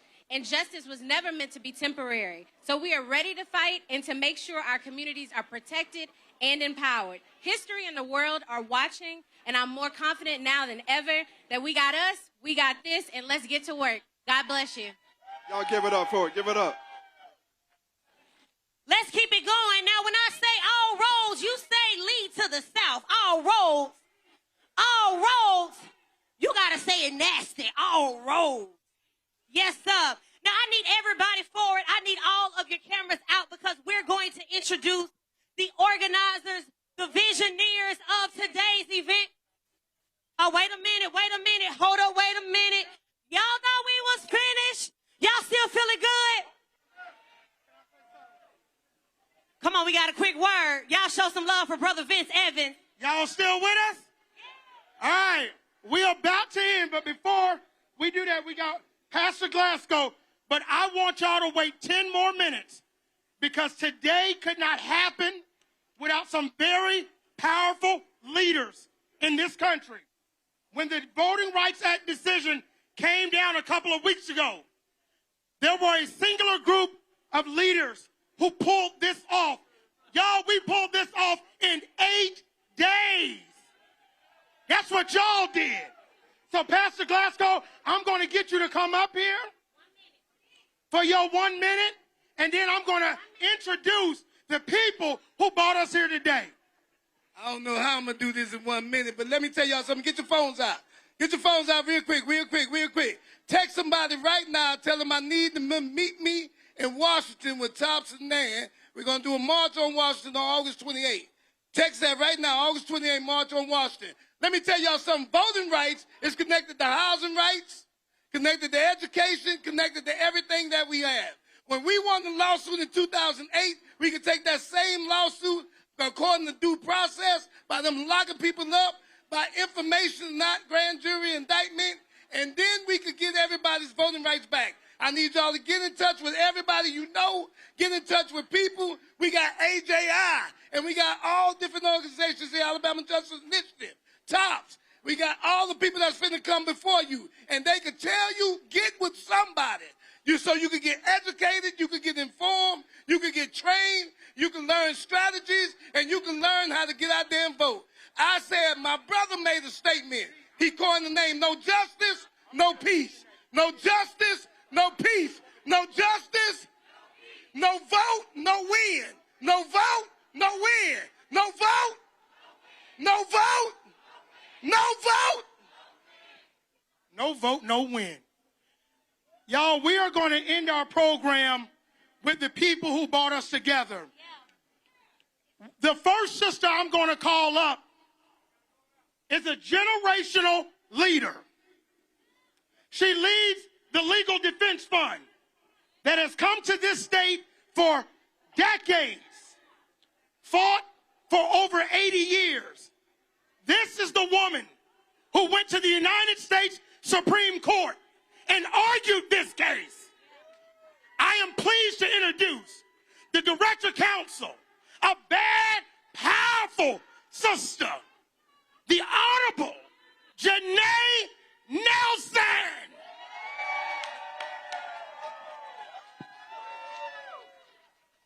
Come on, LDF, come on up. Let me first start by saying thank you for staying, for being here, and for coming out today. I'm going to try to be brief. I also want to thank our co-conspirators in conceiving of this amazing moment and getting everyone here. I want to especially shout out Dewana and Trey and all the organizers who did the work. Exceptional, exceptional. But let me say this. They say that justice moves slowly. I say sometimes it needs an accelerant. Sometimes you have to throw some gas on that flame. And what we did today did just that. We showed up and we said that that defeat in the courts does not mean a defeat in the streets. That we need to not sit on the sidelines. We need to come out, be outside, show our faces, be together. When I stood in the well of the Supreme Court with the support of an amazing staff and amplified the voices of Black Louisianans, I was trying to convince 9 justices that Black people deserve an equally weighted vote, that Black people's right to vote secures democracy for everyone. And they did not take the invitation. Shame, shame, shame, shame. But you know what? It showed us what we need to do to refound this democracy. We need court reform. We need a Supreme Court that we can rely on to do justice. We need a new democracy where D.C. is a state. We need a democracy where there is a positive right to vote. We need a John R. Lewis Voting Rights Advancement Act. We need state voting rights acts across the country like we just got passed in the state of Maryland and we introduced in Mississippi, Alabama, Louisiana. We need a revolution of democracy because our founder, 86 years ago, Thurgood Marshall, taught us one thing among many, and that is that this is our democracy. We built it by marching in Selma. Our lawyers worked to get the path secured in the courthouses to make it to Montgomery safely after Bloody Sunday. And we have been fighting for democracy every single day since. And we will not stop. We were built for this. We were built in 1940 when there was no possibility of this multiracial democracy. If you looked at the laws and you looked at what was being created and the barriers that existed, but we were able to dream up with our clients and others who wanted to support the work of multiracial democracy to create this splendid, splendid experiment. And we're not giving up on it now.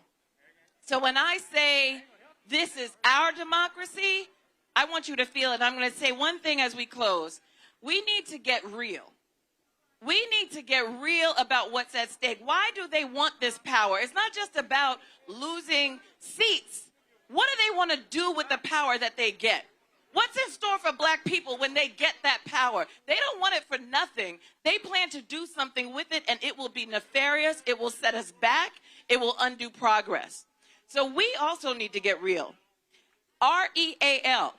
We need to register to vote and get everybody else registered in our orbit. We need election protection, 1-866 our vote, and Black voters on the rise, which is what LDF does every single year, year-round, local elections, day in, day out. We need to hold our elected officials accountable. We need accountability. Know the numbers to all of your elected officials and call them when you don't like what they're doing. And finally, we need to build local power. Register, election protection, accountability, local power. Let's get real. Let's get real. Let's get united. Let's get this democracy back, because whose democracy is it? Whose democracy? Whose democracy? Our democracy! Yes, thank you. Let's go. Let's keep it going. Now listen, y'all, this next sister is the ultimate convener. She has built systems. She has opened doors, and I love that she opened them and she kept it open for many others. She covers us consistently. You saw her up here on stage. I'm talking about the leader of the Black Women's Roundtable. Let's show some love. Black Youth Vote. Let's show some love. And the National Coalition of Black Participation. Make some noise for Sister Melanie Campbell. All right. How you doing out there? Y'all are the soldiers we're looking for. Tell your neighbor, you the soldier we're looking for. Tell your neighbor. You gonna tell your neighbor? All right. So, Melanie Campbell, Black Women's Roundtable, Black Youth Vote, National Coalition. The one thing, or maybe 3 or 4 things, I want to leave with you, because it's been a long day. How many of y'all believe we've come this far by faith? How many of y'all believe we built this country and we ain't going no doggone where? How many of you understand that what we need to do is a few things? 1, say it with me. Vote black. Vote black. Buy black. Be black or an ally. Be black or an ally. Put your money in black banks. Take care of black institutions. And the last thing, I want to thank my team. I want to thank my colleagues with the LDF and Black Voters Matter and the 160 organizations that came together. I want to thank a brother who's been out here with us all day long, Roland Martin, Black. Give it up, give it up, give it up. Row, Black Star Network. He owns his network. That's what time it is. I'm going to sit down because we got work to do. Say we got work to do. Right? And last thing, I'm a Baptist AME. Who in here from Florida, Georgia, Louisiana, Mississippi, North Carolina, South Carolina, Tennessee, Texas, Arkansas? That's the heart of this country. That's why they're coming for us. But guess what? They've awakened a sleeping giant. We ain't going nowhere. We built this country. Peace and power. Let's go. Y'all show some love. Sister Melanie Campbell. Now I need everybody to come to the front, because we're going to finish the same way we started. Somebody say strong. Now, Sister Melanie said we got work to do. Look at your neighbor and say we got work to do. John 15:16 says that we will have an opportunity to bear fruit. Fruit that will remain, fruit that will outlive us, fruit that will touch generations to come. Now, these next 3, one for the Father, Son, and the Holy Ghost, they have fruit, y'all, where they have invested millions of dollars into black communities, black organizations, mobilizing millions of black voters all over the country. So when I say black voters, I need you to say matter. Black voters. Black voters, y'all show some love for Latasha Brown, Cliff Albright, and April Albright. Let's go.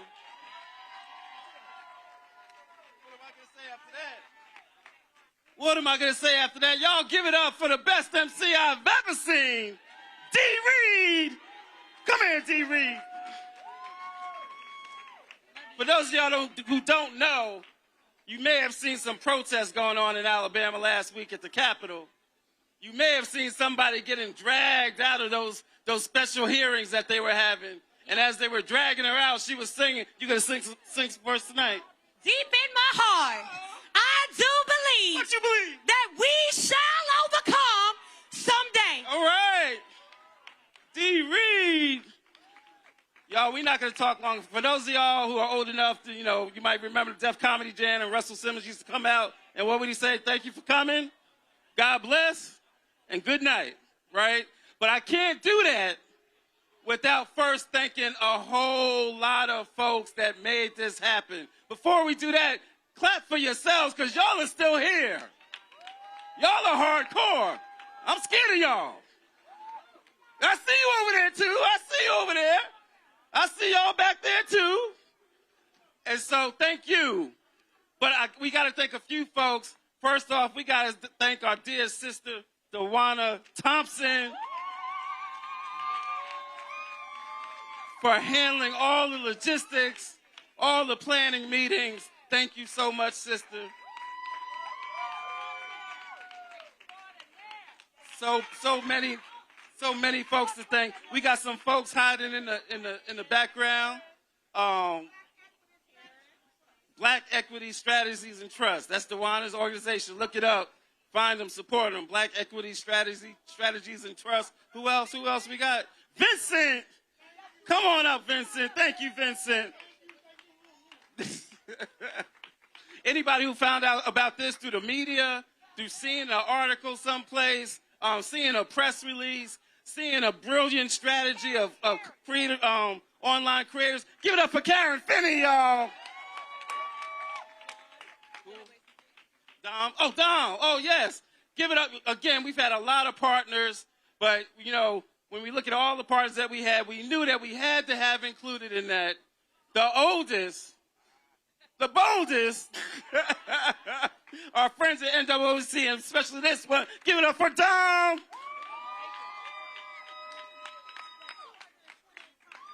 That's right. We got to give it up for the 228 partner organizations that signed up. We got to give it up for y'all. We had a lot of folks out here, but guess what? We also had over 80 satellite events all across the country. We are not alone. And all roads lead to what? All roads lead to what? And who else? Oh, our staff. Y'all, a lot of times you'll see us, you'll see me, you'll see Latasha, you might see April, but this is not an organization, Black Voters Matter, of 3 people. We've got an amazing staff. Some of them are walking out there. They still giving out stuff, giving out waters and fans and all of that. And we got some of our team that helped to plan some of the logistics behind this. Give it up for our very, very special, she's April number 1. We got 2 Aprils. We go back and forth between April number 1 and April number 2. Today, this is April number 1. And then, of course, our anchor partners, who you've already heard from. Huh? Who I think? Help me out now. All the volunteers, all the organizations, Indivisible, that was a huge help. Here. Listen, it just took an incredible amount of people to pull this together. We are sitting in a city that literally welcomed us and gave us all the resources. Y'all help me thank the city of Montgomery and Mayor Stephen Reed. We appreciate him. We want to thank our partners at the state capitol and at the state house. They did actually come together and make sure that we had what we needed. We want to thank our amazing, amazing production team that made sure that we could come together and hear everything. We had screens all the way down Dexter Avenue, y'all. We want to thank all of we absolutely got to thank Roland Martin. Y'all give it up for Roland Martin. This man made sure that we had so many networks across the country streaming this information live. We were in, I think, over 3 million people's homes today. So this is a big, big moment for all of us. And I want to thank LRY Media, all of the people who came to the voting village, because we have what? Elections on Tuesday in Georgia and Alabama. We can't come together and forget that we still got work to do. So it's still voting time, right? It's still voting time. Thank y'all. Thank you to every single person. We appreciate you. And to my daddy, who held down the stage on my behalf, Pastor Don Thompson and Janice Thompson, I love you.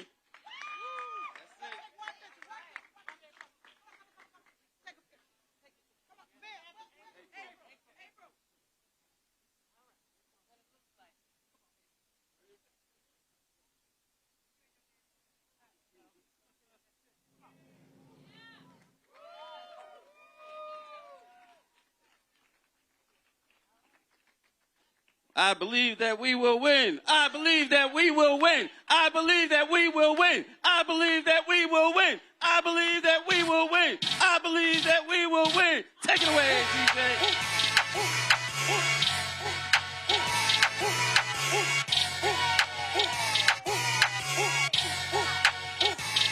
Running to the checker flag, running through the red light. 12 get me gun and won't pull over. Thank y'all so much. All roads lead to the south.com. All roads lead to the south.com. We about to let them know. I see your sister on the grass. She said I ain't tired. I see Miss Betty represent Mobile. Okay?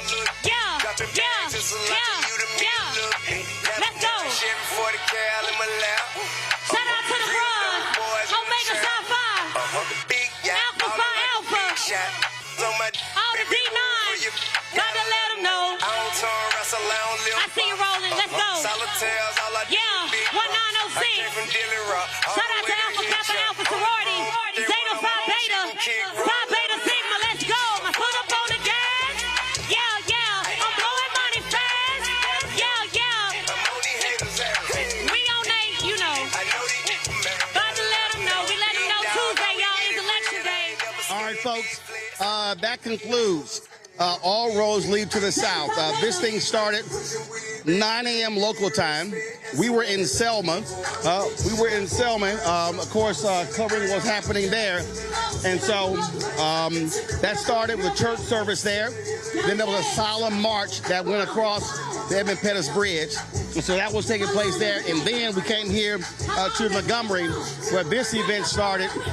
Again, this started about 4.5 hours ago. A number of speakers here. We talked to a number of elected officials, grassroots activists. Y'all, this is about the kickoff to Freedom Summer 2026. If you understand the history of Freedom Summer, it was when those black and white young folks traveled down south to Mississippi, to Alabama, to register folks to vote.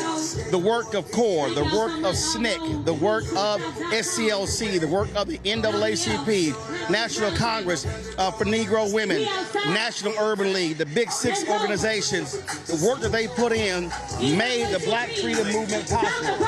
And that's what this was all about. And so what we have to understand is what is going on right now. Obviously, one of the organizers of this joins us right now, Cliff Albright, co-founder of Black Voters Matter. Cliff, folks were sending me a text. They were like, well, hey, how does all get? This all started literally 7 days ago. It was a chat, and it was like, well, what are we going to call this thing?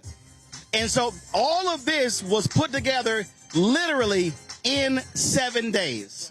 Literally in 7 days, and the only way, and really the origins was really that we were all feeling the same thing that everybody else in our community was feeling. Like all the pain that was out there in our communities, we felt that, right? It hit us. We knew it was coming, but like a gut punch, it still hurts. And so we got on that call, was like, y'all, we got to do something. Y'all, folks are showing out in these states. Folks are showing out in Tennessee and Alabama and Louisiana. And we said, that's great, but we've also got to have a national response. And like you said, that was 7 days. There were folks that thought we were crazy to even try to do anything. And I think to get this turnout, to get this number of participants, and it wasn't just about here. Right, that's the key. It wasn't just about Montgomery. That's right. Those 80 satellite events were also critically important. That's right. And that was all over the country. California, New York, Ohio, satellite events all across the country, and folks coming from all across the country. We had buses from as far away as Ohio that came down here. So this was really a national response. And once again, it's a reminder that there's more of us than there is of them. Absolutely. And it also shows why there has to be organization mobilization, why it has to be data collection. It can't just be, people say, we got to do something. We got to do something. Okay, what you going to do? That's what it has to be. And it's got to be done in a way where, some folks are willing to put some stuff aside. So, like, we were very intentional. The first hour, maybe even hour and a half of today was nothing but the states. It was organizers from the southern states. It was state legislators, state reps from the southern states. Some congressional representation from the southern states. It was all of that for the first hour and a half before we got to one single national organization. That's because we were committed that this national event, that this national call had to somehow support all of those activities that are going on, not just last week, not just this week, but for the rest of this Freedom Summer and Freedom Fall. And so we also made clear this is a day. The point of a day is to go to a second day, a third day. And so this was the day of action. Now is when the work begins. You got an election in Louisiana today. You got voting for another hour and 20 minutes. If you're Louisiana and you're black, yo, we need you voting. That's what we need you doing. But you got election in Georgia and Alabama on Tuesday. You got election in all these other places happening as well. So joining us right now, Latasha Brown. She also co-founded Black Lives Matter, Melody Campbell, National Coalition of Black Civic Participation. And what I was saying to Cliff is that, okay, one day this event is over. Now it's Monday. It's Tuesday. It's churches. What are they saying in their pulpits tomorrow? Then it's Wednesday and Thursday. And so folks have to understand that's when the work begins.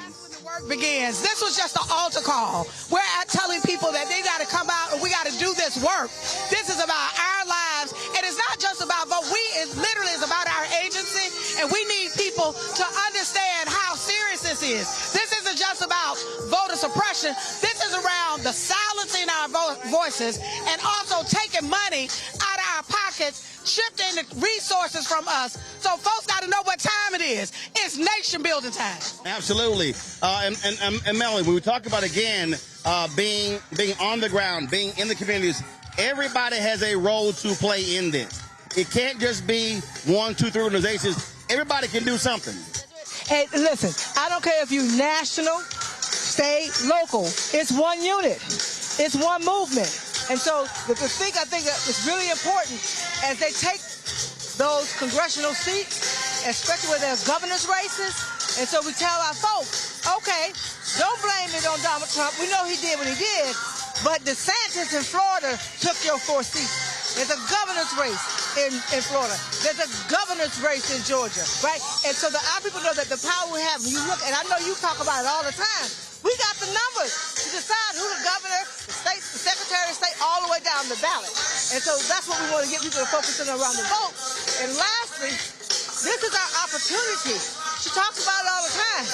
New nation. It was our opportunity to tore it all up so we get to help build what we want it to be. There's 3 things. We want people, there are 3 things that folks can do. One, it's important for you to have a political home. You have to connect with one of these black organizations. It doesn't matter. It could be Black Voters Matter. It could be the National Coalition. But you need to connect with the organization. The second thing is you got to do some work. You got to put some boots on the ground. Every Tuesday we do texting.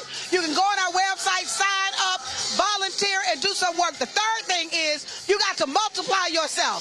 It ain't just about you voting. Each of your vote needs to turn into 10. 10 to win. That's how you got to be thinking. And then the other thing is we got to fund our work and our movements. Just like this show, we so grateful that Roland Martin is out here. This brother always shows up for us. You got to support this platform so that we have an independent black platform that we can get our work out and our music. And get our news out. So please become a subscriber to the Roland Martin Show. Thank you, Roland. Well, and listen, this is not about patting on the back, but I do need our people to understand. The press riser is empty. They gone. They gone. And what our folks have to recognize, and again, how people think. You had 5,000 people that registered, but you had 30 times that have been watching all day. So if you don't use technology to now speak to people who couldn't make it here, you're blowing the opportunity. So that's why what I keep telling people, if you're having a local action, stream it. Don't just talk to the room, because the people who can't show up in the room, but they can still get the information. And so we got to be using technology, Cliff, in order to drive our messaging. We got to use the technology, and we got to be willing to invest in our institutions, to invest in our media, to invest in our online media, our content creators, our black newspapers or our black journals that still have their own websites or whatever. We've got to invest in that. But the other thing it shows is the flip side of that economic argument. One of the speakers that we really wanted folks to hear from in terms of laying out a longer-term action and campaign was our good friend Ashley Henderson, who has a whole campaign that she has come up with targeting FedEx, which is based in Memphis. So if they're going to cut up Memphis into 3 districts, our expectations is that the corporations that are based there aren't just going to sit back and watch that happen. And if they do watch it happen, then they don't deserve our support. Not only don't they deserve our support, but they need to be disrupted. It's the same strategy that we used back in 2021 when Georgia was doing voter suppression, and we called out the corporations like Coca-Cola and Delta and Home Depot. And so there's a double side to this economic strategy. We got to invest in us because we got us, but we also got to make them pay when they allow for the oppression and suppression to happen. I do want to have Doris Crenshaw share with us just your thoughts. You're here in Montgomery, and just want to share your thoughts. We fine. We got 5 cameras. We good. You ain't gonna worry about that. I just want you to share your thoughts about seeing this generation pick up the mantle and run with it. I'm energized by it. It makes me, I'm hurting a little bit out here, but I'm ready to run. I'm ready to keep it moving. And I want to invest in our young people because I was a young person passing out leaflets for Joanne Robinson. And the young people today are very interested. They need direction. But women and youth propel all of the major movements in the world. Absolutely. Latasha, I want to speak to this here because Gerald Griggs, I had him on the show yesterday, and he posted something on social media. In the Georgia race, now this was before they crossed 1 million, was about almost 700,000. 55% of the people that voted black were 65 plus. 18 to 39 were 9% of early voting. And they're the largest demographic. And we were talking to Tiffany Lofton earlier, and what I keep saying to Gen Z, to millennials, Gen Z, Gen Alpha, you got the numbers, but you can't just talk on social media. You got to show your numbers at the ballot box. And then I had somebody say, well, we need folks to sit here and let us lead. I said, you ain't got to ask nobody for permission to mobilize and organize. Well, we understand that because we got some young folks that got it going on. Right. Matter of fact, a lot of this, what you saw happen, was actually organized by young people who are doing this work. And we need to understand that there is a pattern that ultimately it is to get you to disengage. It's to make you feel so dejected that you become cynical. And I need folks to understand cynicism is not a strategy. That is not a strategy. Matter of fact, it keeps you from seeing a sense of hope. It keeps you from seeing what you got in your hand, what you can work with. It keeps you from seeing yourself as of builders of the future.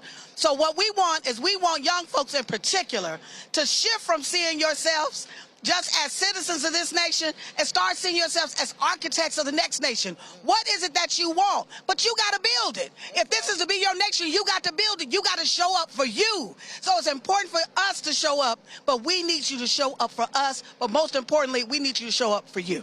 Cliff, I'm going to start with you. Final thoughts. I mean, there's a lot. I'm still processing a lot because this was really like just the whole experience of this past week, of this day, of seeing that crowd going all the way down these streets. But one of the things I was thinking of, as I was back there looking out was, we've had this whole narrative around this past year and a half of black folks and where we at and are we resting? Will we come to protest, rally, or whatever you want to call them?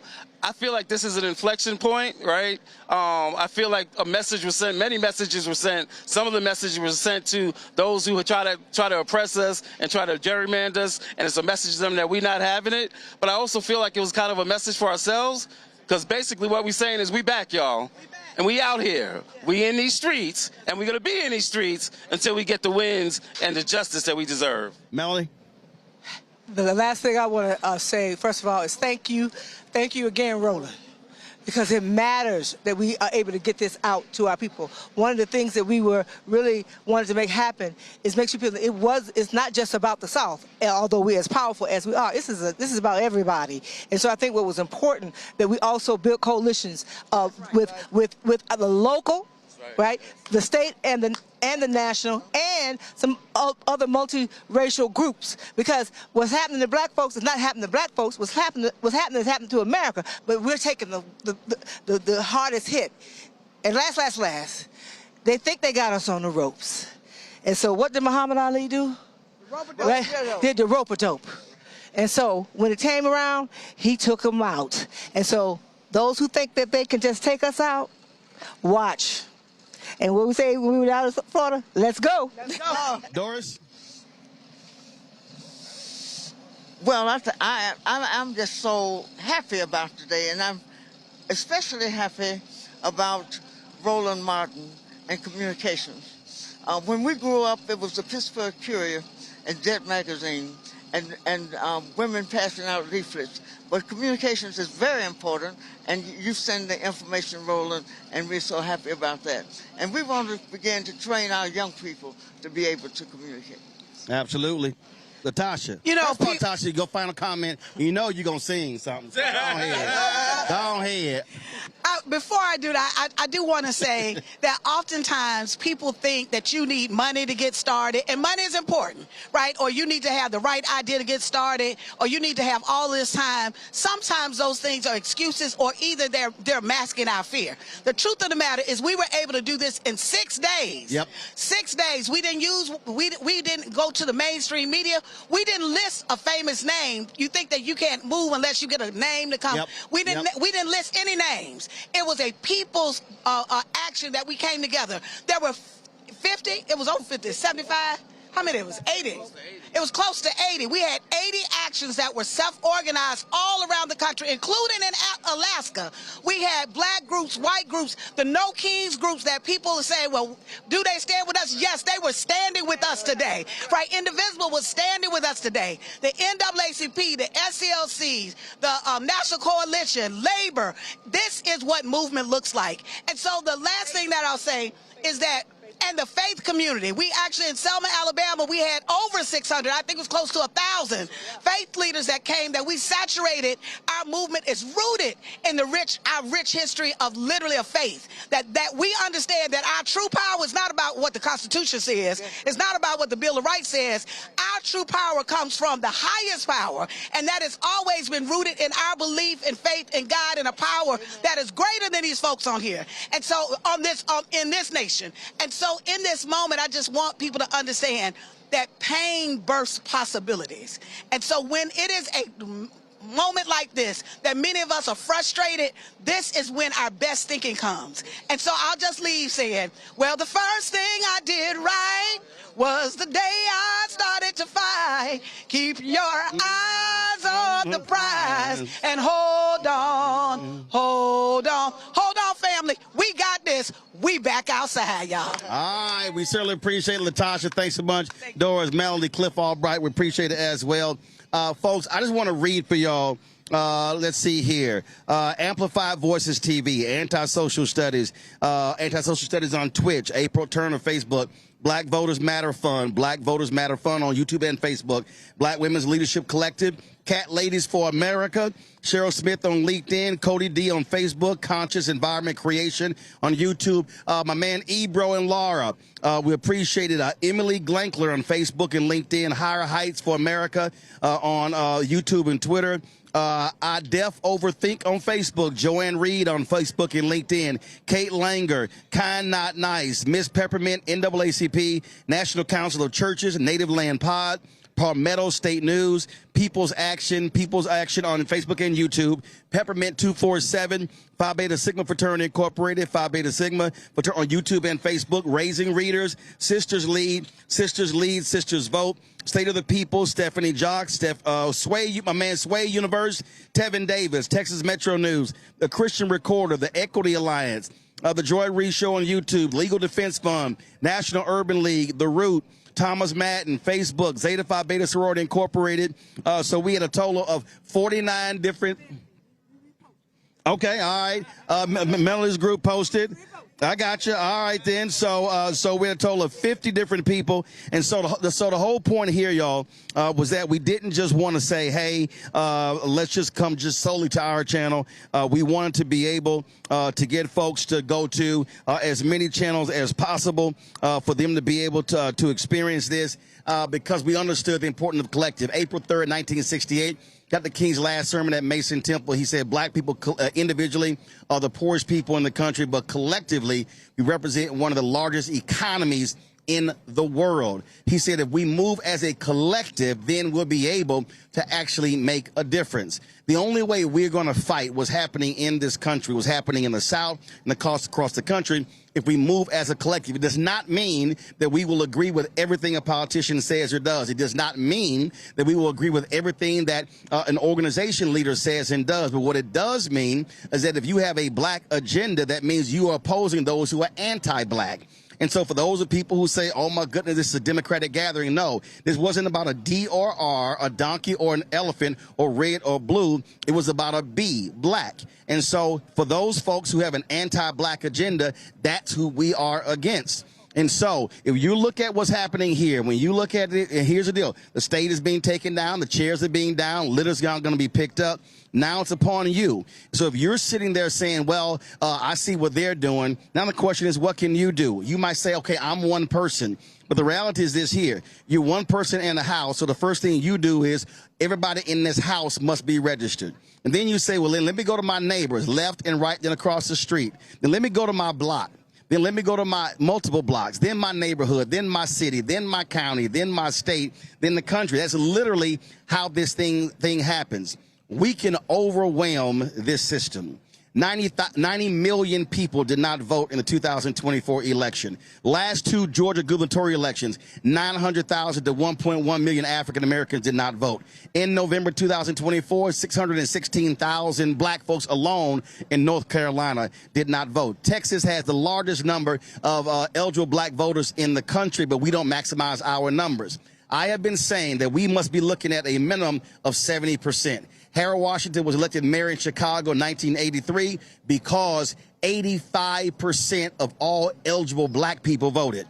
Andrew Young was elected to Congress because 72% of all eligible black people voted. But we ain't got to go back that far. 2008, 2012, more black people by percentage voted for Obama than white Americans. The first time in American history that happened. And there's no coincidence that 2008 and 2012 led to Shelby v. Holder because they were angry with that black turnout.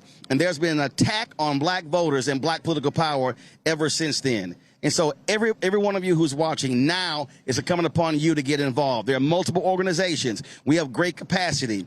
Everywhere in every city in the South, every city, every week, there should be a citizenship education training event happening.